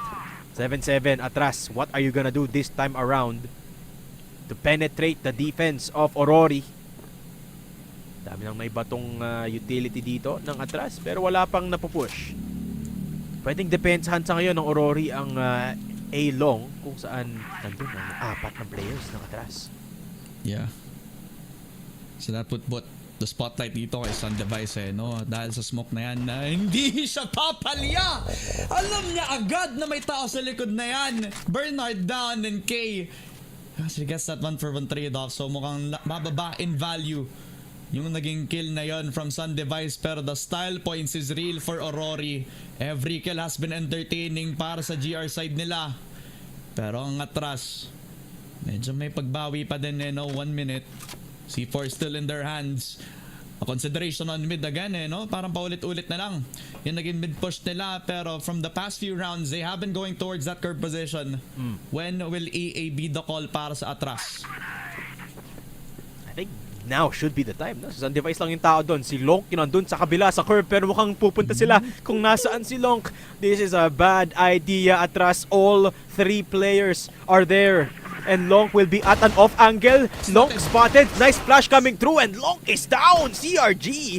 Nice setup of the flash right there. At mukhang lilipat ng A site. Ito na naman yung execute dito ng ATTRAS papunta ng A galing sa curve. Sun device mula sa ilalim on the USP. Spotted and taken out. And that is the time for ATTRAS to plant this bomb. At dahil dyan, nakapagtanim sila ng bomba. 2 versus 3. Papasok si CRG doon sa kabila and GWK is down. It's Lover Migs all alone against 3 people and this looks hopeless for Love Migs. Ayun na nga, K for the shutdown. ATTRAS nakuha na naman yung advantage dito. That execute to curve into A is just spotless from ATTRAS. I mean, if it's not broke, don't fix it, diba? Exactly, The amount of success they've been amounting para makuha nila yung curve push papunta doon sa RS has been perfected to a point na hindi na alam kung paano i-hold to ni Sun Device. He had no time to reposition doon sa exit, as well as pumunta doon sa may C1 kung saan mas safe siya sana on that reposition, but instead decided to full commit. And it all crumbled para dito sa AURORY na talagang wala ng options kundi lumaban na lang no. As now they spotted so many players doon pa lang sa may pillars.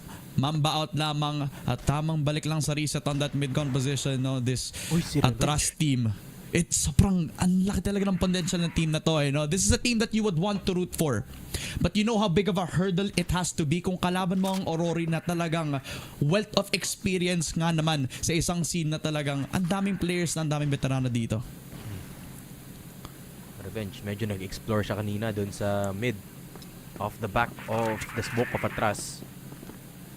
Pero wala siyang nahanap. Kaya balik muna ng depensa dito si Revenge. ATTRAS slowly spending their smokes. Yung mga utility nila dito, umuunti na Ramon. 1 minute on the clock. Yung oras din, kumukunti na. Going back to curve, Revenge holding the line. And this could be the key. Kailangan dumepensa si Revenge dito kasama ni GWK para mapigilan yung curve control ng ATTRAS. Yung kakulangan dun sa B-push na sinasabi ko kanina, baka ngayon pa nga ma-answer. At baka masprayan pa nga tong si Bernard. Has to be careful, but instead pulls out the USP. Jumping shot kay Revenge. Sets him down na para makuha yung entry point na hinahanap nila. Another USP shot. And against all odds, ATTRAS decides to push the B site. Patay si Love Migs. Nahanap si Revenge. Si Lonk at si Sun Device na lang, the 2 hardest hitters dito sa new compound map. At baka mapapatulog na lang si Lonk. Susunod pa ata si Sun Device. Plant coming down and RTA will end it into a 9-7 series point mga. ATTRAS wants to end this right now.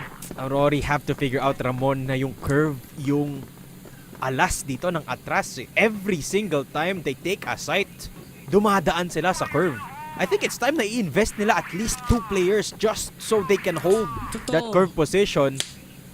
Kasi kanina paulit-ulit Ramon I don't think they've even figured it out. Kasi tinan mo, nag-A site defense dito ang AURORY. They're just gonna give curve away. And it's the only thing that ATTRAS have been using para mapenetra dito ang depensa ng AURORY. I mean, sure, A site is a good idea because it is a fortress kapag na-control nyo yung C1, C2, C3. But again, vulnerable sila pag na-control na naman dito yung curve kasi pwedeng mag-A, pwedeng mag-B, pwedeng mag-RS dito yung ATTRAS, and that's what they've been capitalizing on. Ang daming options dito kasi ng ATTRAS once they've controlled curve. Tama ka dyan, Didum. Kasi kung napapansin mo din, hindi lang nila inuulit-ulit yung curve, pero meron silang pinapakitang iba't ibang variation ng kahit anong ingay na pwede nilang ilagay sa pillars as well as doon sa papunta doon sa may STA. Katulad dito, di ba? Start ng conditioning, nagpaingay sa isang side, pero sa mid lang ulit sila tatapos doon para sa ATTRAS ngayon. No? So Walaan this is mo, on Ramon. AURORY ngayon. Saan sila pupunta, Ramon? Sa mid-curve, lalabanan nila yung RS, baka papasukin pa nga nila yung spot ng kalaban, di ba? Hindi nakikita natin. At baka yun pa yung magiging ending, no? Pero, then again, AURORY have the experience. So if ma-figure out lang nila yung game plan na to, this might actually be an extended game ngayon. Nice, K. Get the shot in. Papasok ng EA this time around. Di na magka-curve. Andito, si Sun Device will be fighting for his life unsuccessfully. At papasok si Long to try and support his teammate. Pero siya yung naiisang matitira dito. 1 HP left. Time dwindling. And hope is swinging away from AURORY. Long, what can you do? The hero so far of AURORY. At makikita siya doon ni BD. Isang bala lang siya sa M14. And that is going to be ATTRAS advancing. AURORY is taken out. The underground team now becomes the impact players na hinahanap natin para makaabot sila sa susunod na tier from grassroots all the way towards tier 2 nga naman and on towards the next stage in the spotlight.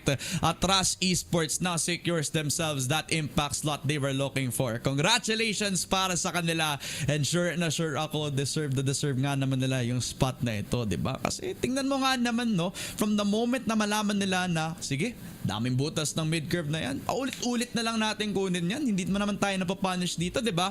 As long as meron silang maiba naman na variation dun sa initial plan nila, whether it's the start dun sa pillars or yung pag-ingin nila dun sa STA, sometimes kukuha sila ng pick, minsan hindi nila kailangan yun, diba? Pero yung pinaka-constant lang dito was that mid-curve on the way towards whatever site that they want to push, and that confidence that they were getting all the picks na nakukuha nila becomes a steamroll na mahirap ngang hanapan ng butas para isang AURORY na feeling ko nga hindi nila mahanap ng kahit anong sagot no? Kasi from the moment na nakuha nga nila yung momentum na to, talagang wala sila nakuwang stoppage at all every time na nakuha nila yung mid-curve na to for ATTRAS Esports.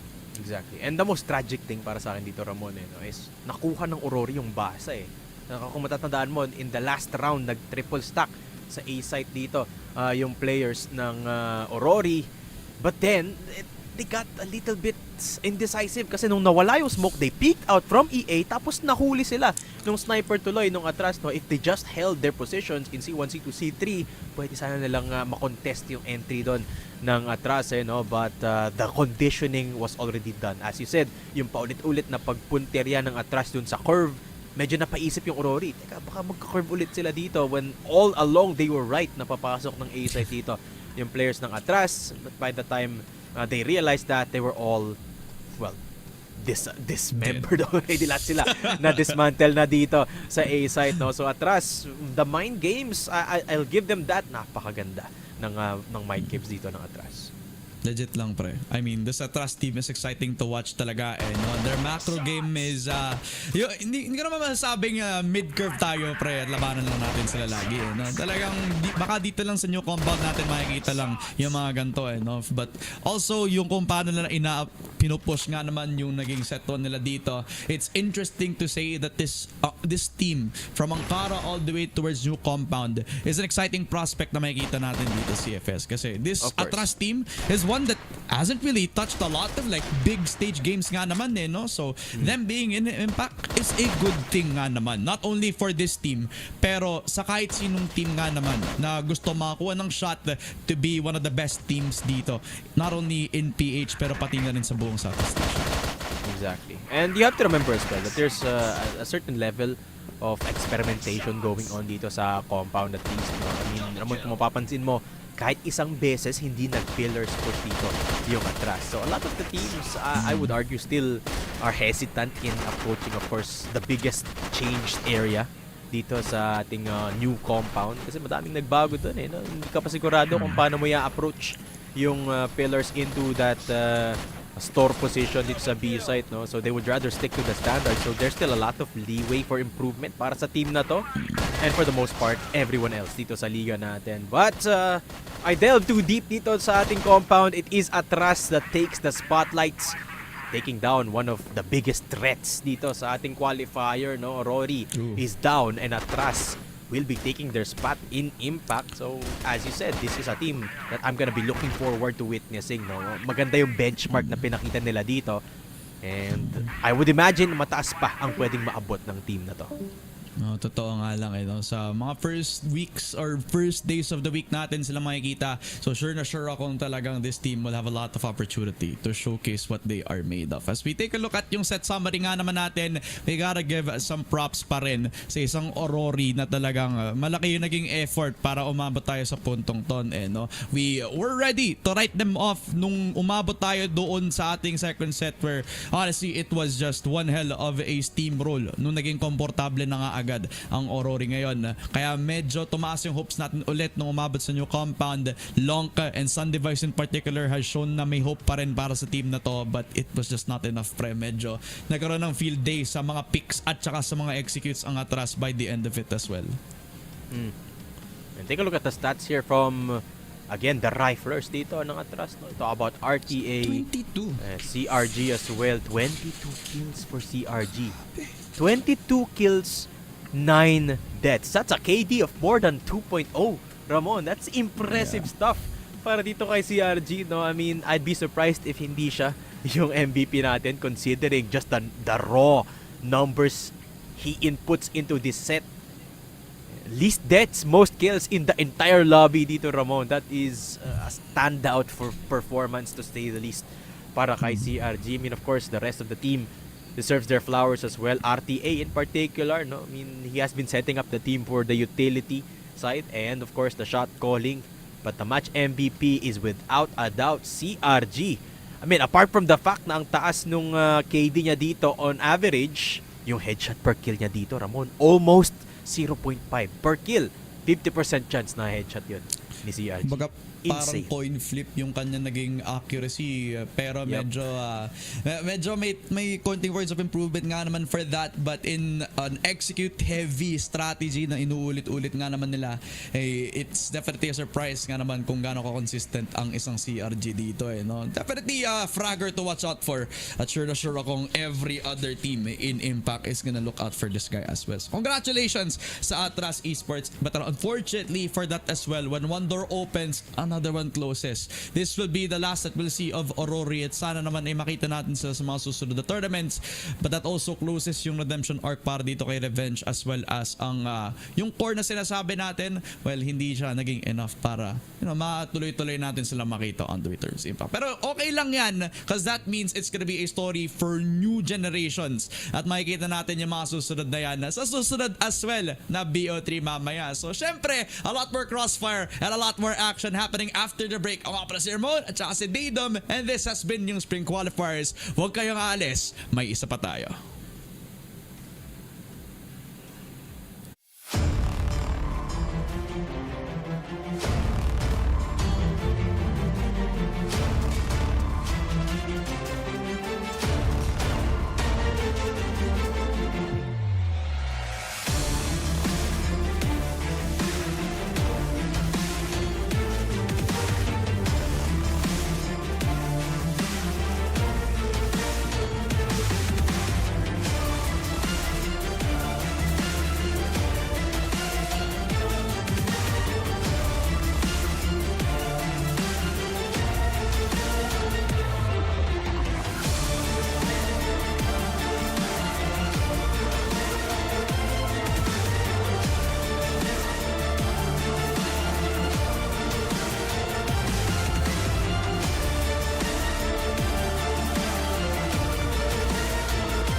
Lumalabas na nga ang spring season at dahil dyan new beginnings ang hinahanap natin as the spring qualifiers continues dito pa lang sa first day pa lang dito sa broadcast natin. Nga pala si Ramon, kasama ko si Daydom, and with that third series done, we move on dito sa ating huling BO3. It's Livestrong Kings versus Cosmos to qualify papunta sa Impact nga naman. So with this may konting parang mixed rosters na nakikita natin dito mixtures of players from different boundaries of both Impact as well as konting nakikita natin from Masters as well as here.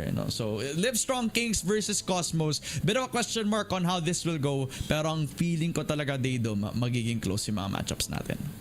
Yeah, I mean, you said it yourself, Ramon. No, it is a mix of experienced players, newcomers, and very experienced players dito. No, case in point, out of the rosters I'm looking at right now, at least 4 names are familiar from Impact.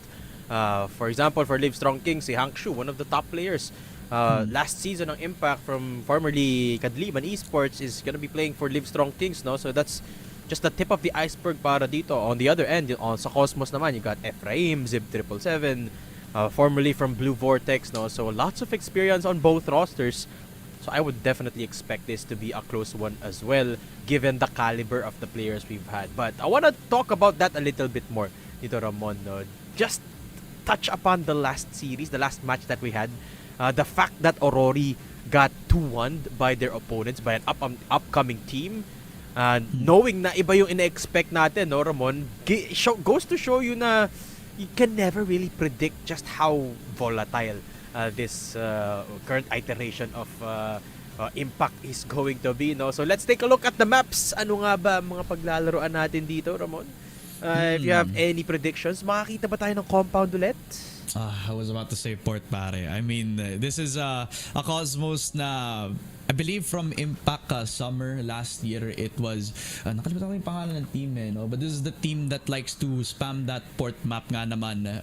Talking about yung naging experience from both Kristan as well as Ephraim, they are 2 players na I believe from last year has been on that team na talagang mahilig nga naman mag-spam ng port, so this is no surprise for them to also pick up, and definitely will have to make sure that their sniper will be well oiled and comfortable dito pa lang sa kanilang magiging side, as now it also will be LSK's map pick of Ankara. Very familiar territory as we move on to the decider, that's where things get very very interesting. A New Mexico as the decider, so yung sinasabi nating magiging wacky or volatile kumbaga, sa decider lalabas yan, pero we'll expect it to be a little bit more bread and butter sa first 2 maps.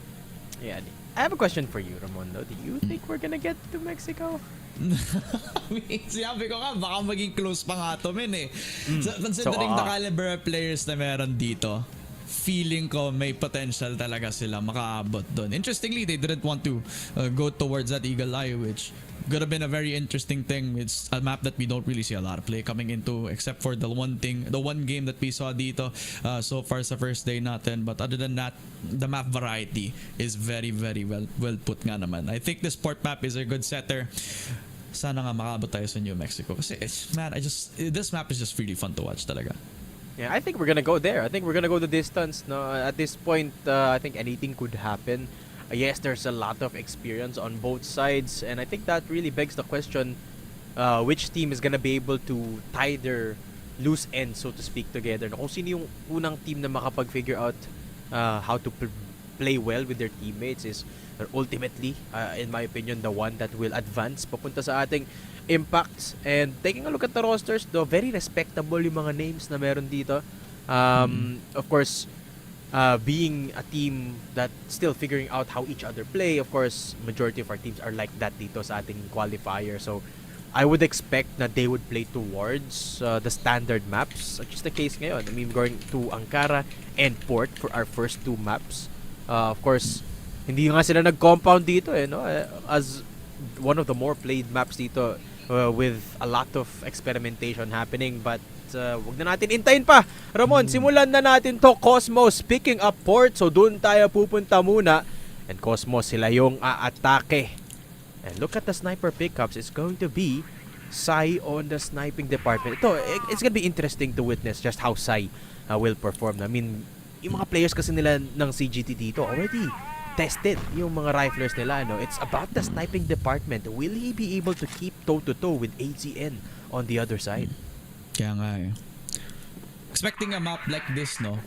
Talagang very slow yung magiging BL side ng port dito kasi napaka-difficult talaga makakuha ng fast execute considering a map like this, very condensed, ang dali lang din makapag-rotate, dapat play for picks lang talaga sila dito. So it gives me an opportunity to actually update yung naging info ko sa team na to. This Cosmos team has the core of both Ephraim, Stan as well as Hexa, excuse me. If you remember Cypher Pro team last year, yan agad yung makikita natin dito sa matchup na ito. As Hangshu, as that shot dito kay Hexa, Stan will get himself the 1-for-1. So this team getting LA, getting a lot of damage, will not continue yung pag-push nila doon sa may A. Getting an opportunity kay DLR to actually get that flank in time. Kills the shot kay Stan, pero Ephraim will get a good trade as well.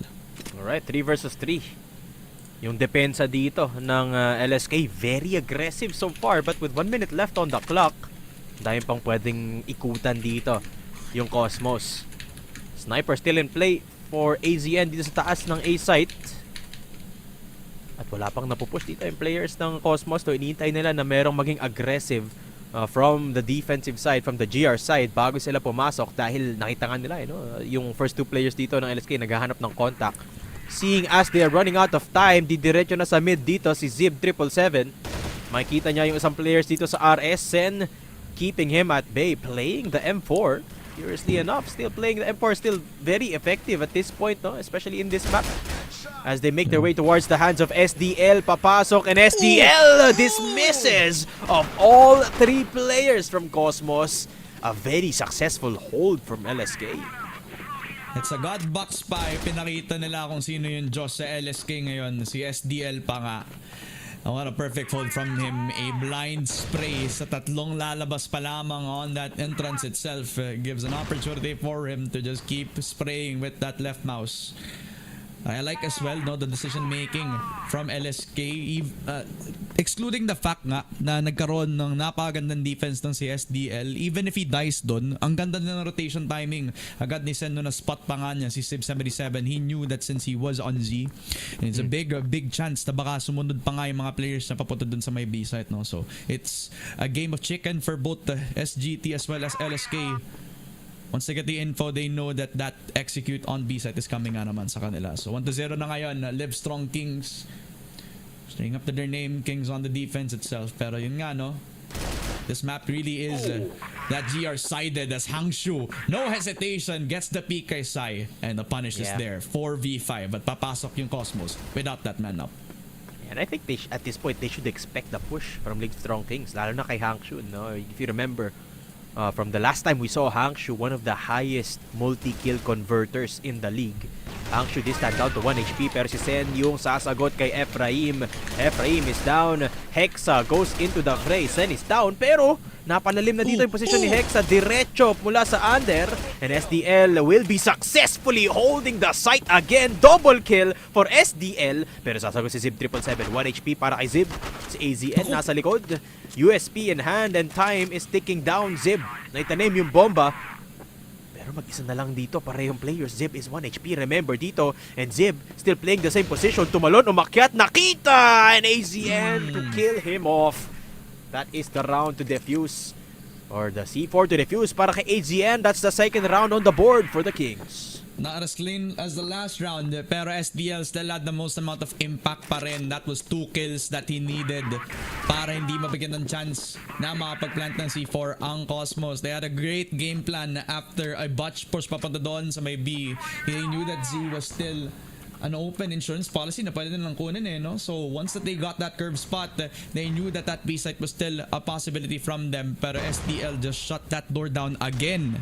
Kahit mapatay siya doon, na-setapan pa nga niya na mapatay si CEBU with low HP.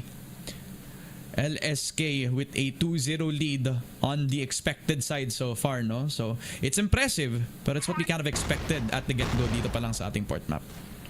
And the thing you have to understand is, kaya't natawag na GR-sided tong mapang to is because of the heavy sniper dependence.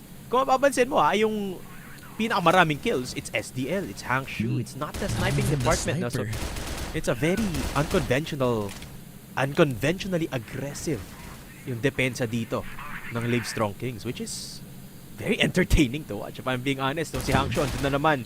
And will be getting the first blood for the third time in a row dito sa game na to. Looking for more, of course. But I say, tama na, Hangshu. That's more than enough damage.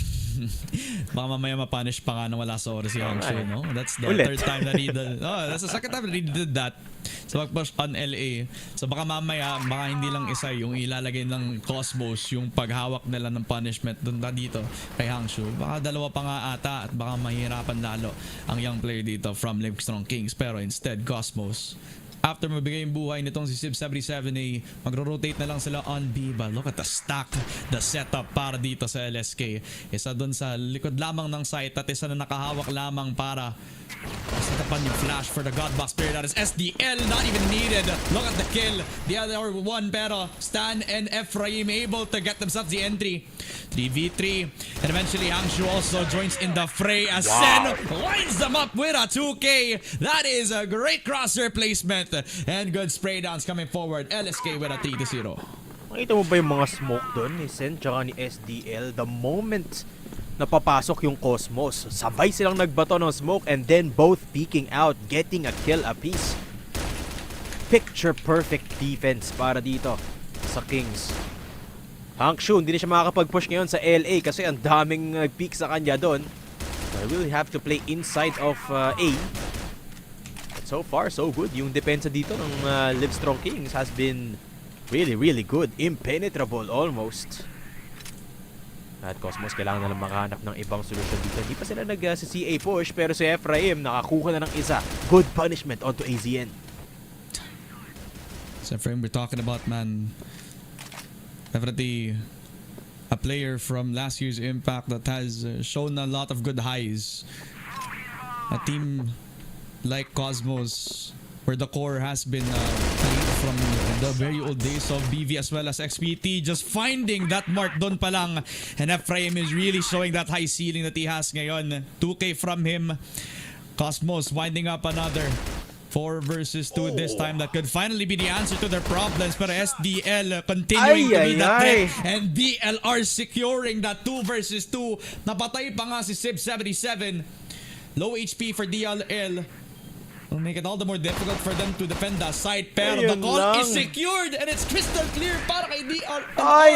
As SDL is here to save the day for the team. A 4-0 and Livestrong Kings continuously getting momentum. And I can't help but feel like Cosmos have dropped the ball in that round. Ramon, 4 versus 2. And a lot of hesitation. Hindi pa sila dumiretso ng A. Umikot pa sila eh. Nahuli tuloy sila isa-isa nung dalawang players ng Livestrong Kings.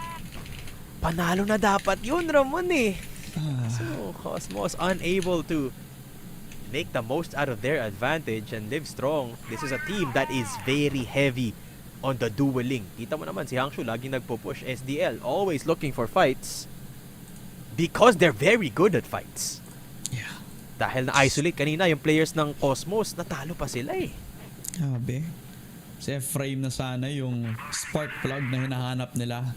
Kasi he's been doing really good at moments where if CEBU77 is aggressing, magkakaroon ng value yung buhay niya kasi nandun si Ephraim para makapag-trade, diba? But in the end, their conversions weren't really found. But LSK, on the other hand, at least may info na sila. Alam na lang may tao dun sa may Z. So that puts a little bit more pressure lalo doon sa mga Z players na meron ng Cosmos as the damage has been done to Sai, low on HP dahil sa spam, the big strength this M4 has despite the nerfs, despite the changes in the meta. Still a really good weapon in the right hands and in the right places as well. Yeah. 1 minute on the clock. Lalo na dito sa port, no, still very much viable yung M4. Look at everyone playing EBRs kasi madaming pwedeng i-wallbang dito eh. The boxes, the walls dito sa House B for example. But 50 seconds, Cosmos have to try and take advantage of that weaponry. Si Hangshu, oh my goodness, my Hangshu, God. the double kill. That's another impact round for Hangshu. Uy, sumagot si Sai. Zip 777 on the board. Hexa finding one as well. This is opportunity for Cosmos. Pero nahuli ni SDL si Sai. And that is again swinging the favor towards Cosmos. Kasi yung bomba hindi pa nakatanim. Si Sen nasa RS na. Hexa, dalawang yung angulo na kailangan niya tingnan dito. Yung bomba paakyat pa lang. Naku po, napakatagal magtanim dito ni Zip 777. At ngayon, manggagaling sa likod yung dalawa. Two smokes coming up. The flash is there. And SDL good for one trade. Zip 777 manggagaling sa itaas. At makikita na siya doon ni SDL. Pistols out. Elbows out. And the shots are connecting. SDL getting the head of Zib. And that is the round again for the Kings. Boss, nakapangalan sa kay mismong SDL ang buong port map na to. He has been showing up big as the closer para sa Livestrong Kings, ang hari ng port map. At pinapakita nga naman ang gilas niya ngayon na 5-0 for Livestrong Kings. And so far so good now when it comes to the retake scenarios, as they haven't closed out any sort of possibility. But DLR, the God Box itself, gets the 2. Kahit naka-flash pa siya, pero Cosmos does have themselves the entry after a really good double spray down from Hexa. And he wants to go for more. He even gets the 3K. Sib 77 even gets another spray down kay Sen. Naiwan pa si Azin. 1v2 para sa kanya. Full HP in a lifetime. And after the bomb plant also comes down, he has to make a miracle happen. Pero Sib 777 secures themselves the first round on the board. Finally, Cosmos find an answer laban sa Livestrong Kings. Ayun na nga, finally, Cosmos take control of a site, and the way they do it is by pushing the under area nung site dito. Hindi nila hinayaan na mabuhay doon yung dumidepensa sa under. I believe that was AZN and Hangshu. And that was the key. Letting them, or actually keeping full control of the site to secure the post plant. Cosmos finally nakahanap na sila ng isang site take. Ang problema is repeatability. How do they do it again? Mukhang base site ulit yung pupunterihin nila dito, Ramon. Pero may isang nakabantay sa mid, and that is Sem. Sen's been doing a really good job as well sa pag-hold na mid na yan, whether he's holding the long angle dun sa papasok sa Z or yung mga lalaban dun sa curve itself. So a different position and a new face comes up para dito sa Cosmos. As Sib 777 calls the bluff. He knows the tendencies of Sen, pero mape-predict ba nga ba? Nasa curve siya nakatingin ngayon. Let's keep taking this very slowly. At kung mapapansin mo no, parang kanina pang gumugusto tong si Hangshu na makapag-pick dun sa may LA. There could have been a universe na mapapatay niya ulit itong si Ephraim, but still, because of that patience, he knows na baka matimingan lang siya dun sa may CA. As Cosmos B-site now might be the call for them, Daydum. Yun yung gumana kanina so might as well try again. 1 minute left on the clock. Still have time to set things up. Hinintay ng lamula yung smoke, and there comes the lineup. SDL at saka si DLR, andito pa rin sa under. SDL, you don't have to fight that, pero he makes it happen. Beautiful grenade onto the face of Stan, at si Sen papasok na rin dito. Pero yung under still in control. Umakyat pa nga si Sen with the USP, and just like that, ubos ang lahi ng Cosmos. DLR to close it out as well. 6-1, and it is, of course, the Kings to come out on top. What a hold from LSK. And what the beautiful patience play as well para kay Sen. We always talked about SDL being that god of holding down the site as the anchor. Pero instead, eto namang si Sen na nagpapakita na even if he's not on top of the scoreboard, he is on top of the situation. The big impact from him. The util as well as that gunplay really shows his presence and his difference this time. Si 777 naman ang magpapakita na talagang kailangan niyang i-treat tong si Hexa. The tendency for Hangshu to push on that LA has been noted. At nakuha pa nga yung sagot para makuha yung 4 versus 4 para dito sa Cosmos. Damage done though, at least in this scenario. They know that that LA position is not going to be as strong as they usually do, since nakatay na nga nila yung lagi nagpo-push on LA na si Hangshu. Expect ba nga nila nandun si EZN sa task ng top A. Does have that sniper, and they have noted that Sen has been holding down that spot sa mid side as well. So Cosmos will either connect papunta dun sa may mid, or labanan na lang yung weekend LA na nakuha pa nga ng patay kay Hangshu this time around. Sib 77 gets the shot dito kay AZN, also spots at the player. Saka ilalamit lang dun sa may mid side as well. Sai, perfect timing on the kill. Sen trying to move himself around. Doon pa lang sa may mid-side as Kristan also taking control of the top A spot. Bomb plant confirmed. At si DLR, the last man from LSK, saktuhan lang sa pagpatay kay CEB777, but in the end, it's Kristan to get the 2K and another round para sa Livestrong Kings. Yeah, beautiful peek from CEB777 to enable that A side take. And I think, na-realize na ng Cosmos dito yung impact ni Hangshu, no? That space na kailangan dito ng LSK. Pero si Ephraim, susubok niyang lumaban, not knowing that there's two people in LA. Make that 3 actually. So wala siyang makukuha doon. Meanwhile, si Hangshu, andito lang sa may RS habang tumatanggap ng ingay dito sa AZN sa my B site. Under is clear, so that is going to be the bomb. Nasaan yung bomba? Nasa kabila. Naku po. This is a tragic round for Cosmos kapag hindi nila naitanim yung bomba dito. Kasi naka-isolate dito. SDL spotted. And Hexa will be going down. Sai to pick up SDL. Trade of kills. Finally naitanim yung bomba. Hala ko, muntik pa nilang hindi maitanim yung bomba doon, Ramon. Double check Discord tayo, boss. Mukhang nagkalimutan na ako ano yung nangyayari doon sa execute natin. Something that we'll have to talk about later on. Pero at the end of it, CGT still has himself the bomb plant. Stan still even gets himself the kill. Hangshu to trade. Nakapasok pa rin ng LSK. Si Stan na lang natitira. Si Stan pa nga ang tatayo! Wow. At pinaupo ang mga players ng LSK. Cosmos ended 3-6. Okay, Stan. Staying alive. Keeping the dream alive para dito sa Cosmos. 3-6.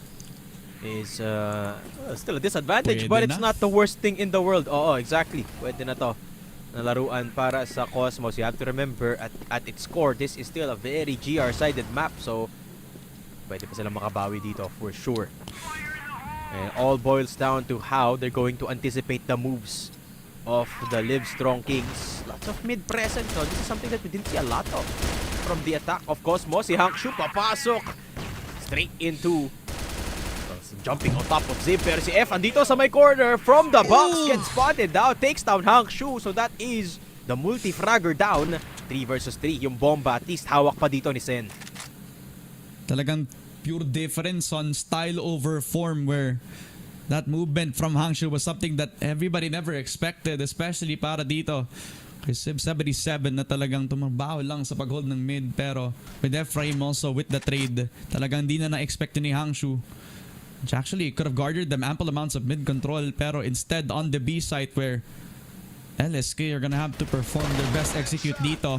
Stan getting that kill, pero nandito din si DLR. Pero at the end of it, it's a 1v2. One of the hardest hitters para sa Livestrong Kings will have to work a miracle.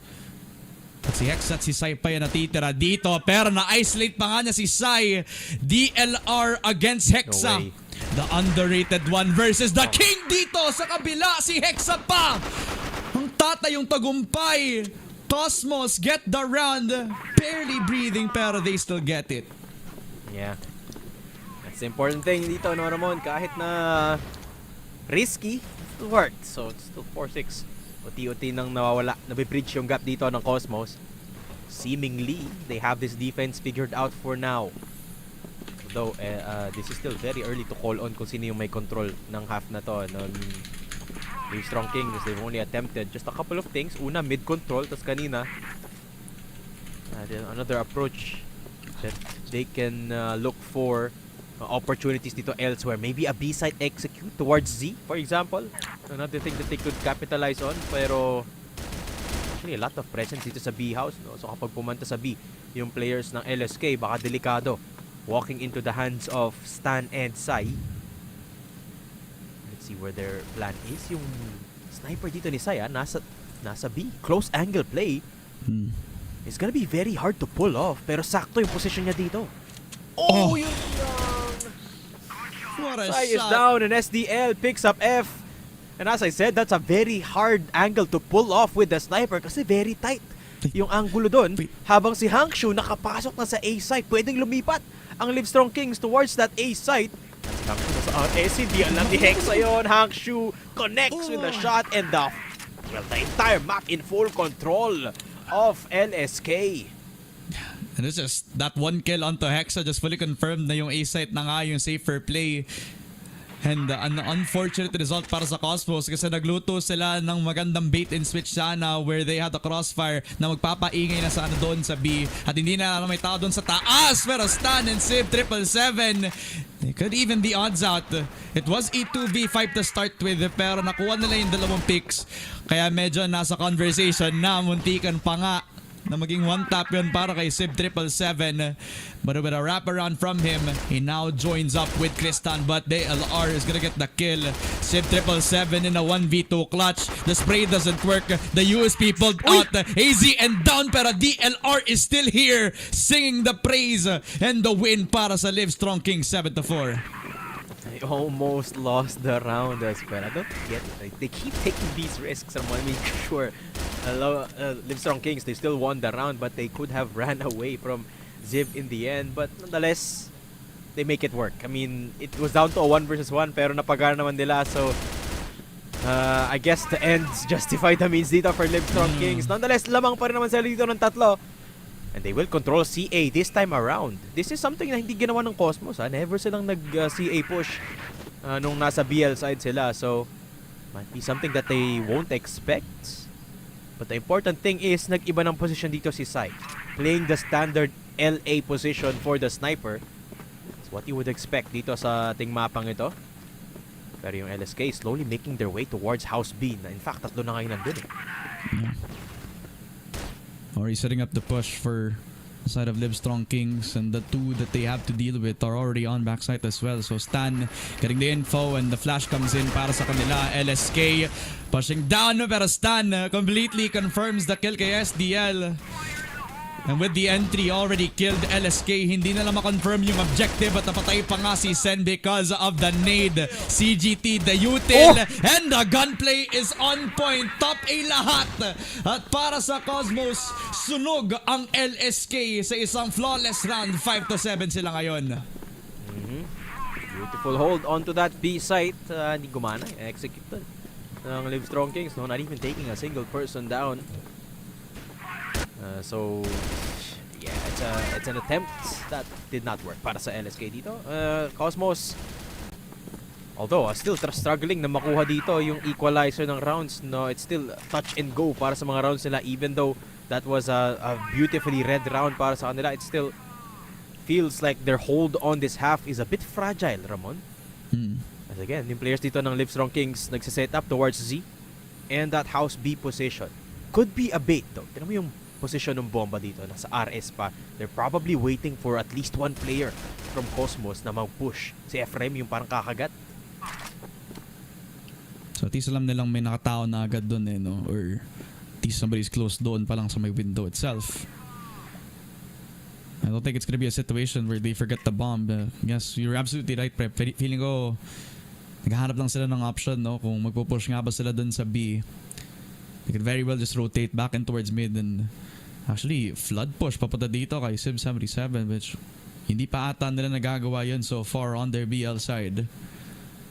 Lots of time to consider. And maybe that B site might be the call for them kasi tingnan mo kung saan nakatransport yung bomba ngayon at kung sino yung lalapit dito sa DLR pa nga. Flash comes in, Ephraim, not even a solo hold, it's Kristan also to support. M14 making a lot of noise, a lot of pressure sa kahit sinong lalabas pa lamang. Baka si Ephraim pa nga lumapit at nakapatay pa kay Easy and Kristan confirms. Pero SDL trying to salvage every single player sa loob doon sa B site. 3v3 pero masyadong nag-aggro, masyadong lumapit si SDL. At sa 30 seconds na meron sila, kailangan mag-rotate ang dalawang players ng Livestrong. Sai coming from RS, doesn't hit the shot. Hangshu, what a peek. Sai is down at si Hangshu diretso sa RS, getting another one. This is Hangshu we're talking about.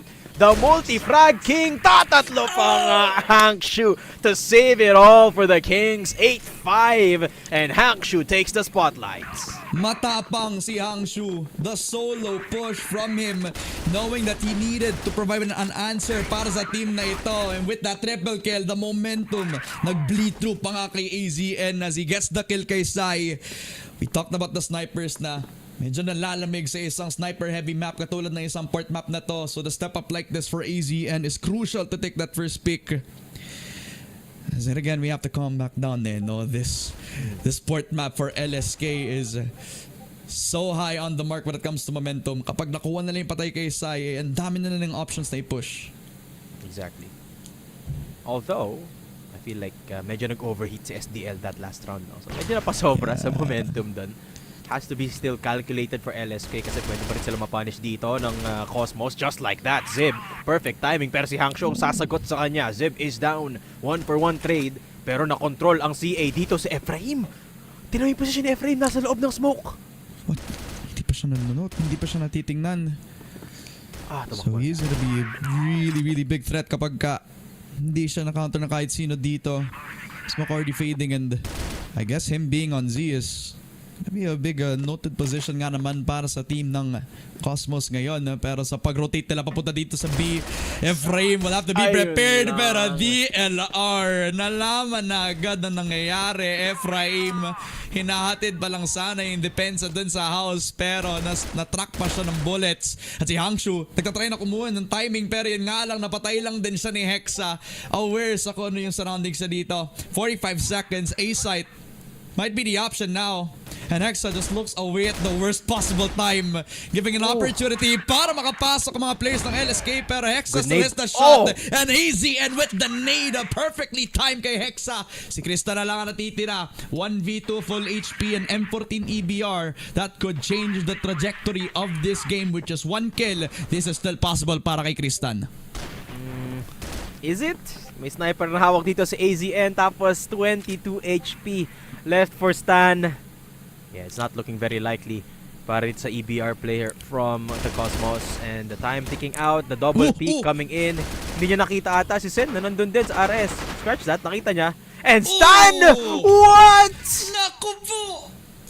What?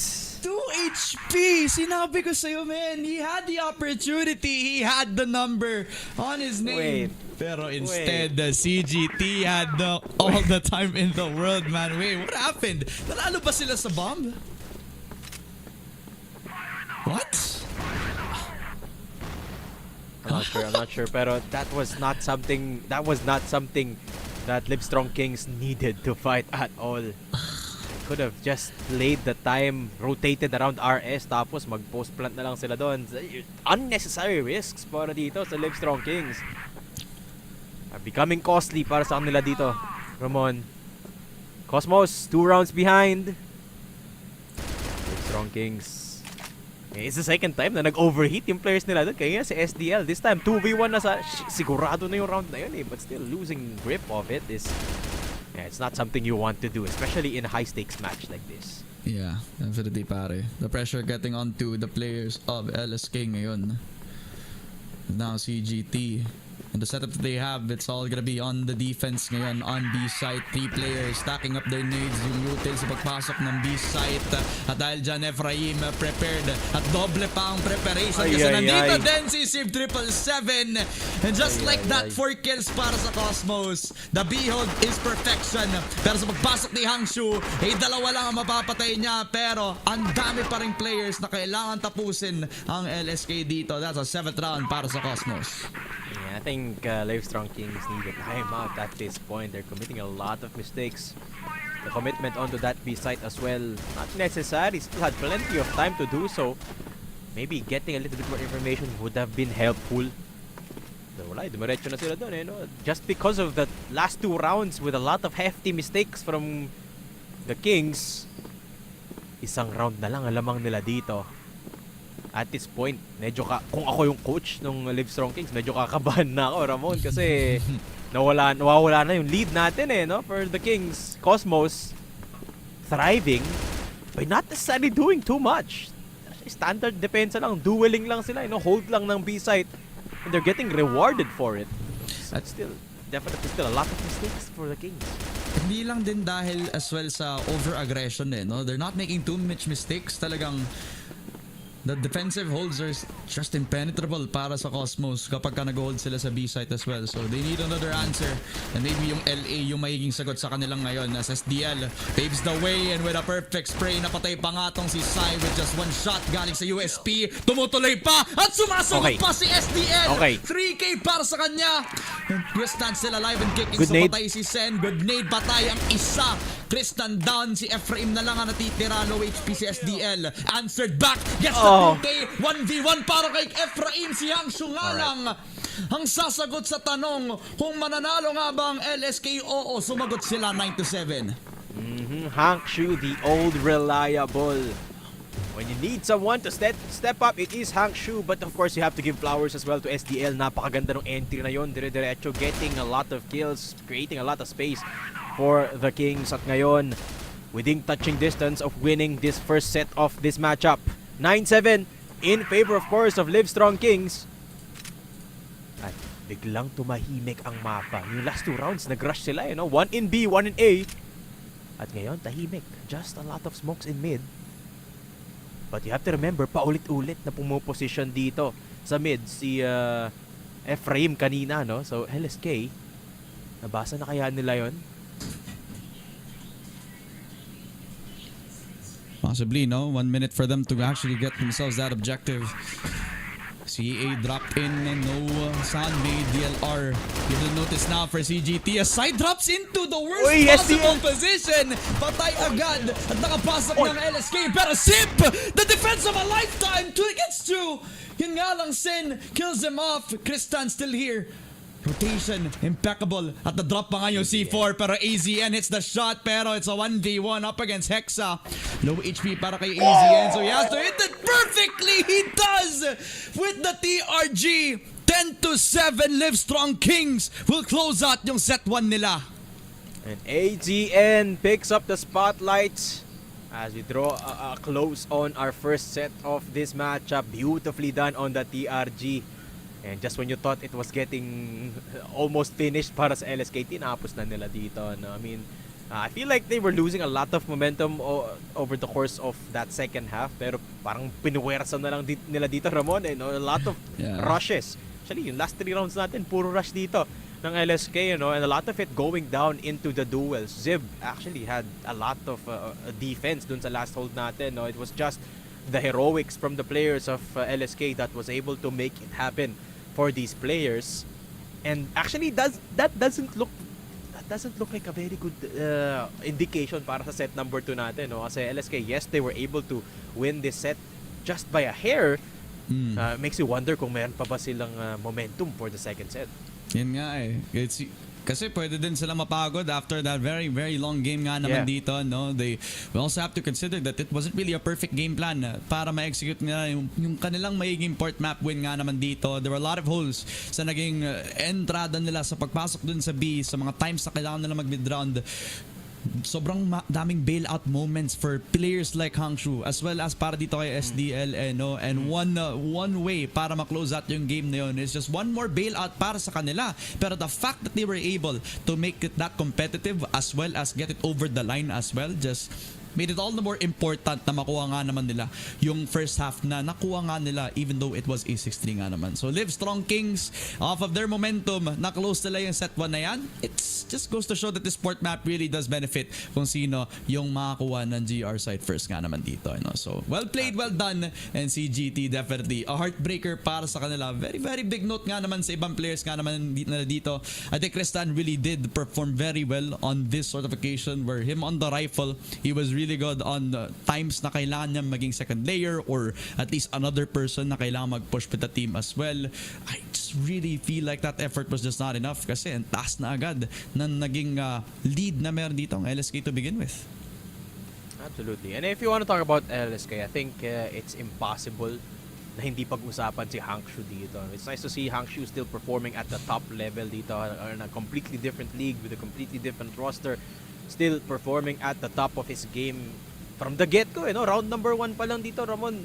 Grabe na agad yung impact dito ni Hangshu. Even on the GR side, pushing towards LA, which is not something that you expect. Dahil na dito sa mapang to, typically you would position a TRG on top A, tapos everyone else taking control of the rest of the parts of the map. Pero si Hangshu, Ulit-ulit lang, nag-push ng LA dito.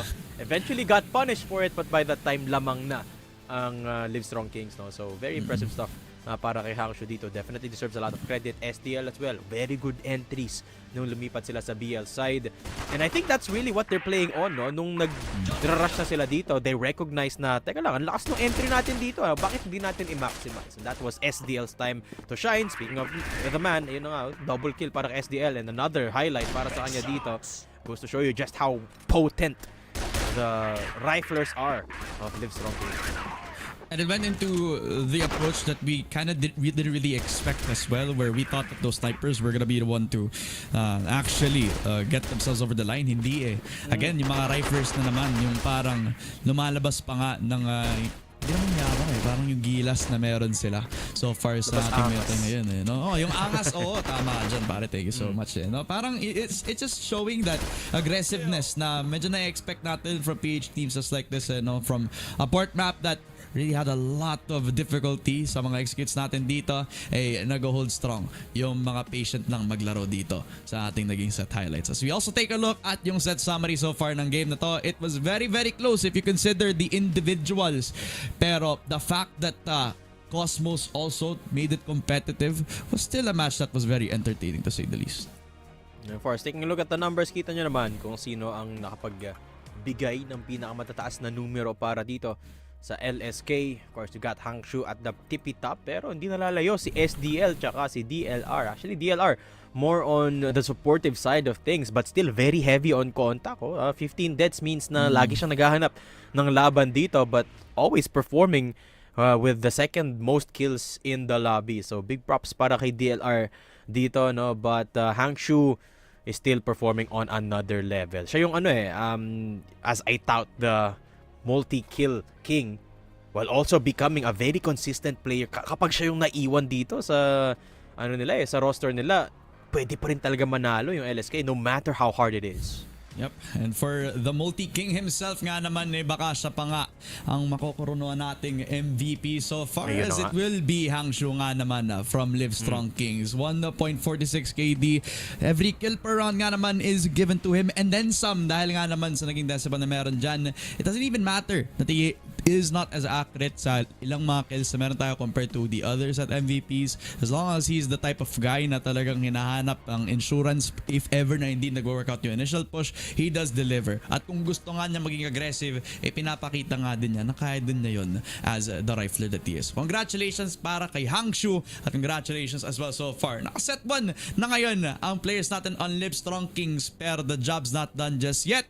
They still have the next set para masolidify nila yung spot papunta dito sa Impact. Pero bago lahat ng yan, magpapahinga muna kami ng panandalian ni Daydom. So kung gusto nyo panoorin yung set 2, huwag kayong aalis. Magbabalik ang Spring Qualifiers.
And welcome back mga tropa! Malalaman natin kung sino yung magtatagumpay dito sa ating last BO3 of the night. Who will come out on top? Who will qualify sa Impact? Will it be Livestrong Kings or will it be Cosmos nga naman ngayon? Ako nga pala si Ramon, kasama ko si Daydom para sa Spring Qualifiers para sa PH Region.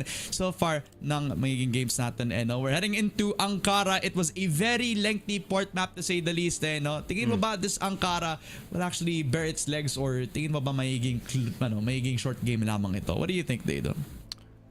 It all depends on Livestrong Kings. I mean, the way I see things dito, Ramon, it is yung layered playbook dito ng Livestrong Kings is way more refined compared sa kalaban nila, no? And I think if they just minimize mistakes, kaya nilang ma-2-0 sweep dito ang Cosmos. Of course, granted, there's still a lot of resistance from Cosmos just by sheer firepower, no? There's a lot of moments for Zib na nakakuha siya ng multi-kills, Stan as well, tsaka si Ephraim nakakahanap ng mga rat angles.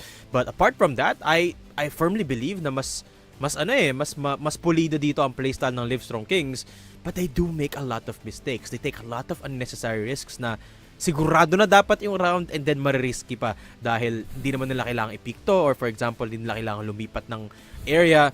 So, I think to answer your question, it could be a drawn out series if LSK fail to minimize mistakes. Pwede rin siyang maging mas mabilis if LSK minimize those mistakes. There's my answer for you, but ikaw ba? Ito, Ramon, I already asked you this earlier. Do you think we're gonna go to set number 3 after seeing that set number 1 in port? Tingin mo ba mag-Mexico pa rin tayo?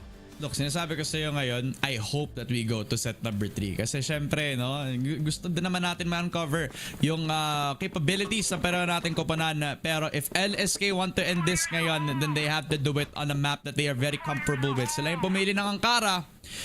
At ang Cosmos naman ang magkakall ng bluff na ito. They start on that BL side.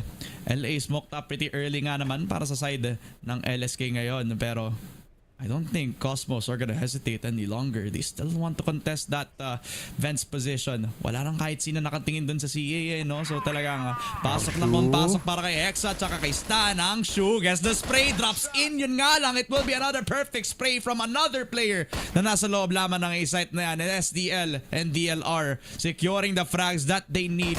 Securing yung depensa na hinahanap nila doon sa may A-site as CEBU 777.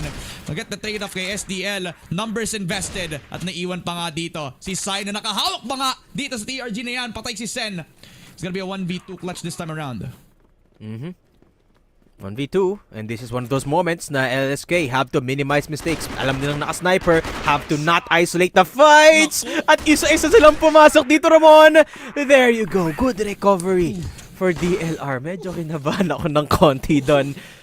But they managed to clean it up in the end. Alam mo, ganda ng depensa doon no? Sakto yung basa nila. Cosmos, they went to that A site kung saan nandun yung 3 top fraggers ng LSK. I'm talking about Hangshu, SDL, and DLR. Pero si Zib ngayon, naka-TRG, picks up the first kill and switches back to the EBR. This might be what they need. Yung malalim ng konti, no? Masyado na ata naging agresibo nangyari doon sa LA. Pero baka umulit pa tayo dito kasi nag-start na yung tatlo. All the way from LA. Stan gets the 2K. And Cosmos, nabasa nila. Walang kahit sino nakita sa LA. Kaya ang LSK na mismo nag-investigate ang nahanap nila. Sangkatutak na bala galing sa Cosmos Gaming Team na ito. Si Sen naman na natitira, pero look at the amount of people na buhay pa sa Cosmos. Nakaplant pa nga si Forza A. Nakahanap na ng isa tong si Sen. Gets the jumping shot papunta kay Hexa. Baka posible pa para sa kanya, pero CEBU 777 ends this in a 1-1 tied up game na agad para sa parehong kapunan. Nice early shot from CEBU 777 to pick up the early kill. I think that is the key. Nahanap na ata ng Cosmos yung timpla nila dito, no? Mag-sniper si Zib, get the opening kill, and then rotate. I do respect the attempt from Livestrong Kings, no? I mean, after losing one player, nag-push sila ng LA to try and get as much space as possible. Kaso lang, nabasa nga sila, sabi mo, ng Cosmos, no? So, failed attempt at that. But in any case, big props to CEBU 777 on that sniper shot. At mukhang natuto agad ng Livestrong Kings. Walang nagpipeak ng mid. Ayaw na nilang kalabanin si Zib. Natakot agad, no?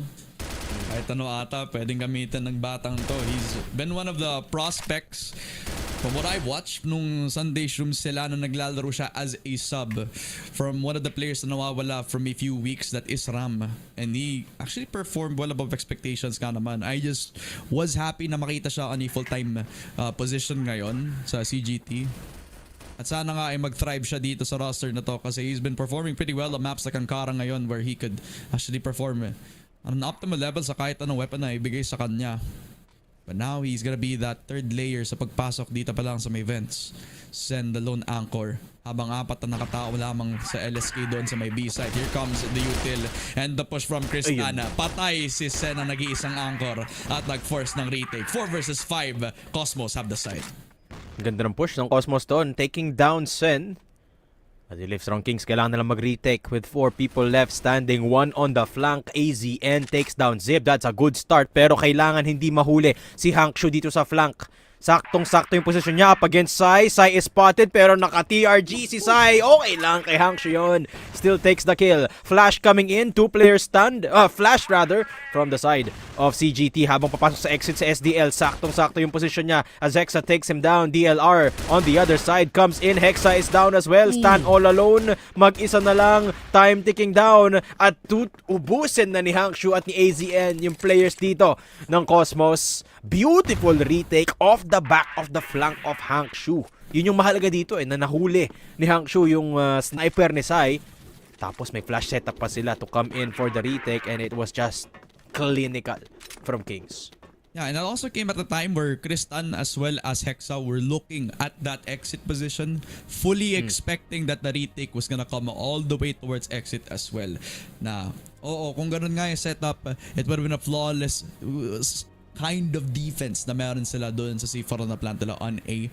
Pero yung game plan para makapag triple flank dito that started with Hangshu killing off the sniper was very very well done. Talagang well timed para sa kanila. That macro game that we kind of looked out for these teams on Impact has been well read so far sa lahat ng mga napapanood natin. Actually, I could argue that the Impact teams that we have qualifying into this, at kahit yung mga hindi nag-qualify kanina sa mga talon nila, tumaas yung level ng competition compared to last year talaga. And you can see that improvement, especially from the games that you watched today. We've seen people just come up with good lineups coming through. Hindi na sila pumapasok aggressively as mentioned by both Salvatore as well as Sneaky. We also see some players actually taking more risk, and these are the type of players that are doing it up against these pro teams na mas mataas yung experience. So this really is impressing me talaga dito kahit anong mangyari pa dito.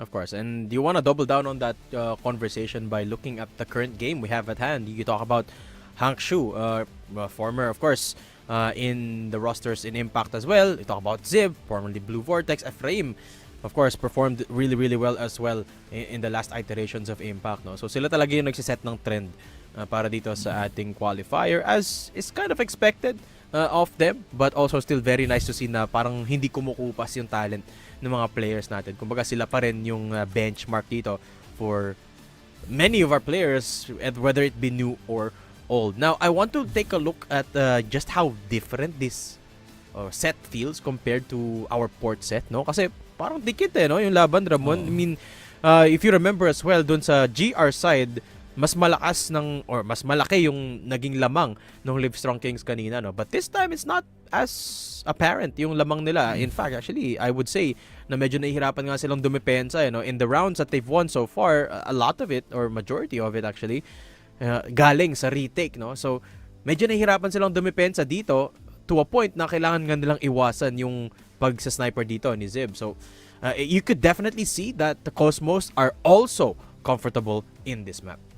Yeah, absolutely pare. I mean, I think it also speaks to the amount of difference na na-expect natin sa structure ng isang Ankara compared sa port na medyo nakakatakot nga naman kumuha ng risk kapag ka nasa port ka and you're starting on BL. Whether compared to now where you're on Ankara and you can actually have more confidence sa push mo. If you're separated from the team, okay lang kasi may malapit lang na players sa'yo, which usually is the protocol kapag nasa Ankara kayo. Very rarely do you see these players actually separate from the pack. Kaya talaga nga namang this is very different from what we're expecting talaga. So far from this game alone no? So definitely showing a lot of homework being made ngayon ang parehong teams natin sa kung paano nila i-approach yung game na to, which shows the flexibility na meron ngayon ang dalawang kuponan natin sa ating susunod na games no? So I think I wanna kind of like take it just a little bit light at i-shoutout mo na yung mga tao nagpapa-shoutout nga sa comments ngayon. Shoutout sa 235 viewers na nanonood at sumusuporta sa mga local teams na meron tayo ngayon na gusto mag-qualify sa Impact no? These were teams that were supposed to be in SCA Masters, but at least, there's still a chance for them na yung makipakita pa rin naman ang kanilang capabilities sa ating secondary tournament through the new format that we also have ngayon no? Excite nga naman pre. Kasi kung iisipin mo mga nasa Pinas lang tayo just meddling our own business. And then now we're actually showing up big sa iba't ibang mga international teams without having to fly out there pare. This is just showing that PH really has leveled up the competition. Just growing it overseas as well pare. And this is of course a direct result of our international success. No, big shoutout sa ating boys from Ubek Team Stallions. I mean, I think sila yung talagang punot dulong nagbuhat para ma-recognize ang Pilipinas. Immediately, no, after natin makalalim ng run sa Grand Finals, no, kita mo naman nag-expand kagad not only in the Philippines but also in the rest of Southeast Asia. Nagkaroon tayo ng additional na leagues, additional na format, and it's been great. It's been great, honestly. You guys, simula pa lang to ng taon natin sa Crossfire. Alam nyo ba, napansin nyo ba, mas maaga tayo nagsimula this year compared to last year? There's a reason for that. And you're gonna see later on kung bakit, no? But again, big thank you to all the supporters. And of course, big thank you to everyone who has been pushing for this to happen for us guys. It's finally happening. No, lumalago na ang liga ng Crossfire sa Pilipinas. Not only in the sense na gumagaling lahat but also literal na lumalago yung league, dumadami yung games natin, dumadami yung players, and of course pahigpit yung competition. Of course, massive shoutout din sa mga supporters, sa mga players natin for today. Big shoutout kay Boss Jessan, the sixth man of Livestrong Kings, no? Big shoutout sa kanya, no? Boss, I miss seeing you playing that sniper sa ating Crossfire. Hopefully that happens sooner rather than later ulit, no? But of course, Livestrong Kings, kita ko naman ang ganda pa rin ng performance nila, no? With their new sniper on board, especially with their tried and tested riflers dito, no? So it's, as you said kanina, I go circle back to your argument kanina, Ramon, no, na yung Impact players natin still setting the standard for our qualifier teams, which is great to see. They're raising the bar, as we already also seeing as well, no, with the setups that they also have, as well as the newfound confidence na nakikita natin sa mga teams na ito. You could argue that the way that they played before, this Blue Vortex X XPT back then, na ngayon ay nasa loob nga man ng Cosmos, ay talagang iba na yung nakikita nating flavor from them, and is, I'd say, an improvement from what we've seen before. Maybe it's the addition of the new players that they have dito sa ating Cosmos, which actually gave them a little bit more of an identity. Kumbaga, kahit nagkaroon sila ng difficulties to close out yung naging port game nila, we're seeing still a little bit more of that XPT, XBV, and in towards that new flavors of 2036, kung saan this Cosmos actually is surprisingly doing pretty well individually. Pero in the landscape that we're in right now, babalik tayo sa game. It's still 1-2 at sa LSK, nakalead pa rin sila ng isa dito. No? So they're still starting on that GR. And mukhang magpapaingay lang si Sen ng onti dito. No? Konting pahapyaw lang papunta doon sa may second mid. And medyo from bridge. CGT is also taking this very slowly. Take a look at the weapon pickups as well. Si Zib, naka-sniper na naman dito, no? Pero sakto, may smoke from where he is looking. Kaya babalik na siya sa EBR dito. DLR looking for a kill. Agresibo ang mga position dito ng Livestrong Kings. Lahat sila. Very close angles. One from the outside of hotel, one from bridge, one from deep dito sa hukay, no? Sa mid. And the angle pays out. AZN gets the shot from Vents, yung sniper. At si SDL naman nandito sa may hukay sa mid. Gets the shot onto Stan as well. What is this dueling from LSK? Isa-isa nilang pinipitas yung players ng Cosmos. At walang naisagot. It's just Ephraim and Zib, the two Impact players from last year. Can they make something happen, Ramon? Ang sagot, so far, yes. They take down DLR. I mean, they have a good start from it. Lahat na gulat na lang na nakahanda na yung mga angles on both mid as well as that LA setup with AZN also taking that frag with the TRG din. And CGT will only have that 1 minute on the clock. Kaso, handa na. Dahil sa ingay na ginagawa pa lang ng dalawang players on CGT sa hotel, ay nakahanda na yung angulo at nakatingin na lang agad tong si SDL. So may first contact sila, may trade pa rin silang nakahanda din. And where will this push go para sa CGT? Ephraim, Sib, have to trade each other off. Pero sa pag-push nila kay SDL ay nakahanap na siya ng isang pitas. 1 versus 3 na for Sib. 777 and at least he will pick off 2 players. 30 seconds, kailangan niya mag-push dun sa B. At wala din nakatingin dun sa pag-entrada niya all the way towards that B site as well. Di niya na alam. So Hangshu, perfect timing on the cross as well. He will pick him off. That is a 3rd round for LSK and a decisive hold dun sa mid. Caps off the win para sa LSK ngayon. Yup, just a little bit of an aggressive angle for all the players of Livestrong Kings. At napanalo nila lahat ng duel, hindi in-expect, no? Ng Cosmos. So now Cosmos have to be careful where they tread. Kaso si AZN, naku po, nahuli dun. Zeb 777 to punish AZN. Medyo hindi pa nga nakalabas yung barrel ni AZN doon, no? So, nice anticipation on that aggressive push. Pero yung mga players ng Cosmos dito, lalapit na sa A site. Hexa from Vents. DLR malapit. And that's the shot from DLR is good. Traded out by Stan. At hindi mo na papasok dito ang Cosmos sa A site. May isang nasa loob. That is Hangshu. It's very risky to play against Hangshu. Pero mukhang kailangan pumasok dito ng Cosmos. They don't have any information of players in mid. But they do have info na yung LA clear. They also have time as well. So talagang pwede na like, i-consider yung option na yun. But Hangshu, he's not waiting any longer. Gusto niya pumatay at gusto mas sumabay agad si Ephraim SDL. Nakaisa pa nga, baka umapat pa. He does so with a 2K. LSK, the punishment game is still here. Pero Sib 777, the last man and possibly the last man to have the hopes and dreams para sa Cosmos ngayon. Pero si Sen unti-unting lumalapit at pinakain lang ni Sim 777. Bala sa pagmumukha ni Sen. His 2nd round para sa Cosmos Gaming Team. Wow, Zib winning that duel from down under. Typically, may advantage yung nasa taas doon, no? But Zib disregarded that advantage and won the round anyway. Uy, nagmamadali dito ang Cosmos papasok ng hotel. Mag-check-in na sila pero nandito sa may bridge si Sen. Spotted and taken down. Hexa, perfect timing. At hindi na-expect ni Sen ang bilis mag-push down ni Hexa sa akyatan. 1 player down for LSK. And Cosmos, good punishment, takes control of hotel. Man, that is unfortunate din talaga para kay Sen. He had a nade out. And the teammate right behind him, hindi nga niya iniisip na pumasok dun sa may hotel. I think he was just trying to hold down that same angle. Kailangan i-push lamang para labanan yung mga nasa 2nd mid. Pero it was a little much too late. At hindi na nabagyan ng panahon para makaabot pa. Ang sagot mga players sa CGT, but Sai! Wow. A shot placed down. Expected the LA push for AZ and LSK getting hunted down by the 2nd. 1 minute and 20. Push on in from Hangshu. Mukhang mapapunish pa nga siya. Chip damage laid down sa leg so far ng player na to from LSK. CGT still have the numbers. Still have a lot of time para makapag-position doon pa lang sa open A site na meron sa kanila. Good opening kills though para dito sa Cosmos. The sniper from Sai finally hitting a mark. Pero yung LSK, may depensa pa sila dito. Uy, ang lalim ng posisyon dito ni Hangshu.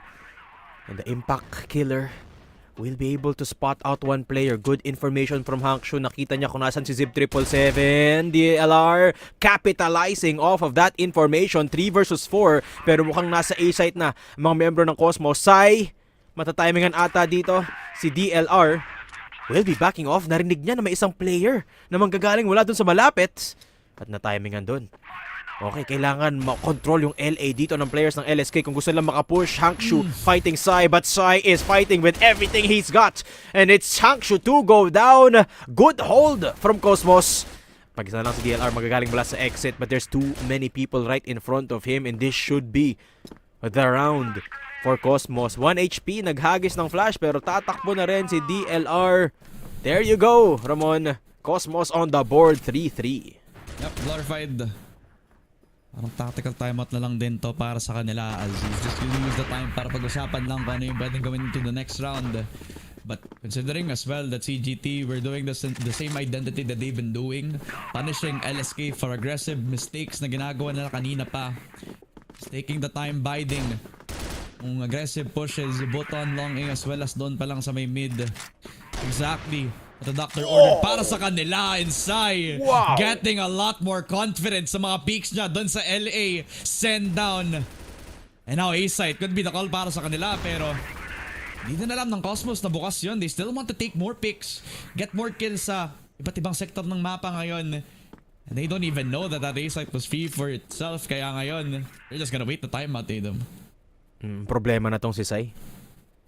He's finding too much impact from the point of view of Livestrong Kings. Kanina hindi naman siya problema sa kanila but now consistency para kay Sai. SDL nakita rin yun lang. Cosmos, they're starting to get the pattern na paulit-ulit nagpupush dito yung Livestrong Kings kapag nalugi na sila ng isa. It's getting predictable and Cosmos nababasa nila parang libro. Ang Livestrong Kings, Hangshu pushing up, nakadalawa, teka lang, hindi nila nabasa yon. Hangshu finds a couple of kills and just like that, Ramon, 3v3. Paano nabuhay si Hangshu dun? Tatlo yung nakatingin sa kanya pero nakaabot pa nga siya with 2 kills and he even gets out for free pare. That is terrorism para kay Hangshu. At mukhang tuloy-tuloy pa lamang yung magiging retake scenario para sa kanila ngayon. 1 minute, DLR spotted sa taas lamang ng high mid na yan. At because of the damage, he has to drop back in towards the safety of his teammates. They know that B-site might be the call para sa kanila. Si Sai nahanap pa nga the sniper. That was the problem. Taken care of by Livestrong Kings. And CGT looking for an answer, looking for a trade, a miracle, something para pag-equalize up against an LSK that has been building their confidence from the very start. At least now with the bomb plant down, they have an option to play a little bit more reserved.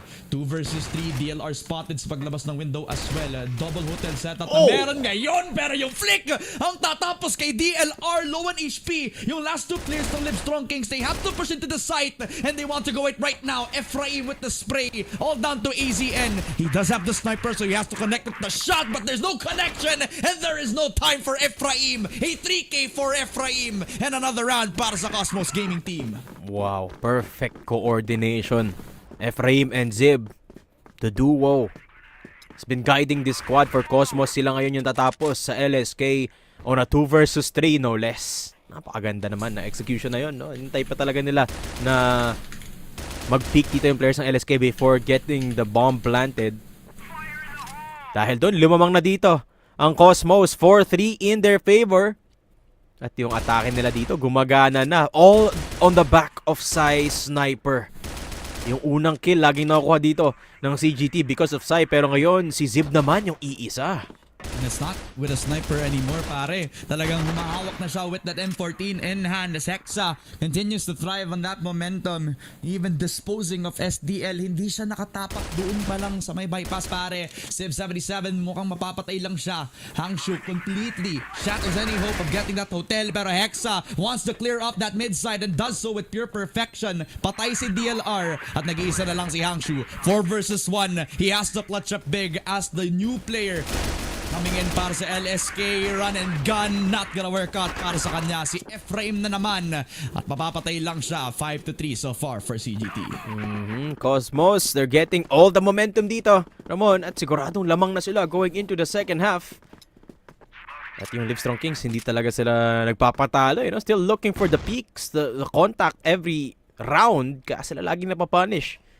Ngayon, hindi lang si Sai yung nagpapunish sa kanila, pati si Zib. They're getting very confident dito and you can see what a little bit of confidence does for Cosmos. It goes a really long way. Absolutely does so, man. 5-3 ngayon. CGT now.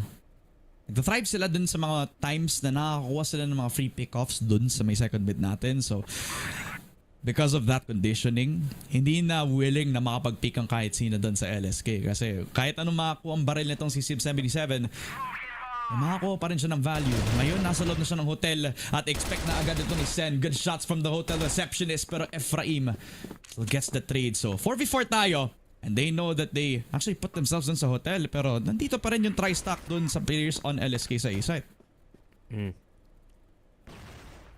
Pero yung mahalaga dito para sa Cosmos, may control sila ng mid. They can rotate if need be. 2 players in hotel.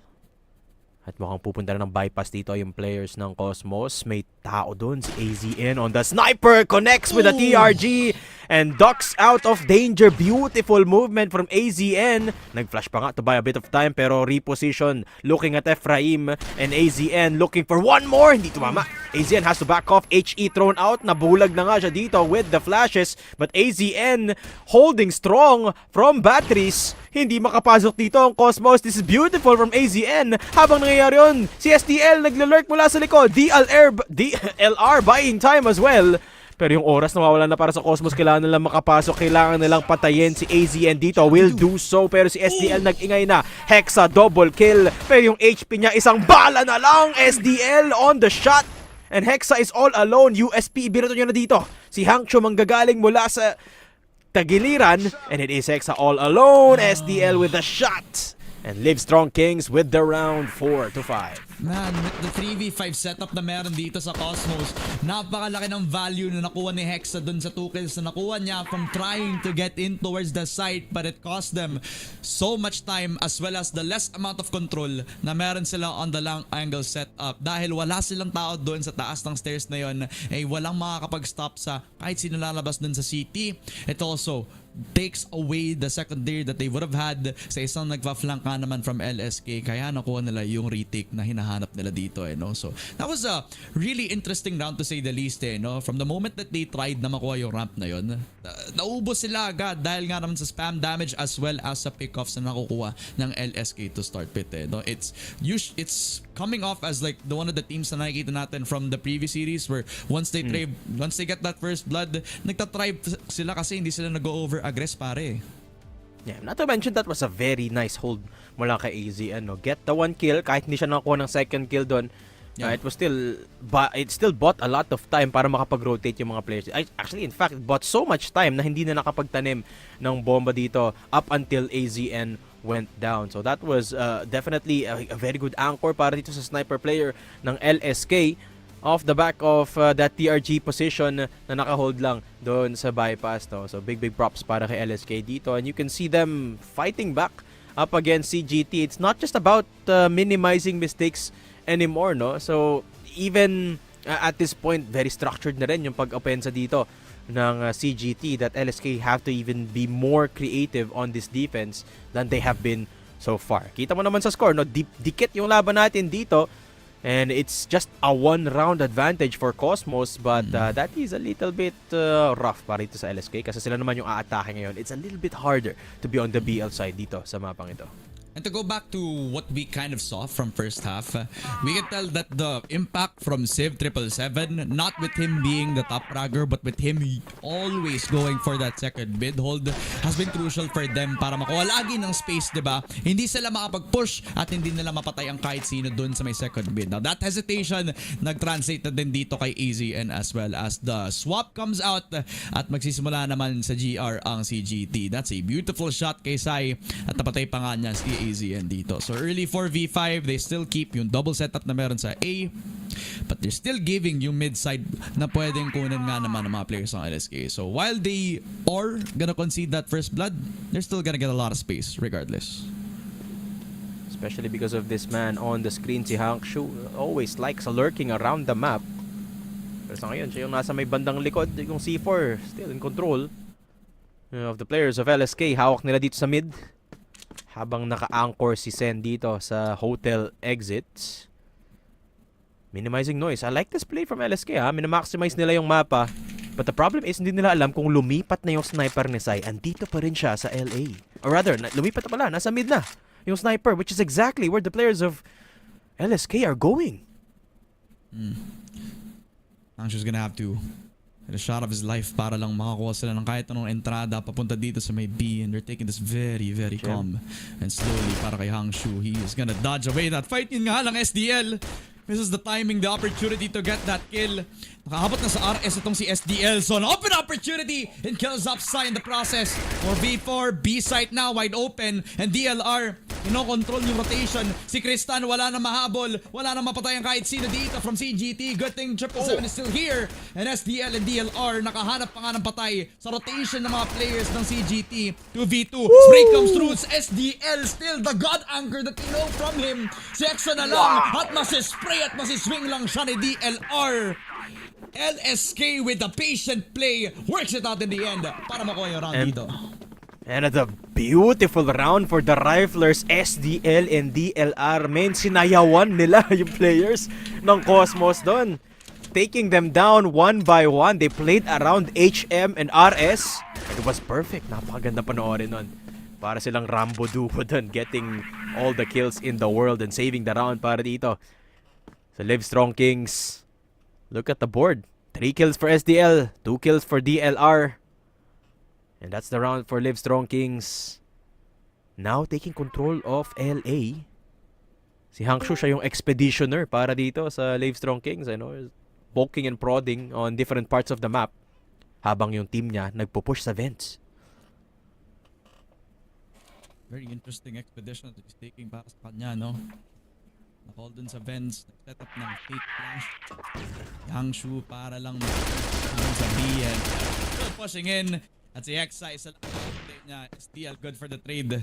Pero iisa pa, nandoon sa may steel box. Si Krista na makiklear lamang ng mga players na nasa stairs gets one. And the fact that he gets one is still beautiful damage na nalagay niya dito kay SDL. So an open plant and a 3v3 commences. I-retake para sa Cosmos.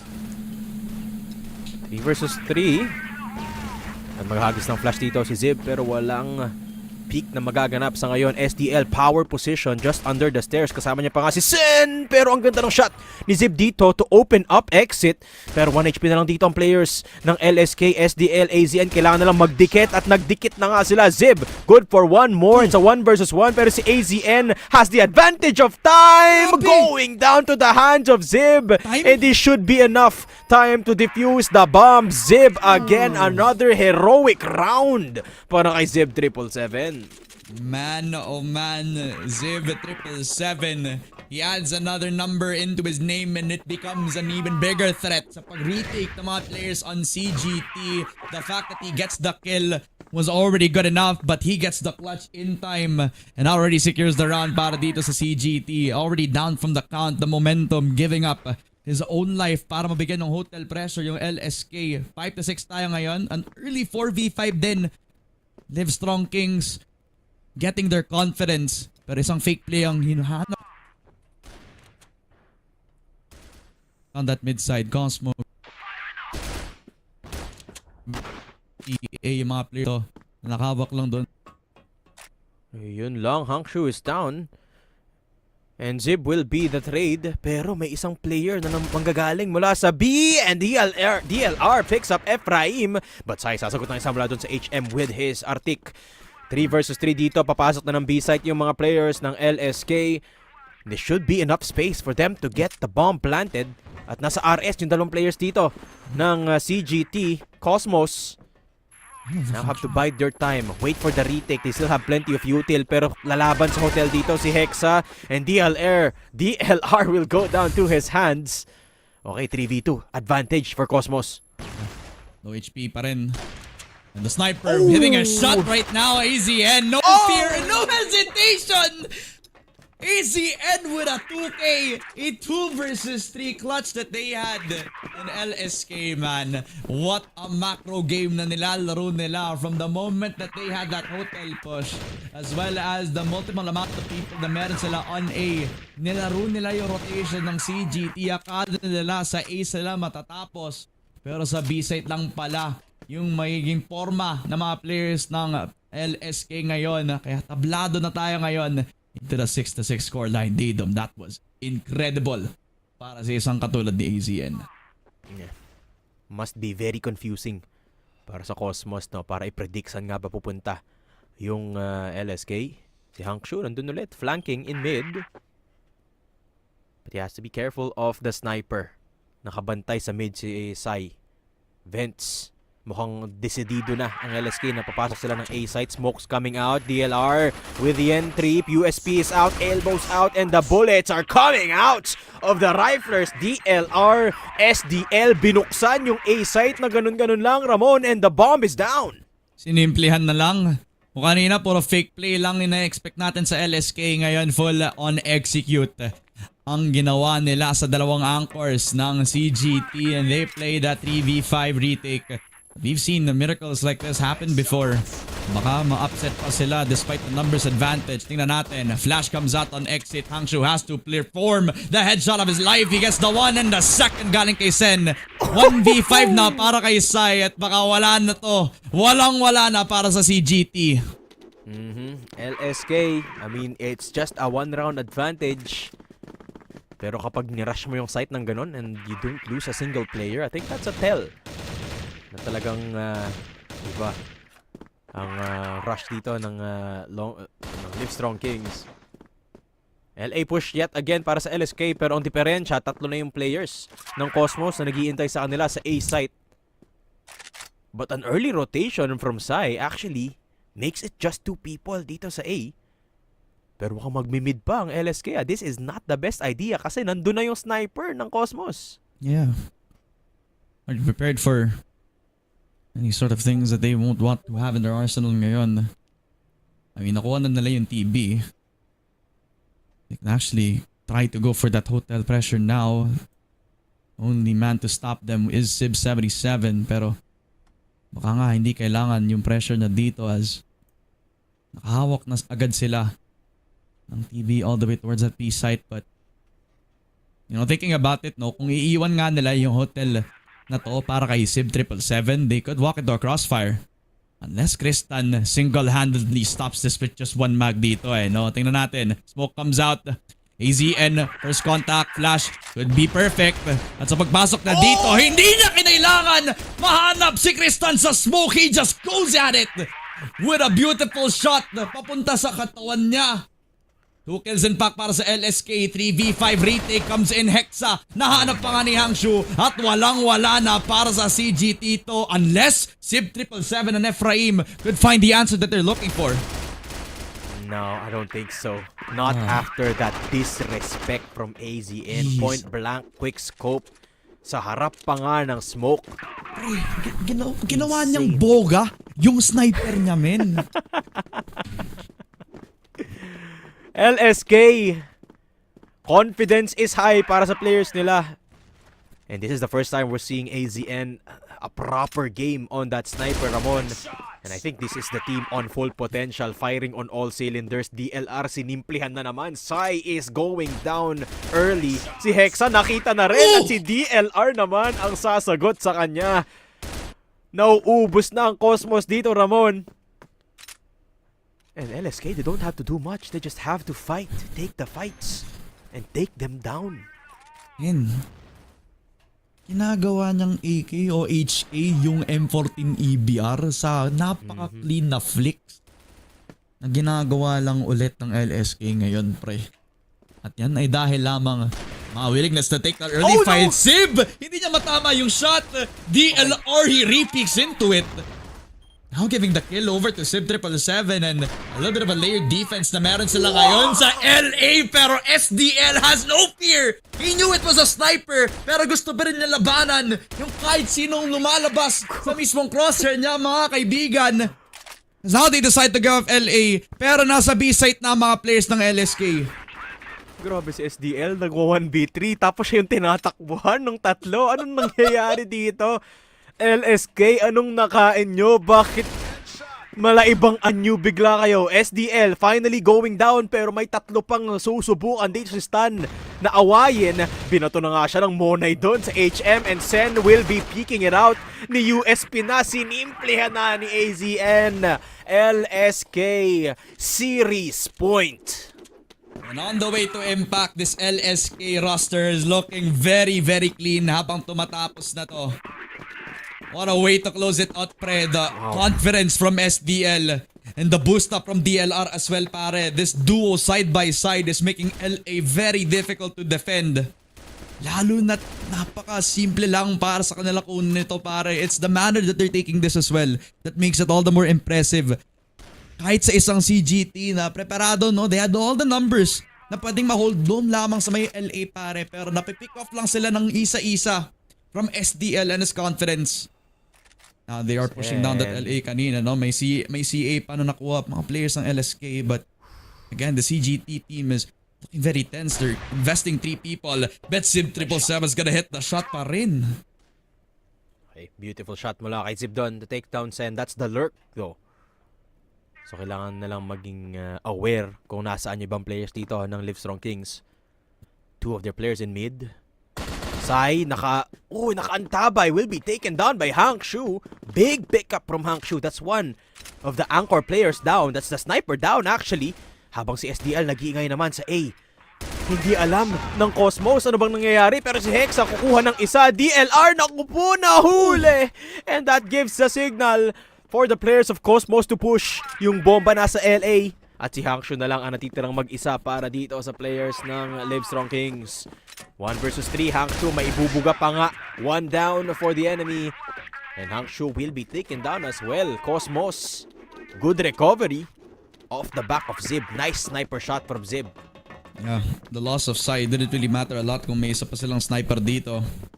And I was about to say, no, kung sa pag-swap ni Ceb 777 into the sniper, we thought that he was gonna lose, or at least I did. I thought that he was gonna lose a lot of output because I really have known him being a rifler. Ngayon talagang pinapakita niya na flexible talaga siya as a player. Very good on the shot but not enough against AZN ngayon. He's been dominating this hold sa LA with the sniper. And he's doing very well up against a Ceb 777. Sai will still looking for output from this man. And holding down that B site as the anchoring sniper is not gonna be a good look for him. Unless mag-push sila dun sa may top mid position natin. But this is gonna be an LSK that is just gonna play for time so far.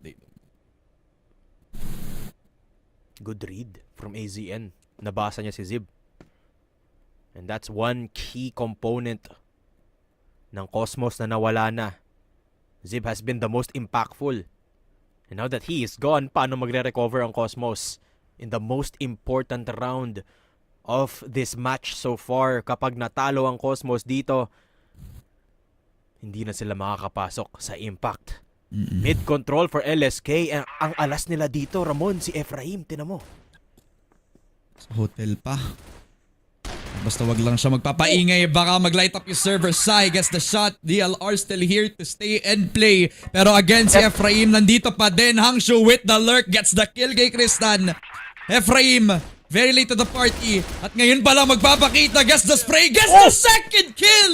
Ephraim, the one man to do it all. Send the dry the trade it off for the team. So buhay pa ang pagtapos ng LSK sa mismong set at series na to. Si Hexa na lang to keep their impact dreams alive, to qualify for the event that they've been looking for. 15 seconds. At si Hangshu, napaka-patient. At kinain ng buhay si Hexa. Ubos lahat ng chances para sa CGT. It will be Livestrong Kings to go to impact. They will go to impact, and a very clean way to do so. Kung mapapansin mo, Ramon, nung natapos yung round, hindi na sila nagawa ng mga mistakes na ginagawa nila kanina. No? They were playing disciplined. They didn't peek. They just waited for the push, and that's exactly what we want to see from Livestrong Kings. Minimizing mistakes and winning against their opponents. 10-7 on both of our sets. Livestrong Kings didiretso na sa impacts. And it's a very impressive run, particularly dito sa Ankara, no, nung na-figure out nila, nung nakita mo Ramon, no? Nakita mo the moment na naging online na lahat ng players nila, they just felt unstoppable. Yeah, absolutely, pare. I mean, it was shaky nung nagsimula tayo sa series na to, no? And I had a little bit of doubt considering na medyo nilagyan ko ng benefit of the doubt sana yung Cosmos. Considering that they were the ones who started doon sa BL side ng port na yon. I knew that it was gonna be a tough opening para sa kanila. Pero I think yung mental resiliency para dito sa LSK is what really set them over the line. Despite Cosmos being very proactive sa mga active pushes na ginagawa nila both on LA, especially as well nung nagsimula sila on that GR side, they were getting a lot of good opening picks. especially from CEB77, is flexibility. Talagang nagpakita ng gilas dito sa server natin. Pero nung nagtagal, nag-hit na yung mga flick shots, naging accurate na yung mga flicks na napakita nila on that LA position. Doon pa nga agad sana yung magiging strike ng Cosmos no? Parang paulit-ulit na lang pinipick yun para makakuha ng advantage. Pero nung nag-settle in na yung LSK, parang naging death trap na yung LA kahit sila pa yung GR para dito sa side ng Cosmos pare. Tsaka nakakatakot kasi mga players dito ng Livestrong Kings when they come online. When you talk about SDL, of course you have a given that is Hank Shu, DLR. But then when you have the rest of the roster performing, when AZN is performing as well on that sniper, it really feels like a brick wall na hirap lagpasan dito, Ramon. No? And actually dito in our set number 2, no, the difference between this and Port is sa BL side, mas madaming pinakita dito ang LSK, no, which is very impressive, showing that they are a team that is multifaceted. Hindi lang sila GR sided na malakas. They can also have a thick playbook on the BL side, and more importantly on different maps, not just in Port but also in Ankara. Very excited to see, lalo na kapag naging mas pulido pa yung play style dito ng LSK, no. I mean, in the latter third of this game, minimized na yung mistakes dito na. But imagine if that was the case the entire match. I feel like nakakatakot itong roster na to ng LSK. They already have the talent, they already have the firepower. It's all about perfecting the playstyle na. So again, another one of those teams. Alam ko lagi nating sinasabi to, Ramon, no? Pero I really do mean it when I say na this is one team to look out for sa Impact. Which makes Impact all the more parang exciting to think about. No? Kasi kung sunod-sunod lang yung sinasabi natin mga praise sa mga teams na to, it just shows that this is shaping up to be a very, very competitive Impact season nga naman no? Kaya we have something to look forward to sa mga Mondays at Tuesdays natin dito sa schedule natin. Pero if we focus our highs and hopes dito sa ating mismo naging set number 2 and overall sa buong series natin, it was a story to behold na makita natin yung development ng team na ito ng LSK no? This definitely is one of the most one-sided affairs na nakita natin in terms of 2-0s. Pero kung iisipin mo din, it could have been closer if it wasn't for a couple of mistakes, a couple of mistakes na hindi kailangan ng gawin, yung mga peaks na ginagawa nila on LA na paulit-ulit, as well as the opportunity sana na ma-shutdown tong si CEB77 na hindi nga nila nagawa very, very early on. Pero other than that, it's an LSK that has performed very cleanly from the moment that they get their executes. Very rarely do you see them do a lot of over-aggressive mistakes, just like nakita mo kanina sa highlight kanina. Not to mention, I feel like they were just way more comfortable towards the second half dito. Yung LSK, no, that certainly is a big factor para sa team na very heavy on the duty. That confidence and comfortability really is something that you cannot underestimate. And I feel like nung last few rounds, nakuha lang talaga yung timpla ng LSK dito, no? Kaya sila na yung nanalo ultimately with all the momentum in the world. A deeper look into the numbers dito, Ramon, and look at Hank Shu. Actually, look at DLR. Even more impressive with 31 kills. My goodness. Yep. There was ever a time for us to correct kung paano natin sabihin yung game name na yan. Ngayon na to, pare. Remember his name and remember his story, pare. The moment that we doubted this guy is the moment that we will regret having to fully secure DLR in our standings ngayon. 31 kills for him. Definitely we'll see him a lot more later sa set MVP natin. Pero it was a good effort still for CGT. No? It's very heartbreaking, kumbaga, na hindi natin makikita ang isang Ephraim, Kristan, Hexa, this very iconic trio na nakikita natin lagi sa Impact mukhang magte-take mo na ng backseat. But it also will open up an opportunity for young stars just like LSK, just like the set MVP ngayon na si Hank Shu, ang naging kabuuang match MVP natin. Consistent when it comes to the lurk and very much on the strat. He has been the cornerstone para sa team na ito. Still a very coveted player, no? From Impact, lagi ding nag-MVP yan, no? Si Hank Shu this time around. Not showing any signs of slowing down. In fact, I would argue na mas maganda, mas mataas pa ang kayang maabot ni Hank Shu pagdating natin ng Impact. No? So there you have it, a very well-deserved MVP title for this match. Hank Shu to take the cake. Very consistent as well sa lahat ng mapa no? Nag-perform talaga si Hangzhou dito, which is very very nice to see. That concludes our match between these two. Ang lalapag sa Impact, it's going to be Livestrong Kings. Can they live up to their names in Impact? I mean, we'll have to watch to see. Definitely pare, no? And since you mentioned them, why don't we take a look at the overall bracket nga naman para sa mga naging resulta sa first day ng Spring Qualifiers. And we've already mentioned a few. Siyempre, tingnan natin yung mga susunod din. No? From the first point, Fervid has won yung kanilang magiging match kanina, last time that they played in this group. So talagang advanced na sila papunta dito sa laban nila against NCE. So yun yung isa mga matches na makikita nyo tomorrow.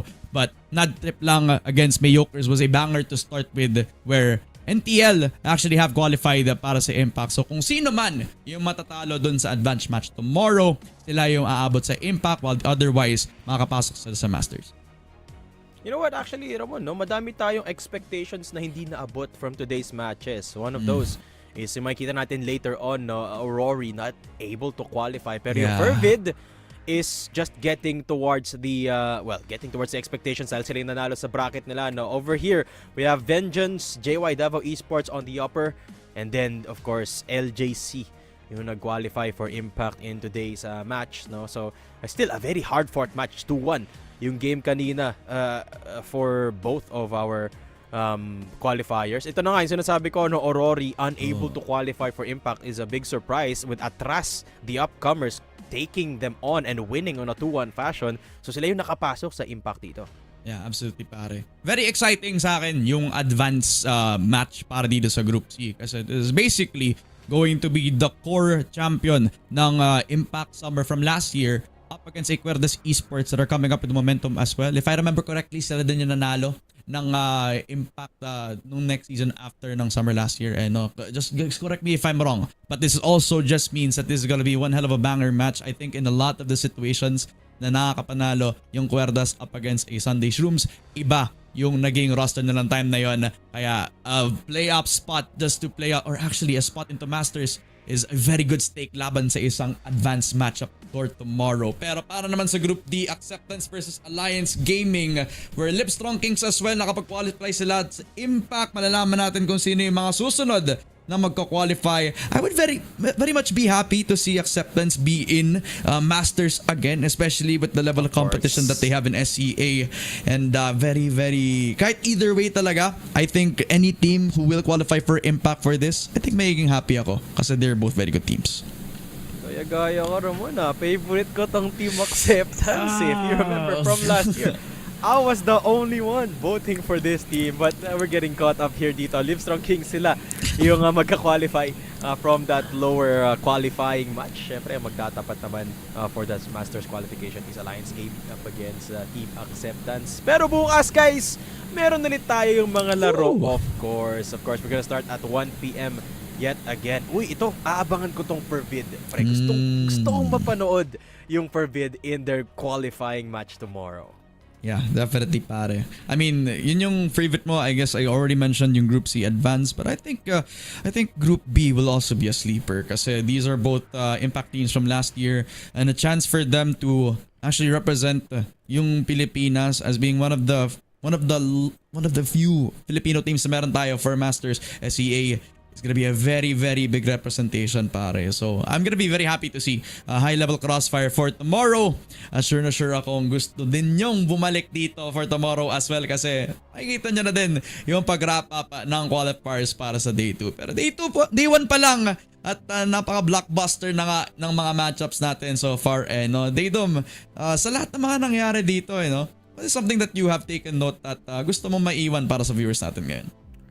I think the one thing na iniisip ko the entire day dito, Ramon, is we have to set your expectations aside. Kailangan handa ka sa kahit anong pwedeng mangyari. Kasi yun yung nangyari today. You got teams, you got the most experienced player out, and then you've got up-and-comers taking them out, and then of course you've got re-rosters. I think meron bang roster na same as last year? I think apart from the big two teams, that is Virtus Pro and Team Stallions, lahat ata nagbago ng roster dito no. So you can never know what to expect outside of those two international representatives natin no. But until tomorrow, I'm just excited. I'm just excited to see the games. Ramon, ikaw ba? Yeah, I'm excited too, pare. I'm already shaking knowing that I'm gonna be watching this as well from the sidelines muna. Makikita natin yung iba pang mga casters na nakita nyo from last year. Ibabalik lang din ulit tomorrow. At syempre, sure akong mag-enjoy lang din tayo lahat para makapanood pa na mas marami pang Crossfire. No? Shoutout nga po pala sa mga viewers natin na nanonood ngayon. We just ended it with 154. Thank you so much sa mga nagsimula at saka yung mga mag-e-end sasabay sa amin ni Ramon at saka ni Daydom. Shoutout lang din kay Michael Abelos, Jefferson De Ocampo as well as kay Jason na talagang sumasubaybay as well. Yung iba pang mga nag-shoutout sa comments ay sorry po, medyo nag-bug out lang yung comments ng nito no? So medyo mahirap nga naman na ma-follow up yung iba dito. Thank you as well sa mga nanonood ko mga kaibigan. Nandyan din si Riz, nandyan din si Jay. Thank you so much for everybody watching from start to finish. At I think that's just it. Wrap up na natin to kasi gusto ko nang sumunod dun sa ating susunod na day. And sure na sure akong the action just continues sa Spring Qualifiers papunta sa SCA Masters. Ako pala si Ramon, kasama ko si Daydom. We'll see you tomorrow for more Crossfire action.